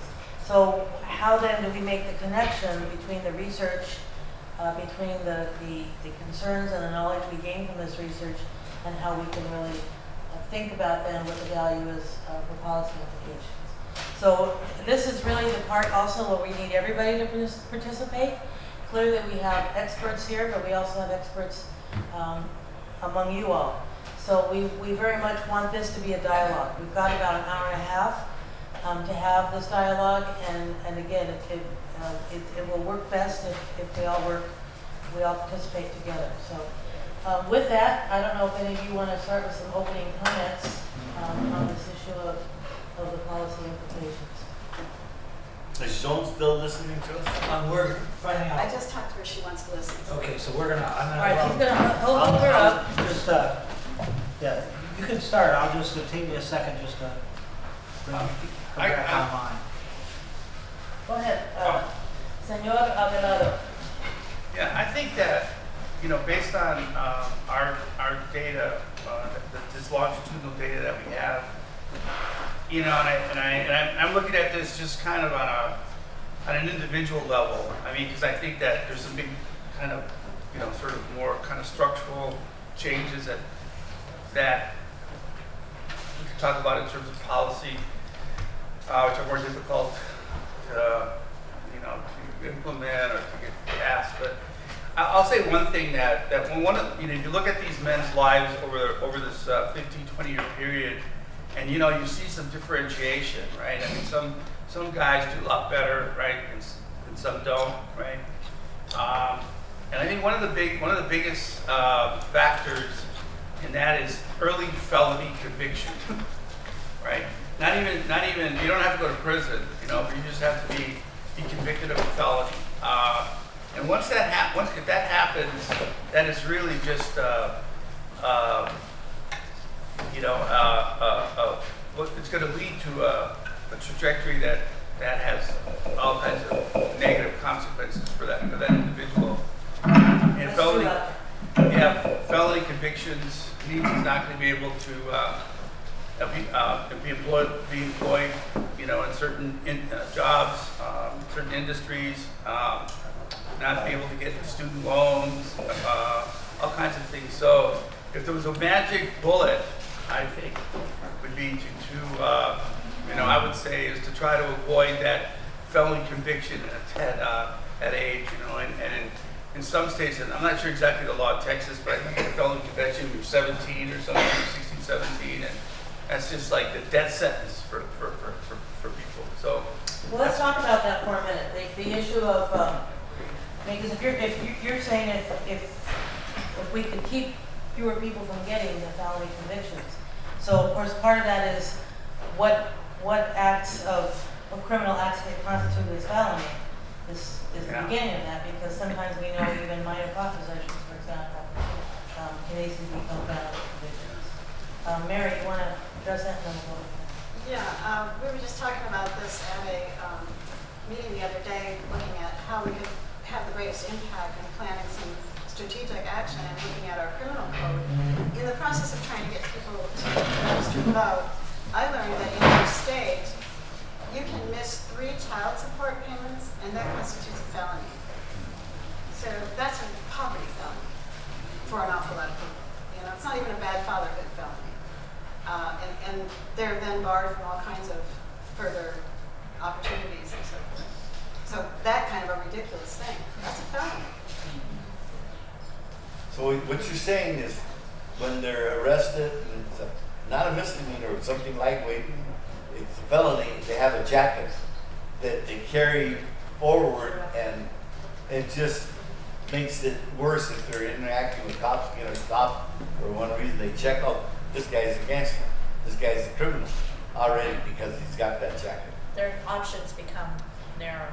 Yeah. Well, like you said, they can't get financial aid, they can't be in public housing, they can't get jobs. Right, they can't, even if they're, in some cases, they can't get into public housing if they're married to someone that doesn't have a felony. There's all kinds of restrictions. So if you look at outcomes among these men, you'll see that that is a very key variable, of this felony. So because what happens, and this is, now, my experience is primarily with young street gangs. I should have maybe qualified that. So I'm talking about kids that are 13, 14 years old to 21, 22. After that, it's like, I see that as a different kinds of gangs. I see those as adult gangs, and so I'm not really talking about that. I'm talking about kids that are involved in gangs for 16, 17 years old.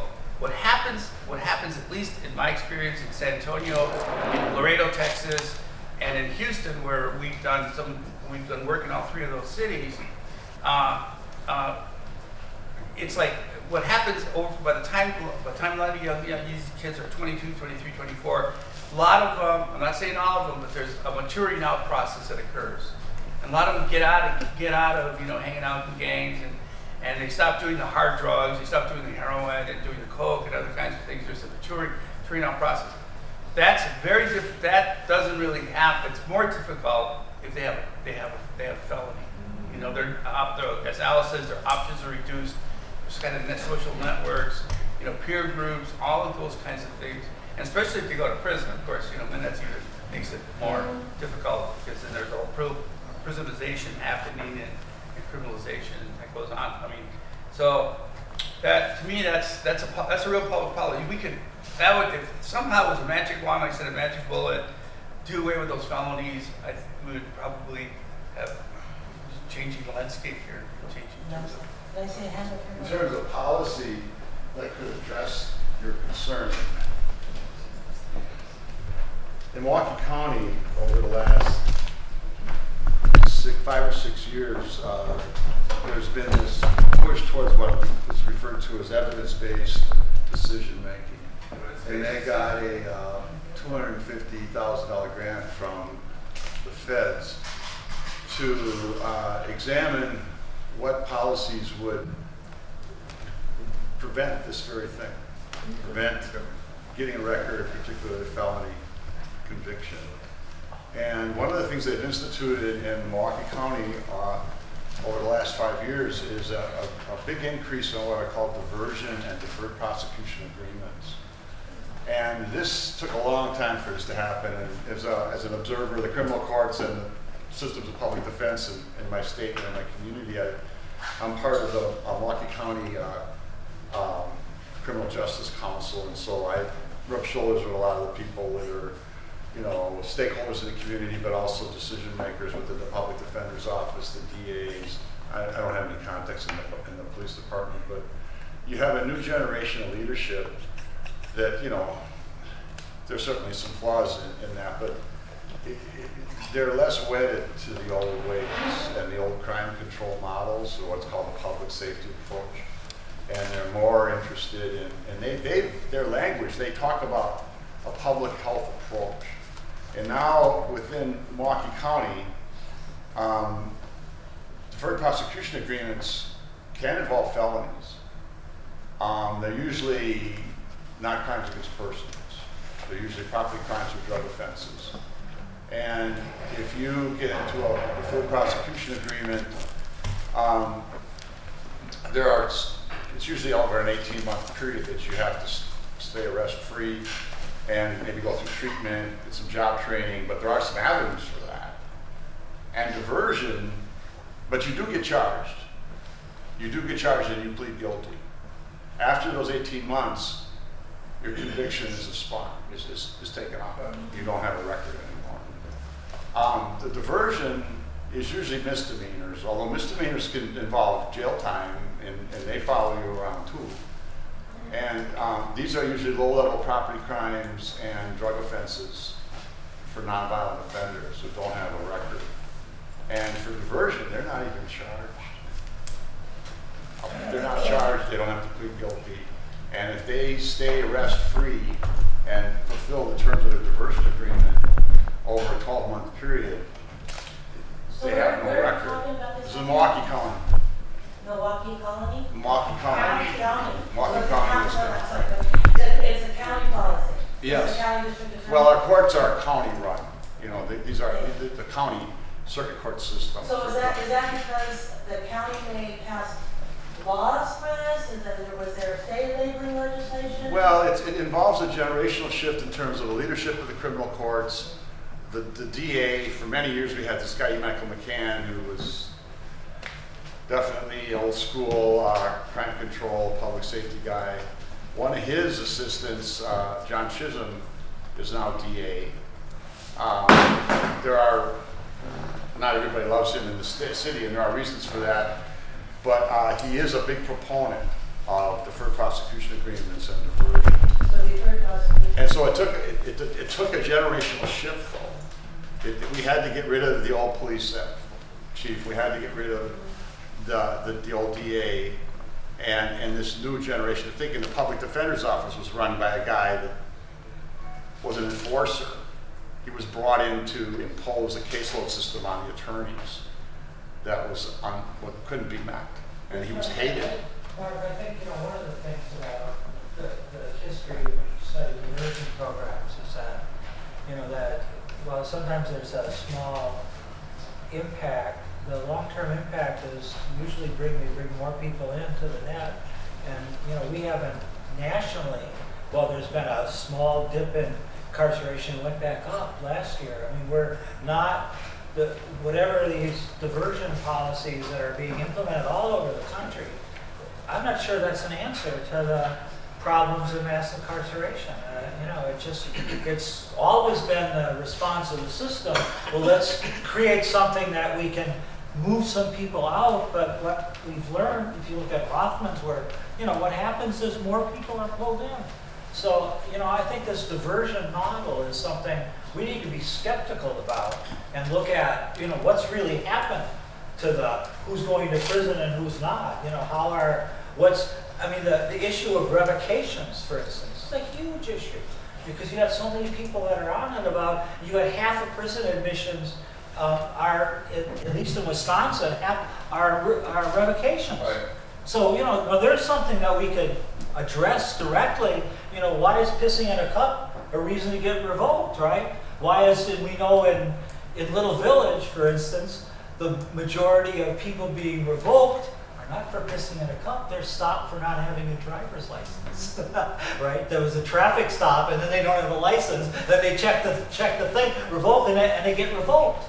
You know, now there's some issues that we could impact the people going in, just looking at revocations, which is, if that's half of all admissions, that's a big deal. That's like what, parole violation, probation violations? Yeah, that's true. That is, yeah. Well, no, the DPA, the diversions is just one piece of the puzzle. I was addressing your point about felonies and how it follows you through your life. And how there is I mean, I'm a cynical optimist, all right? You know, it's probably emphasis on the cynical. But I try to get up every morning and have some measure of optimism for the future. And I'm pretty cynical about people in positions of decision making, particularly within criminal justice. I've been looking at this for 25 years, but and I know a lot of public defenders, and I know their frustrations and the difficulties they face in representing their clients. But I have to say, in all honesty, I really see a shift in thinking. And I'm not saying that all the stuff that needs to happen is being implemented, but there are discussions with probation and parole about revocation. There are open discussions at open forums where the community's invited, where the decision makers are present, and where the questions are posed by like really tough people like Lena Taylor, who was a state senator, who does not pull any punches, believe me. If you've ever been in a meeting with Lena, you know, I have enormous respect for her, and she just says it right out loud. But you know, there's been a shift of thinking, and I think if there's any, I don't know, I'm trying to have some measure of optimism that together they realize, they talk in a language where they talk about how, you know, we don't want to, we realize that when you know, charge somebody and hold them in jail for a week because they can't make bail, they lose their jobs, they lose their apartment, they lose their kids. And so they're trying to avoid that. And there's ongoing discussions with the Department of Social Work and other people that deal with what happens when somebody gets incarcerated and what happens to the family. You know, so I mean, I'm not saying this is a golden, you know, this is going to resolve all problems. But I think maybe one piece of the puzzle is that. I think there are stages, because the felony conviction is one thing, but the other issue is this consistent serial incarceration, which is what you're getting at, you know, that once they get that felony, you know, they're going to be coming in and out. So what do you do during that period? If they go into a diversion or deferred programs to maintain them without getting back in, which gets to this whole issue. So, I mean, it's kind of a snowball effect that, I mean, our guys, I think the mean number of times of incarceration for the whole sample was like 6 point something times during 15 years of their life. So I think, you know, that's the other big issue we need to talk about. I have a question for the panel. Before you do that, Ralph has had his hand up quite a while. I'm sorry, I apologize. It's okay. Go ahead, Ralph. Yeah, this is mostly for you, John, but it's for anybody else as well. And we talked about it kind of quickly, but I really am interested in the overlaps between the political systems and the gang structures or the gang systems, in the ways that I've always been interested in relationships between formal economies and informal economies. They're kind of like their mutual dependency, you know, in some fashion or another. And I remember doing field work in Eastern Europe, where obviously the political system is essentially there are different versions of mafia, you know, in one fashion or another. But I'm wondering if we could get some more detail on that. I'm wondering if your observations for Chicago stretch to San Antonio, to LA, to other places, how widespread those connections can be, how deep they run. So that's the question. Chicago has a history of gangs have always been involved the beginning. The first gangs were fire departments, Swedish and Irish fire departments fighting to get to the fire first to see who loots the place, right? I mean, you know, this has long been a tradition here, you know, that gangs are kind of mesh. And with the social athletic clubs, the Irish and the outfit, you know, an Italian, there's always there's a deep linkage. And when the gangs, you know, in the 60s, the notion, some of the stuff that I got from were like unpublished novels and materials about black gangs that saw this black mafia notion, but that the politics was, this was sort of the goal of this, is to get into the system. Jacobs in Stateville said the problem with the black gangs is that their notion of politics was getting in the machine. Now that's also what Sal said in my interviews, is that the point of SGD was getting their piece of the pie, was getting in the machine. And so you have those Latin folks gangs as well as Latin kings on the other side that have cultivated political ties and have chosen sides, you know, in races. And I don't know, I mean, it's interesting, going to be interesting to see how this current election plays out and how, sort of where the allegiance of the gangs are going to go into the political system, whether, you know, this alliance, this white Latino alliance that the machine has wanted for 30 years, whether that's going to be the wave of the future. That's clearly what Sal, my informant, saw, that building ties with the machine was the way to go, and that blacks were irrelevant, you know, and that the black community in fact has been split deeply at this point, and that they're not a serious force politically. I mean, I think Karen Lewis might have made a difference, but that right now it's an impotent force. So the whole game is in how the Latino community is going to go. And is Anita going to be our new state's attorney or not? That's really, I think that may be a major factor in history right now of what's going to happen in this election. And I don't know the answer to that. We'll know what, the 15th? That's a week from Wednesday, right? Or no, it's this next Wednesday. Tuesday. Tuesday, yeah. Yeah, I guess I'd just say quickly too, in terms of the areas that I've studied gangs, I think I just go back to Diego Vigil's point about marginality, that the communities that I've studied, they've been left out of the political system for this Latino population. They're marginalized, the communities in which they're segregated. Also in terms of getting resources there. I think that's part of the problem about why they haven't moved on in towards different organizations. Whereas there have been some organizations such as the KKK that have been tied in to politics and mainstream education and police force, that those groups don't get the social label of gangs. But I think that marginality piece in the communities that I've studied, they're left out of the system. So in Denver, you know, they struggled hard to create their own systems. A lot of ASU Unida are going with, you know, Crusade for Justice efforts. The Democrat and Republican parties aren't meeting our interests. So we got to do something that helps our own community. But, you know, the difficulty of, I think they had more success probably in Texas, being able to bring some of that party to locally for politicians or votes or create changes. But where I've been, it's been a struggle. I mean, in California, you have, I mean, again, these are baby steps, right? I mean, I'm not saying this is going to solve the problem, but for California, we had, what was it, Proposition 47 that was passed, where, you know, nonviolent offenders are being released, you know, from incarceration. It was, and also those that were involved for drug offenses and property offenses, right, were minimized from felonies to misdemeanors. I mean, there was 13,000 people were released last year from the prisons, you know, as a result of that.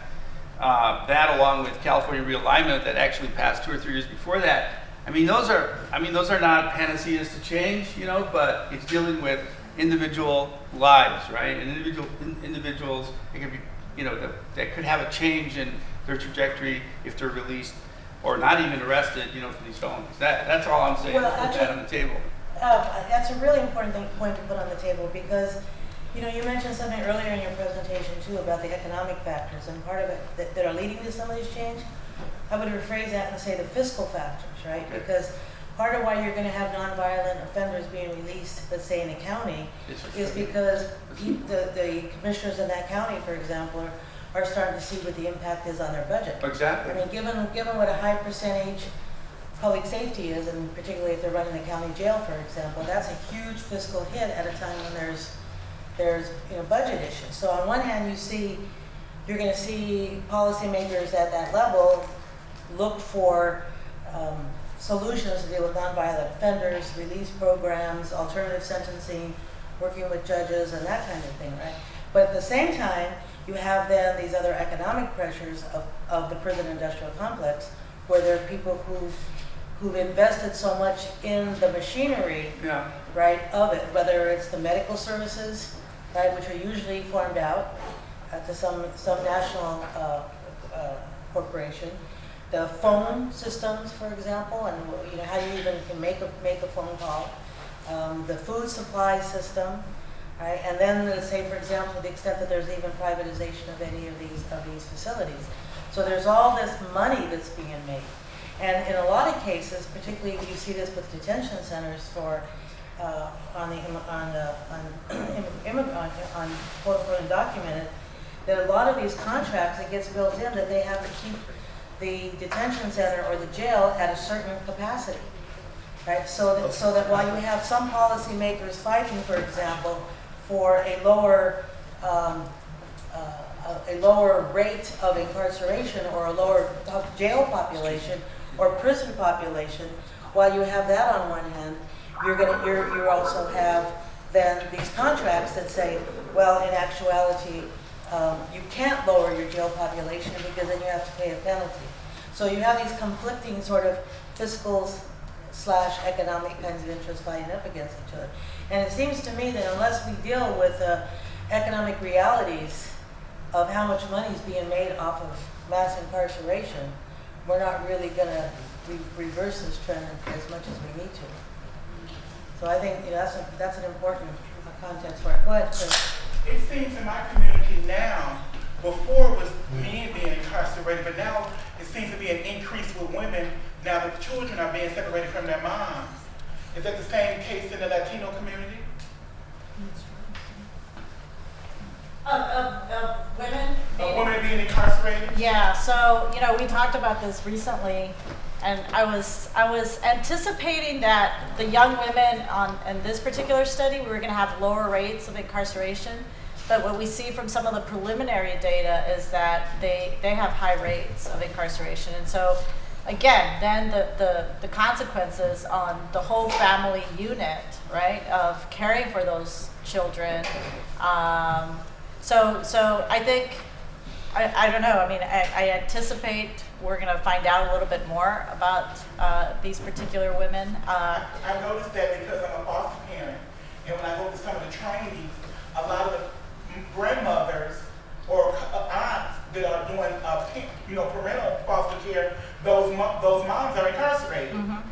And it's quite a few of them, like she's been in jail and she has 2 more years or whatever. So I noticed as I'm going to training, it's starting to increase instead of decrease.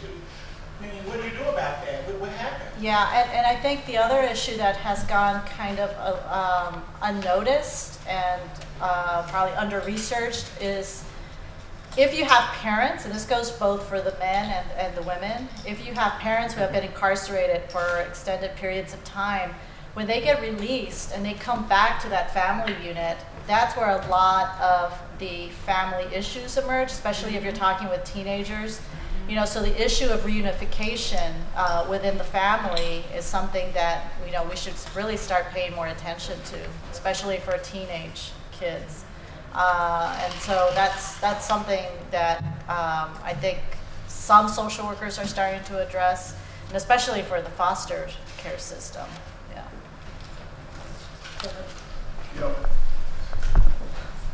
I think it's probably pretty safe to say it, that until we decriminalize addiction, we're going to continue to have mass incarceration. And I guess the question I was going, I don't know if you all agree with that, but that's what I think.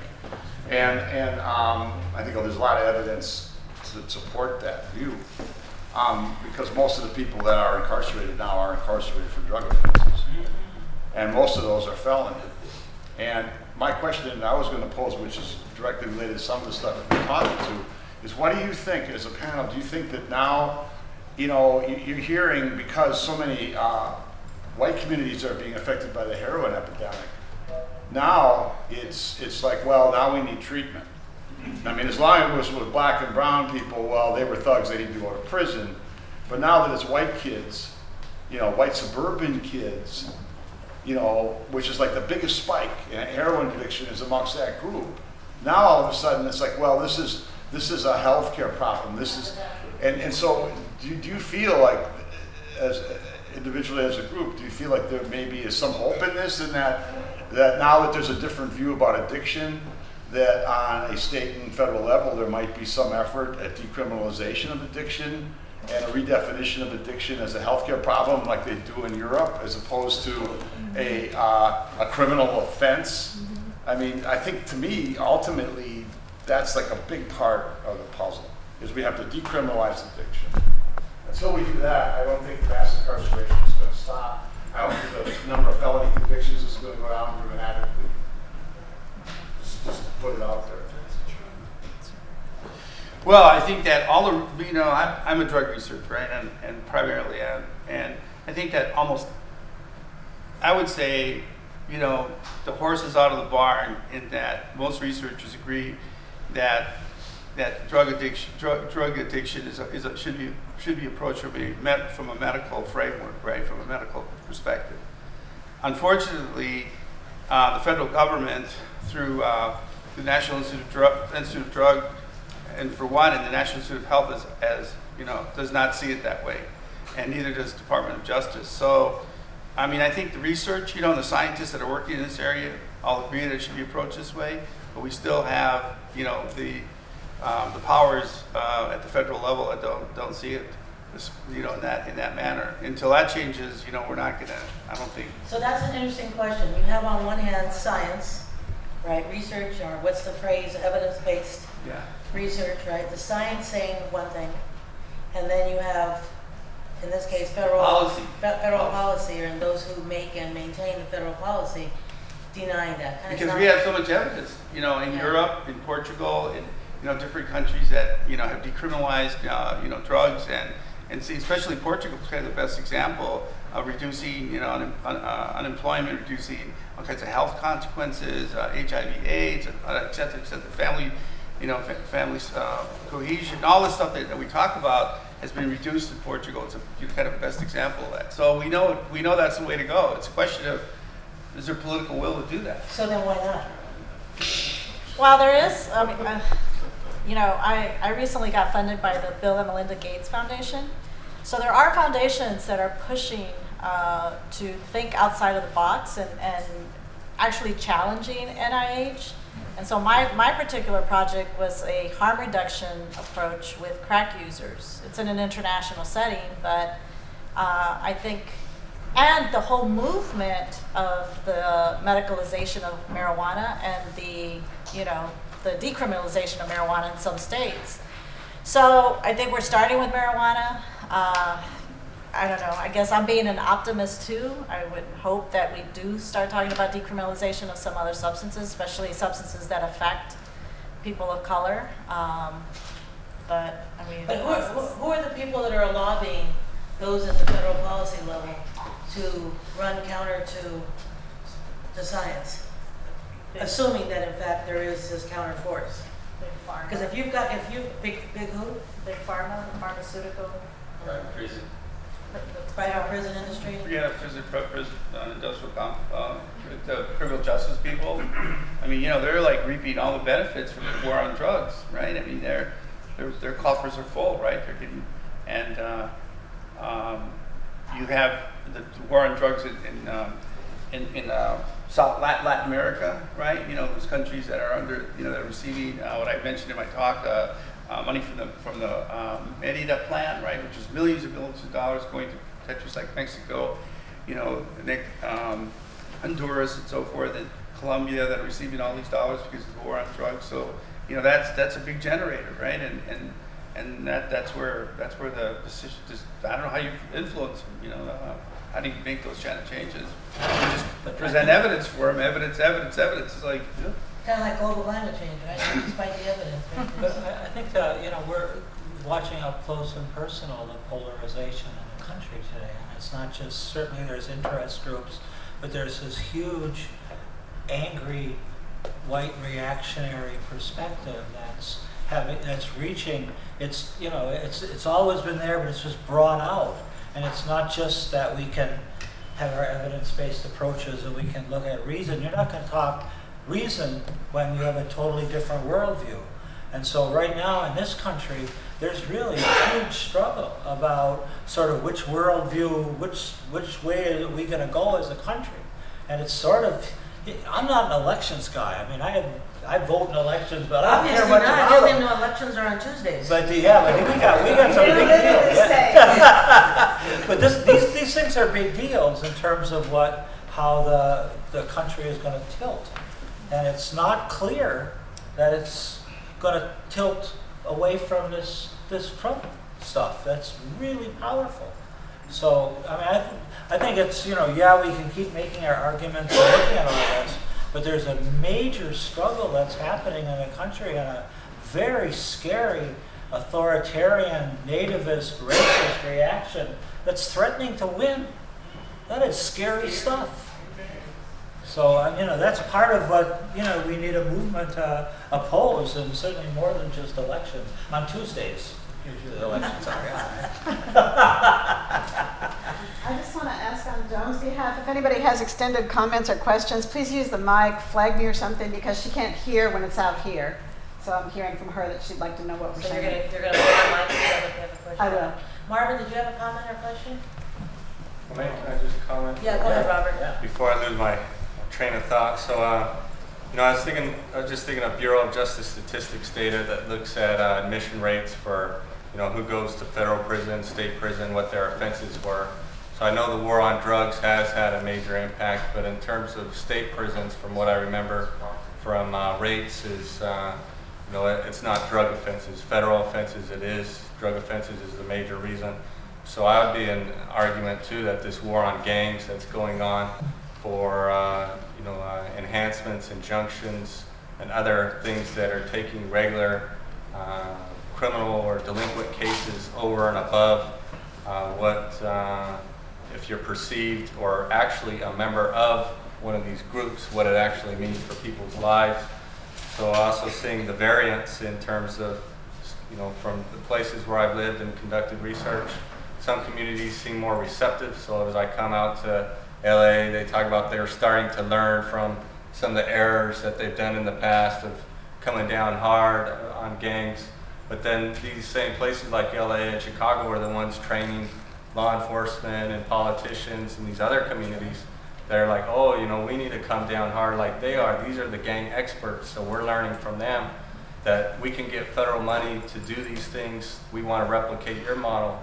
So I think in these other communities that are often unheard of in the news or the media, is that they're experiencing some of these other end of the pieces. It's like you can't learn what went wrong somewhere else 10, 15 years ago, and now you're trying to replicate that same stuff.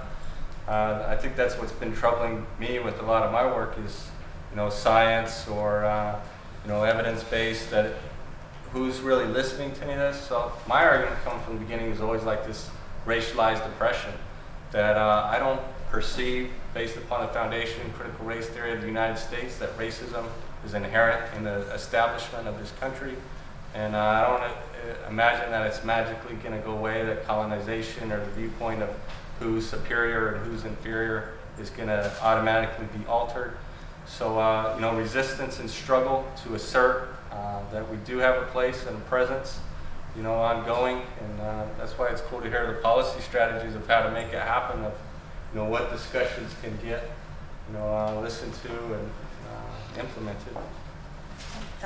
Just to build up on what you're saying, Robert, and maybe you can talk more about this, Javier, but I think something that's happening in LA, and I'm sure it's happening in other parts of the country, is this issue of gentrification, and in communities where people of color have historically lived, and so the implementation of, like, for instance, gang injunctions in an area of like LA where I live, all of a sudden there's a gang injunction, but it's also because the neighborhood's going through these processes of gentrification. So I don't know, you know, what the consequences of these are going to be as well. What is the gang injunction? I just wanted to know. Robert? Yeah, so in Utah, as they try to replicate what California's been doing with all these injunctions, is as they tried to implement one, and they did in Ogden, and then it got pushed away. They put like 10 p.m. curfew for anyone who's listed as part of that gang. So you can be 35 years old and have a curfew of what time you need to be at home. If you're hanging around with people who are supposed to be part of that gang, that's now an offense. So these are all misdemeanor offenses. To be able to alcohol possession, gun possession, so making legal behavior now illegal due to For certain populations. Yeah, which Clothing, and right? a lot of times Latino or Black communities that are getting hit, and so same with Utah. You know, they put what they said was you know, the largest gang in Ogden, but it's you know, the Latino population's small, but somehow this is the whole gang problem.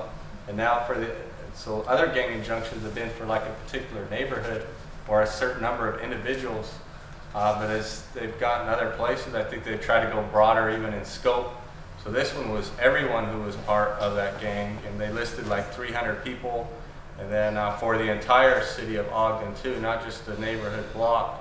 So, you know, people protest and got all the way to the Utah Supreme Court, where they ruled that, you know, it's practice, which I heard is started in a lot of like Chicago, was, you know, loitering and being around, and those injunctions put in place was that they ruled it, you know, was unconstitutional the way that it was being practiced. But it's okay, you learn from that. But now they're trying to bring back a newer version of the same gang injunction against the same gang. So it's like, you know, didn't you learn? And then they try and come up with their data that shows, look, we got crime going up, down, you know, we're getting from officers. Okay, let's see your data. Oh, we don't have any actual data. So that, you know, you look at the other data and it actually shows, you know, nothing even changed. So like I would often get law enforcement data, and I would always be making the counter argument. Okay, we got mostly graffiti, got mostly fights, you know, petty stuff, which is a small number of people who are getting arrested. If the overall number of gangs is supposed to be this high, but the ones that they would focus on in the media are like the, you know, the homicide, the serious stuff, that to then be like blanket activity for everything that's going on with the gang, when actually that's not the reality. So it does seem like the punitive, like receptiveness, I guess, in terms of what do majority of people want to believe about gangs and residents, is open to, we need to come down hard on gangs. And everyone's like, okay, we need to go against gangs, we're in agreement. We need to come down on illegals or drugs. So something in which that, even those code words being used, that it makes it seem like, you know, this is something we can get the entire community to support.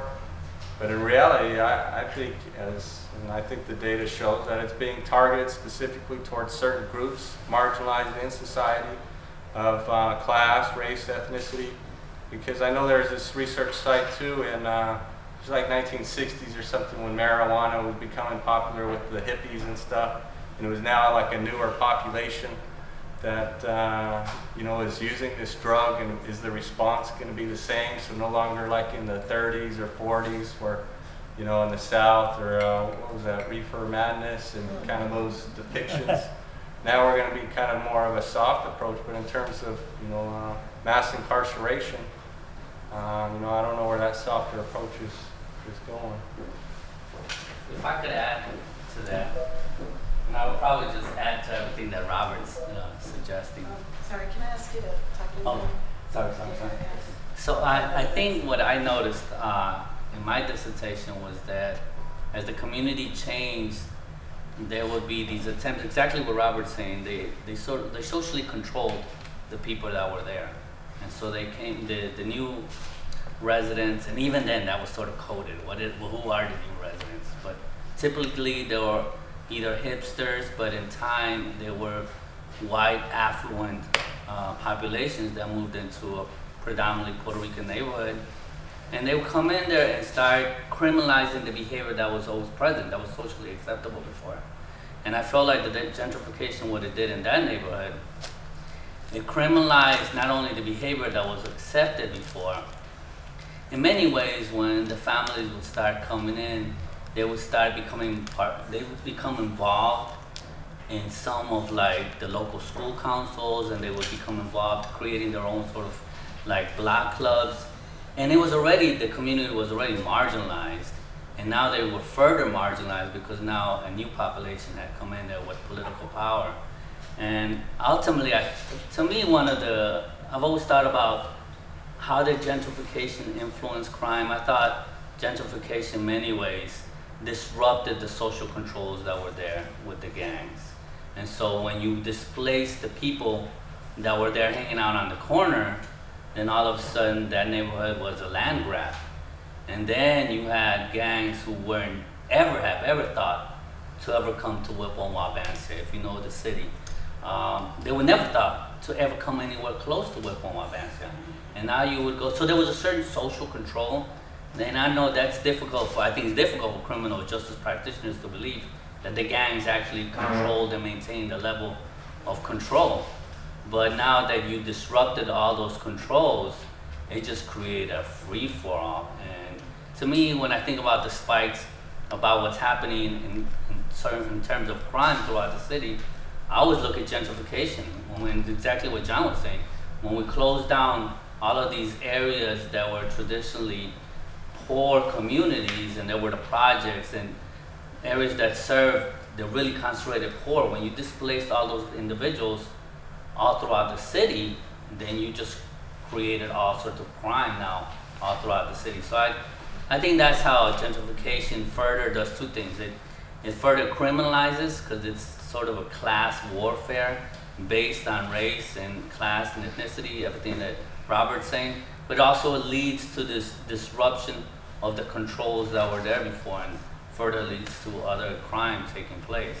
So it's like the poor people, the good people that were there are now being victimized also sorts of different ways. You know, the whole issue of gentrification that you touched on is really important in combination with the gang injunctions. Back in the late 80s, early 90s in Los Angeles, they introduced two laws, STEP, Street Terrorism Enforcement and Prevention Act, and then gang injunctions. And they were aimed to make the gang members uncomfortable in different areas and not a nuisance for the regular citizens of the neighborhood. This researcher from USC looked into all the places there were gang injunctions that had been levied against a gang, and he found out that some of the more violent gangs and the most troublesome gangs were not on the injunction. They were sort of ignored. But the areas that were being gentrified, automatically the gangs surface as a nuisance because they want to gentrify it, and that they get rid of it. I was brought into a case 6 years ago in the rural area of Orange County, in the town of all names, Orange. And they had a gang there, OBC, Orange Barrio Cyclists. And the district attorney of Orange County, a real interesting conservative, reactionary guy, sort of leveled the gang injunction on them, saying that they're a nuisance, and initially he put 300 guys. This is a little teeny barrio. I mean, a little rural enclave. 300 persons were on it. And they went to court, and the judge just, what the hell's going on? And anybody that was that gang age group was on the list. So they eliminated that, and they came with a small, you had to have information, or at least documentation showing the individual on there had been involved in the gang, or at least committed some crime. They had some facts, instead of just like willy-nilly 300 people. So I got involved, the ACLU got me involved, and ordinarily I get paid very well, right? But and they told me how much. I asked them, how much are you going to get paid? Am I going to get paid? They said, nothing. You're doing it for a cause of society. And I said, okay, sounds good enough for me. Because my wife's always volunteering me free. So I figured I might as well do it on my own. They got me involved. And before I even went to that community, I said, I bet you any money there's a citrus packing house right near that audio. I mean, like next door. And sure enough, I go there, a building, series of buildings from the 1920s, you know, packing house. That's what their job was, to come in as laborers and live, you know, it's always, you know, workplace, live place, workplace, live place. We have dozens of examples of that throughout Southern California. So they were part of the labor group for the packing house, the citrus industry. So at one time they were good pals with law enforcement and with the city. They had little yearly ethnic celebrations and talking about Orange audio. Then all of a sudden they wanted a Chapman University, which is right nearby. They're expanding. It's one of those private universities that's growing by leaps and bounds. They don't have any more acreage. They don't have any more land. So they have to encroach on Orange Barrio Cypress. So the great thinkers in the district attorney's office said, gang injunction, you know, and they heaped it on the ACLU, did a fabulous job, and I testified, Malcolm Klein testified, and we won in the federal courts for the first time. And then they, you know, the district attorney in Orange County was so pissed. He sent about 3 or 4 of his lawyers there to sort of intimidate everyone. They walked in like mafiosos from Chicago. And they didn't intimidate. They had a little middle-class white woman with a little respect. She body slammed the shit out of them. Every question they asked me, she just took care of them. We wound up winning that case. First time a gang injunction has been, they won in court. It went to the Court of Appeals, it won there. And the county of Orange County had to pay $2 million to the ACLU representing the 200 or what number of people there. Did you get your money? No, I haven't got paid. You get $1 million? They still haven't got paid. They got me involved. Anyway, they got me involved in another case. I was going to get paid because I didn't care. This is something that's dear to my heart. I mean, you know, we can't be going around just arresting people and putting on legal things. They have enough issues already with the felonies you're talking about. Yeah. See, that's one of the reasons in Chicago that we don't have injunctions, because that legal fight, the overturning the gang loitering ordinance, really undercut any attempt to build that, because that was a huge fight. And once the ACLU won that the basis of going to an injunction. But what's left, and I know we have this in all cities, is these gang books. Right, is that, you know, you get put in, like Robert, you're in somebody's gang book over there as a gang member. And we went to court, we were fighting a case, I don't know what it was. So we get some big official of the Chicago police that is in charge of these books and doing all this stuff. And so we were questioning, you know, once you're, you know, if you're 15 and you're in the gang book, you're in the gang book. So we asked them, well, did you know whether this guy was continuing to be a gang member from when 6 years ago he got put in the book? And we ended up with questioning. Ruth Macbeth is the attorney, vicious public defender, you know, just really, they hated dealing with her. I mean, they're sitting here like this, talking to her. So she gets him to admit that he has never in his life seen a case, a single case, of a name that was put in the gang book that was taken out. And now that is a great question to put in these things. Do you know of anybody ever that once they were in that book was taken out? And what does that mean for the validity of this damn book as an identification? Right? It means that well, we know what it means, right? So that was really a telling time in this, and it's an important policy issue because kids get caught up, the cop looks at that book and he's a gangbanger, right? Right. At one time, once they were put in the gang injunction, their name was there in perpetuity. Right. But eventually somebody said, wait a minute, I'm 35 years old, I got 3 kids, I'm working, you know, I don't have Still in the time. gang book. The way the cops say to put work into, you know, the gang purposes. Well, now And, with the internet, that they gets change- nationalized. Pardon me? With the internet, that gets nationalized too. They give you 3 years now. If you're not active in committing any crimes and any infractions, you're taken off the list. Now they're doing that. But I mean, even the ridiculous idea of a step in gang injunction, you know, they won this one, and now the DA in Orange County is running scared. He was going to do another one, and they got their martial law, the ACLU martial law their forces, and they backed out on it. And there's another one coming. I mean, there's just one after another. There's still people thinking that this is a way to tame and control gangs, right? What argument got used that enabled them to win that case?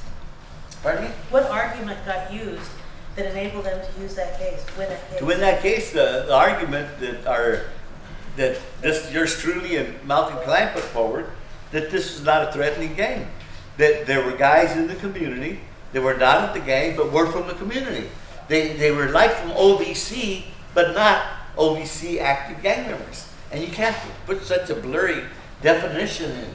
And they convinced the judge and then the appeals court, yeah, that's kind of stupid to put all these guys in lock. It's almost like the Sleepy Lagoon in the 1940s. 28 guys arrested for one murder. They just get a handful of Mexicans, put them in the paddy wagon. That's, you know, they're all guilty until they, you know, they get out of jail on their own. But it's just, they got out on that basis. There was no evidence to show that any of those individuals were in a gang or actively involved in gang purposes and activities. That's another law. The gangs have a purpose, a corporate purpose. Well, it ties in with the changes that occurred with the proliferation of drug trafficking, especially the cartels in Mexico bringing in all these drugs. That they have a purpose to be a corporate entity and make money, and they kill people. They force, of course, people into behaving in what the gang considers the proper way. I mean, my argument for law enforcement and society in general, this starts some intervention programs with the money we're spending for this stupid suppression approach. It's lessened, suppression has lessened, but it's still there, and it's still a prominent strategy.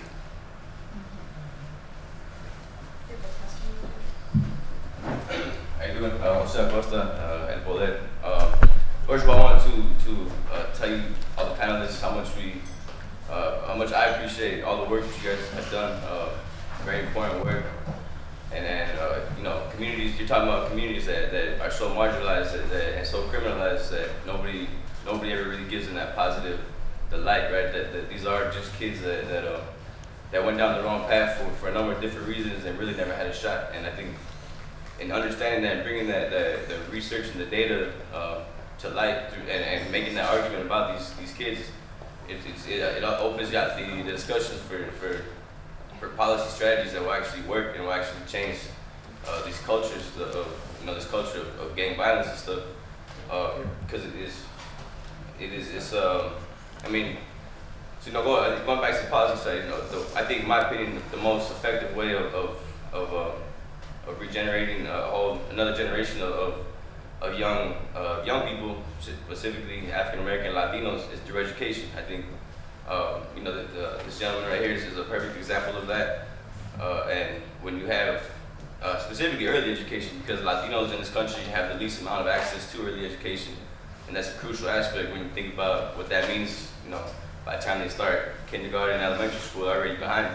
And then there's all the other social factors that play in for why they go down that certain path that they do. And then really, because at the end of the day, I don't know if gangs will ever go away. And that's not necessarily. I mean, if we can change the culture of gangs itself. I mean, look, going back to the Young Lords and the Vice Lords and groups like Black Panthers and stuff, and even around the Chicano movement, so much of it was about empowerment and education and for so many of these kids that are so disconnected to mainstream society and they just want to have something to connect to. That's part of the reason why so many kids get drawn into this world, because they're part of something. They're part of something with people who would kill for them if they had to, And when you if you grow up with no hope and feeling like you have no opportunities and you see the people around you, your neighborhood struggling, and you see your family struggling, that's what you're gonna do. You're not gonna have no hope, these kids, they feel like they don't have anything to look forward to, look up to, and when they have the opportunity to become part of something like that, they take it, and it's a family thing to a lot of people. It's not just, oh, I'm in a gang and therefore, you know, this and that. Like, you're part of something. You're feeling disconnected from the entire, you know, mainstream society, but yet you're part of this thing that in your mind gives you power and it gives you strength, and it makes you a man, or, you know, whatever. So I think just in terms of changing the cultures of everything, it has to be around education and around providing people the necessary tools from early on in their lives to understand how the system works and why it works against them, and how they can take control of their own lives and not just give up from an early age and say, all right, well, this is kind of my destiny. I guess this is what I'm supposed to be doing. And then, you know, and as mainstream society adapts to this, you know, change that I'm talking about, that's when also at the same time this outside perception of who gang members are and who these kids are, well, that starts to change too, because part of the issue is that so many kids feed into that, you know, and it's because they have in their minds they have no other hope, they have no other options. So selling drugs, that is the company, you know, in their neighborhood is selling drugs and the gang stuff. So I think just in general, education, again, going back to that, is in my opinion the most effective way to really change, this. You know, one of the guys in here this morning had to leave because he was gathering kids, LK and 2 Sixers and a variety of kids he works with, to bring them up to the Trump rally to protest. And, you know, it's that this is a great, at the end of it saying, I said, you know, the police and issues like this repression are a way to unite across race, and I think we're going to see that in a demonstration. But it's bringing the gang kids involved and seeing that there's commonality and there's a movement that we can all be part of. You know, Trump is a very scary possibility, but it's also bringing people together. And I think if we can bring those people we work with from the streets involved in the movements, then that hope begins to be something that's more tangible. So I told Eddie, go man, go, and you know, I'll see you at the rally in a little while. So I think that education is what we need. Yeah, just I was just going to say real quick in response. I mean, there are some programs. Excuse me, Robert. Real quick, there are some programs that are doing what you're saying to do. And I don't know if you're familiar with Jerry Dale. Yeah, I know. Hombre Noble. You know, I mean, so there are kind of programs where they're just not at the kind of massive level that we need them. You know, but Jerry Dale does a great job. You know, with taking kids in the streets and really showing them alternative ways and avenues. My wife and I were involved in that early on when it first started, back in the 90s. Yeah. Hombres y mujeres nobles. Yeah. And so we do have programs, you know, it's just that they're not funded and they're not massive enough, you know, so that we could actually deal with these kinds of And they're based on having positive role models. I mean, that's one of the big issues, right? That a lot of these kids are around people that, you know, are not going to school, have dropped out, engaged in criminal behavior. So the whole thing about positive role models has been talked a lot about. That's a funny point there, because no one has done research, but a lot of people have talked about it, and I certainly have mentioned it more than once. During World War II, the youth of the community, the tough guys, the real well-behaved guys, were put in the army. And the Pachucos stayed there, and the Zoot Suiters, right? The ones where the army didn't want them, the Navy didn't want them. During Vietnam, again, they took all the kids in the neighborhood in the 60s. And they left all the kids, they wound up just staying on the streets. There may be a connection there, the positive role models leaving, and the kids in the streets not having some of those tough street role models. They were not into the destructive mayhem that the life of the gang kids became. It's very. Yeah, and I just echo what you were saying too about the power of education and about change people's lives from, so historically we look at the situation we're in and assess, and use knowledge and science and research. I think there's tremendous power in that, and so I think you know, being able to transform people's lives from what they were before to now having more opportunities is, you know, so even myself, my own experiences, like, you know, I'm extremely grateful. So like that Generations of Exclusion book, you know, in my family, like we were on that path of generations of exclusion. It's not just one generation, it's multiple generations. So if you can try and break something of that gap, I think there's tremendous power, but also fear in that as well, because as I look historically at some of these groups that were attacking some of the root causes and problems that lead to gangs, you know, those groups are seen even more dangerous than the gangs, to where you get the federal government and the COINTELPRO stuff, which has been covered pretty good with Black Panther Party, and even Martin Luther King, Dr. Martin Luther King being targeted in those different groups. So, you know, from what I learned from people too, from the Crusade for Justice, you know, they often thought that, you know, their outcomes of what this group membership to create change was probably going to have damaging impact too on their lives, but it wasn't against each other. So in terms of like fighting amongst barrios and different gangs that people look just like us and going through the same problems as us, to start changing that towards, you know, what are the problems in the schools? What are the problems with the police? And not each other as the enemy, who are suffering through the same things, but let's challenge these institutions. And I think, you know, it makes people a little uncomfortable. So to even have gang researchers who aren't the normal kind of, you know, mainstream criminology viewpoint that we're hearing today on these states that have modeled after these paradigms that have been implemented, that you can be, like, I think it puts you in a position where you can argue a different way, to use your credentials, your education. So, you know, like I go in and I challenge, and I'm working to challenge injunctions or enhancements.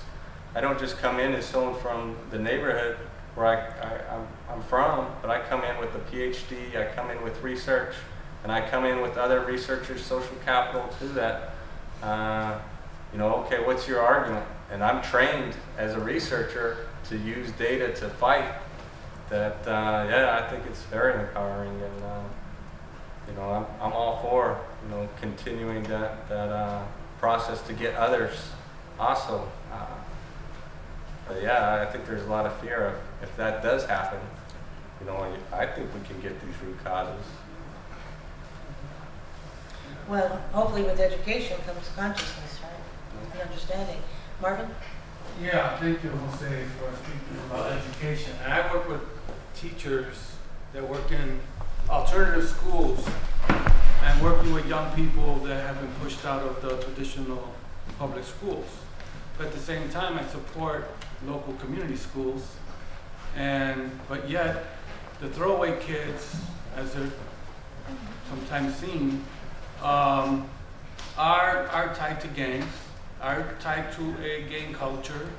They have a economic system where in every school in Chicago is a marketplace, and the gangs fight for those marketplaces, just like they fight for the corner marketplace. So when there's an eruption in the community, and it's usually because that point where they're selling drugs is now there's two gangs vying for that marketplace, that spot to make the money. So in every school we see this.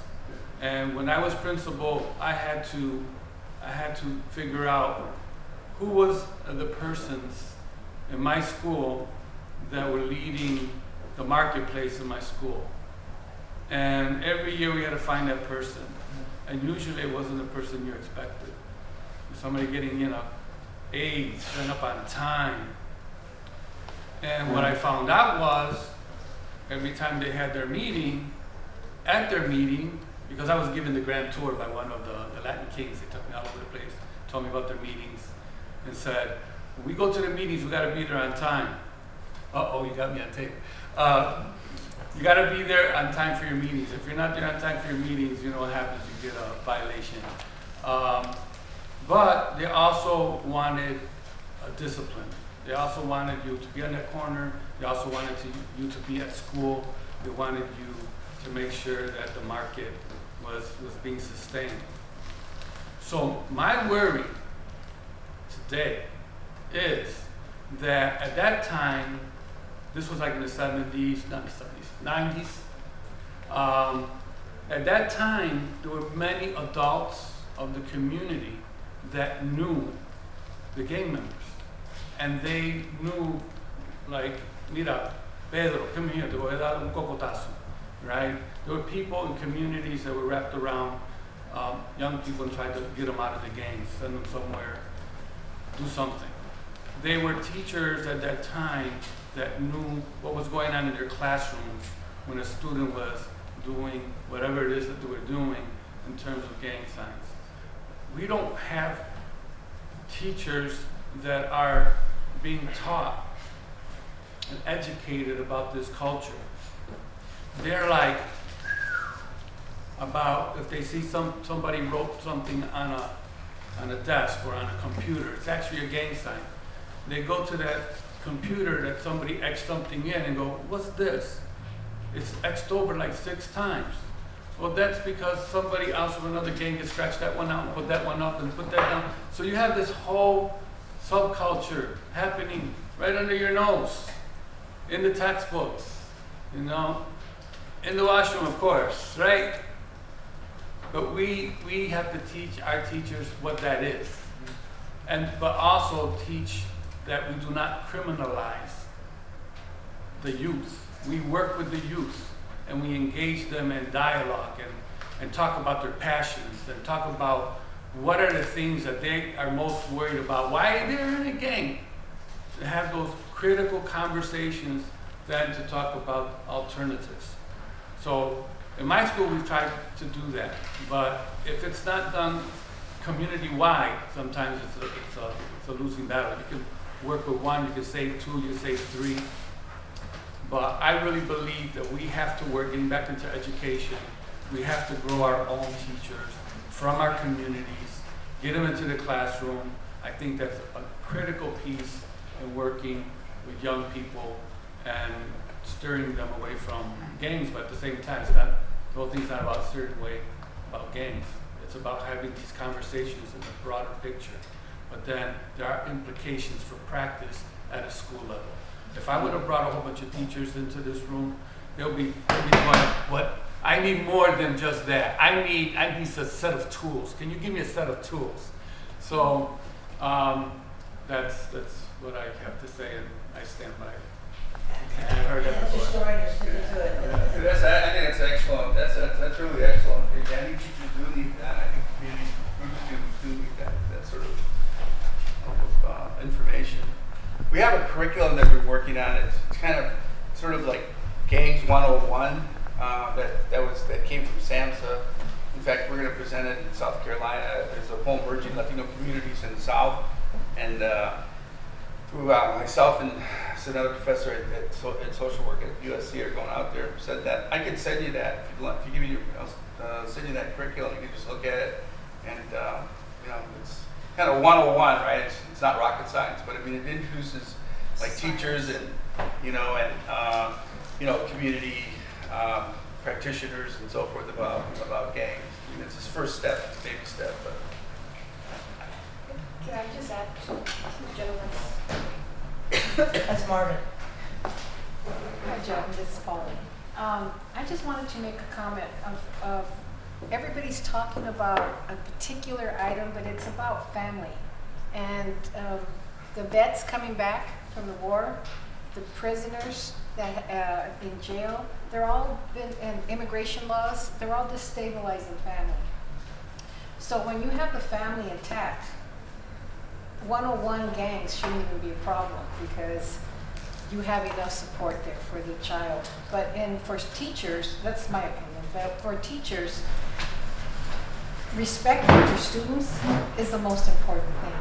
And I think, not to put them down, but you have to understand as a person that doesn't know that community, don't define them. Have them define themselves and accept that definition. That's just a little idea. Thank you. No, I'm up for that. Okay. Thank you. Okay, so I'm thinking about what's the intersectionality of all this. I think about the school to prison pipeline, and I think about the teachers that go in there. Like some of these statistics sort of scare me. Like when you see that maybe like some of the most like gifted students, like the 3rd grade, by the time they start going through the education system and they're criminalized, they become like dropping out of school by 7th and 8th grade. So kids that scored really high at a very young age, what is happening in schools that's pushing them out? Another number that sort of scares me is like, you see that kids that get into trouble, they're more likely to be penalized in elementary school than they are in the high school level. So I think about all those numbers. I think about like what is the connection of the criminal justice system and what is the connection to those teachers?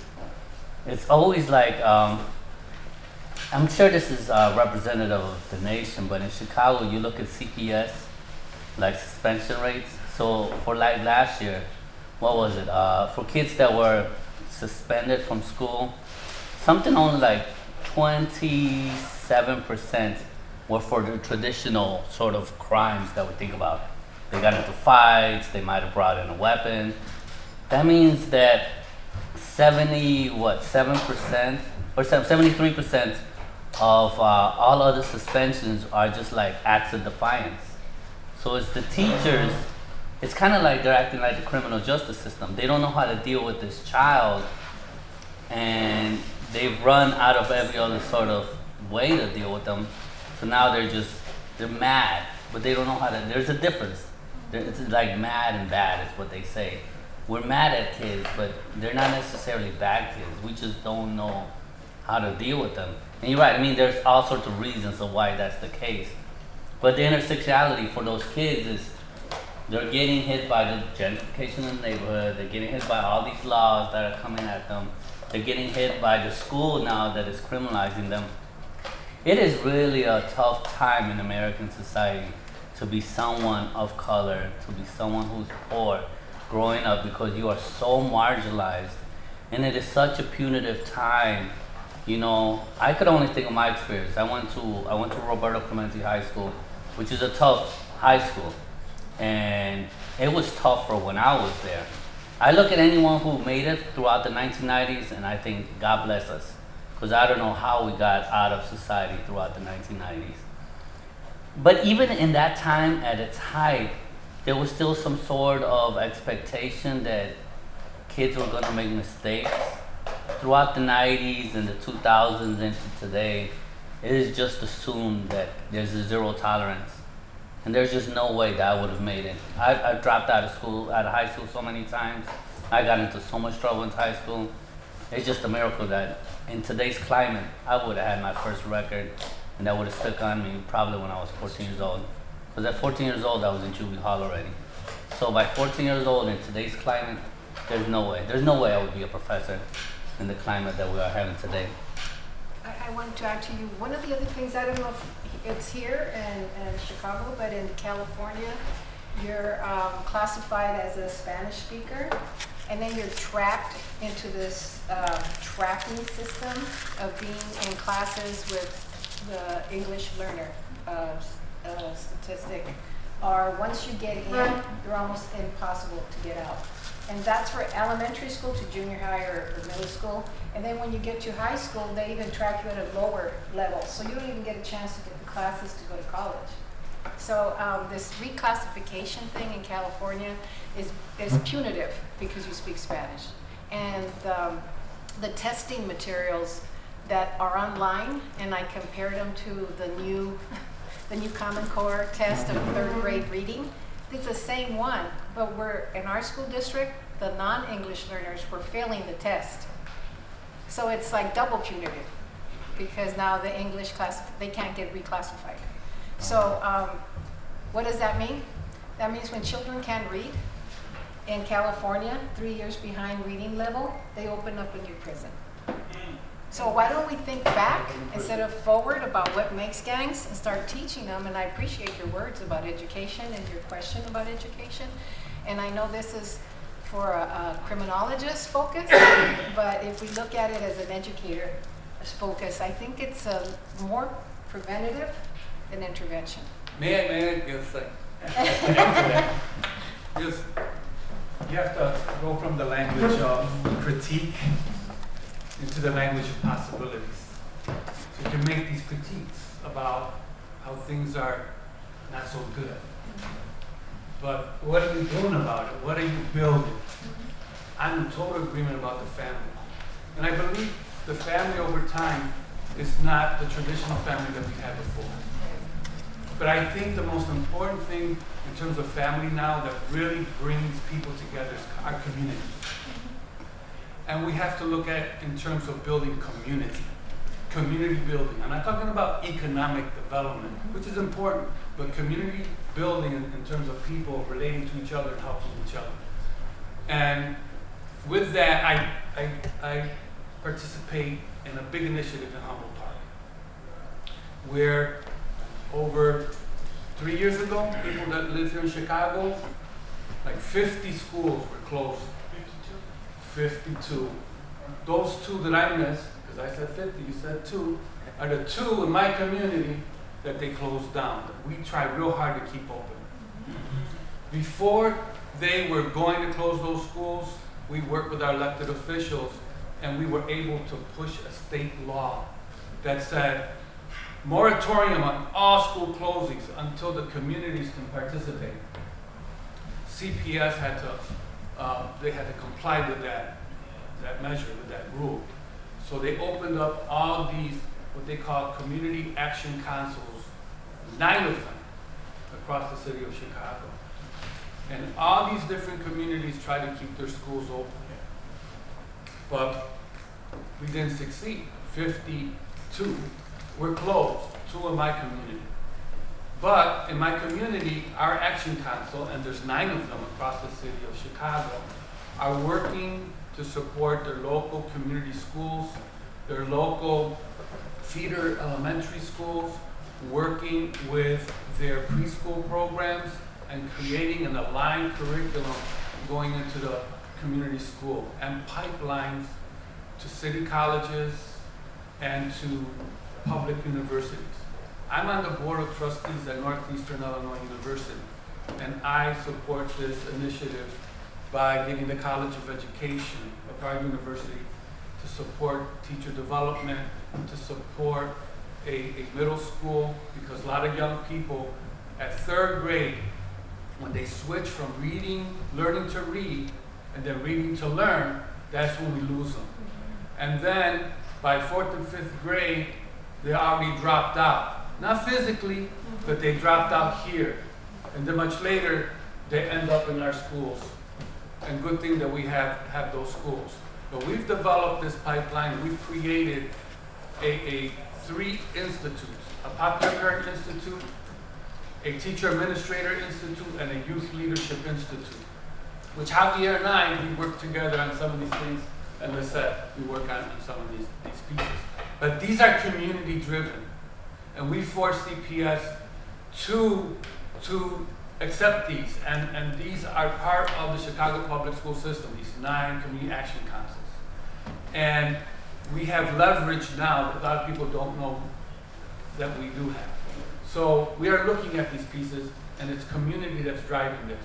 So it's an educational pipeline, then we take all our community agencies to provide social, emotional, wraparound services, mental health services to all our families and our students. And so this is what I'm working on. So coming here helps me to take back the message and also make some connections so you can support the work that we're doing in Humboldt Park. So it's not just about me getting this knowledge and laying out the critique, but it's a language of possibility, and I feel like I'm part of that. I asked the question earlier, what is this thing that in all your work that you do, what you feel most proud of? And throughout the discussion, I can hear you answering my question. You guys are awesome in everything that you've done. I really like to see the research on the young women and now the older women and their children and what they're doing, the history in the 60s, going back to 50s, even earlier than that, and still having, you know, contemporary knowledge. And of course, the Chicago work, we got to connect with you. The research on incarceration of the Latinos, and of course Knoxville, the work that you're doing in Knoxville, that's interesting. I always liked the Highlander Center there and learned a lot from that. So that's what I have to say. That's it. I'm not going to say I stand by it. It's there.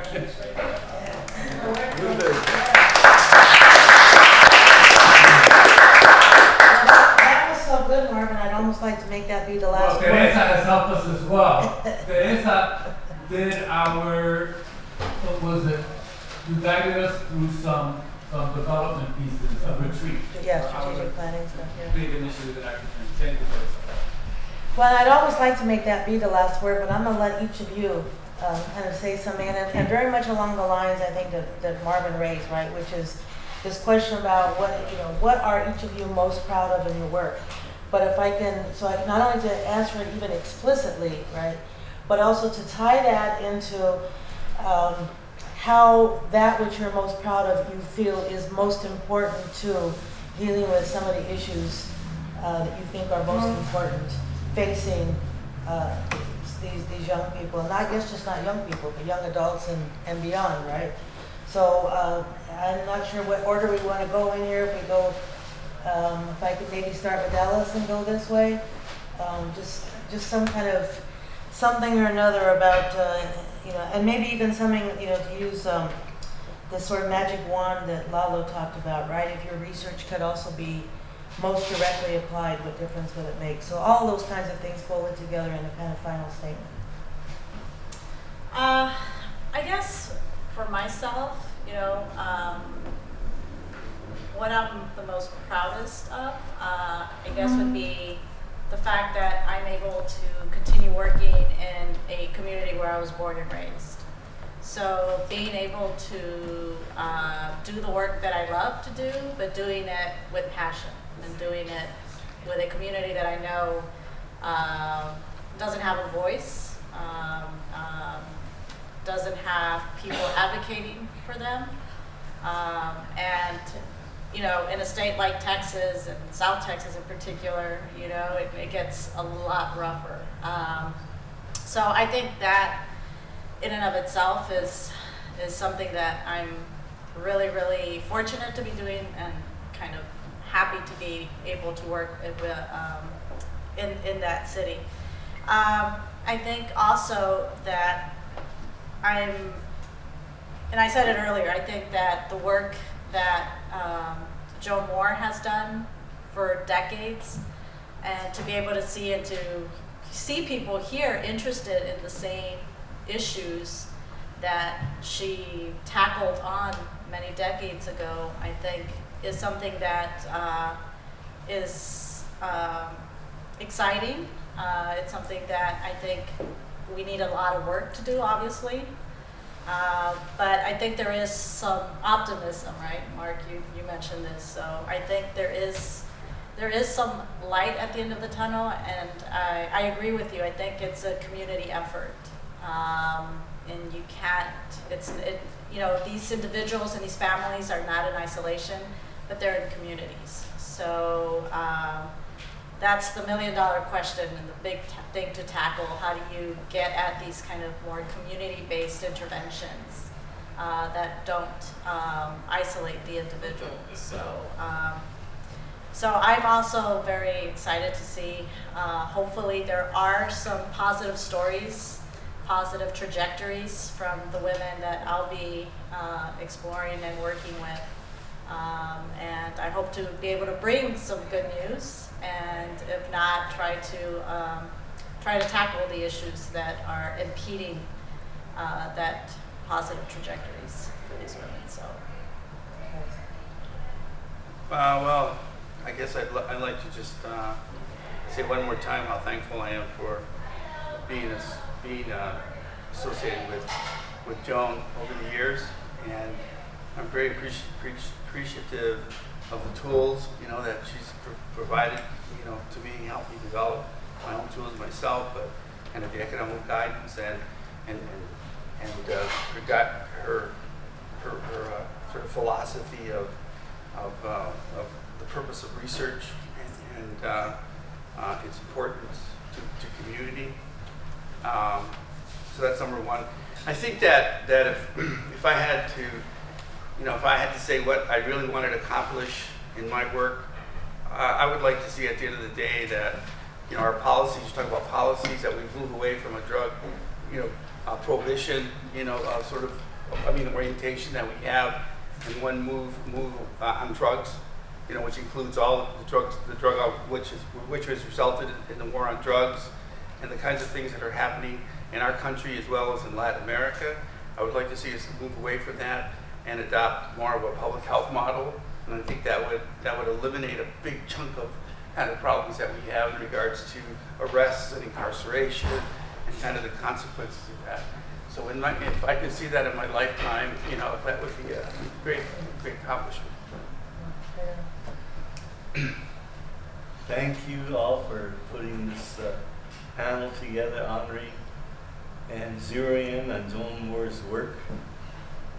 I'm proud that the work that I've accomplished has made me a gang expert, where I'm brought in on cases to testify on the part of the defense, and a lot of kids that are just railroaded into prison. I've recounted some of those experiences. And the thing I'm most proud of, not related to gang research, but has provided me the avenue and the means to talk about, conduct and to talk about gang research, Chicano studies. I'm glad I participated in the 60s and 70s, getting Chicano studies and diversity studies, ethnic studies, started at different campuses throughout the country. Now, it's pretty much integrated into the curriculum. Some schools are wavering, they keep it for a while, and they kick it out, and they bring it back. But I think it's here to stay. And that foothold in the university has provided me the foundation in which to do this research, in order to do the investigations into issues and problems of our community, and then to publish them. And that's the kind of support you get from the university and being in Chicano studies. I cut my teeth on Chicano studies back in '68, and of course throughout the '70s I worked, and then eventually the anthropology departments wanted me and blah, blah, blah. But I've always maintained with each of those academic units that I'm a Chicano studies professor, okay, within anthropology. And that's what I'm most proud of. Rather than saying what I'm most proud of, one of the things I'm really admiring of Teresa and everybody here coming here, and as we learned from Joan, we're able to give out. And Joan just called and wants to let you all know she's been listening. She's really grateful and thanks you all very much for being here. And I think this intergenerational sharing of knowledge and concern and empathy is just absolutely crucial. And we all owe Joan some gratitude, and we have an obligation as well. Yeah, so following that, I'd just like to say too, of what I've been able to contribute or think I've taken from this is, being an advocate. So like I talked about with Joan Moore, being an advocate for me, trying to be an advocate back with my community. So first, starting with myself, getting myself to a point where education, life, straightening out. So being a father, a husband, all those important too, and directly that I feel like I've been able to play a part in more, where I can see growth and development. And so battling that generations of exclusion, which is, a battle, my family for generations, Mexican American, that Latino, that I see as important. So this way of being able to share voices and the stories of what I've heard. And people that know me, I'm a mellow guy.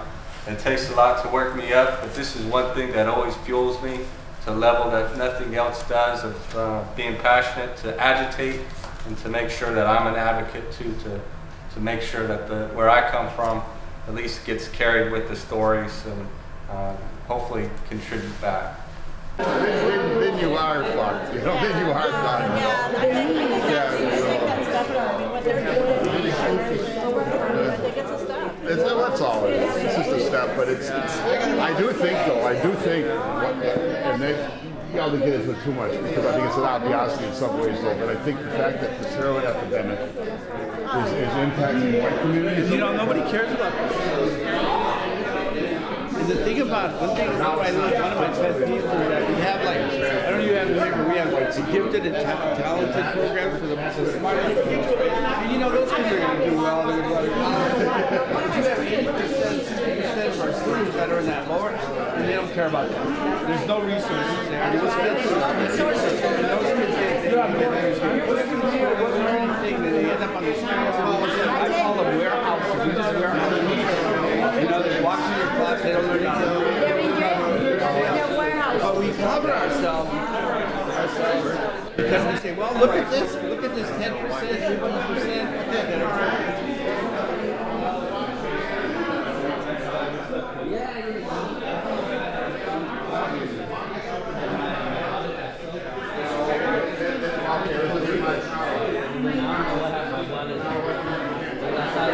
That's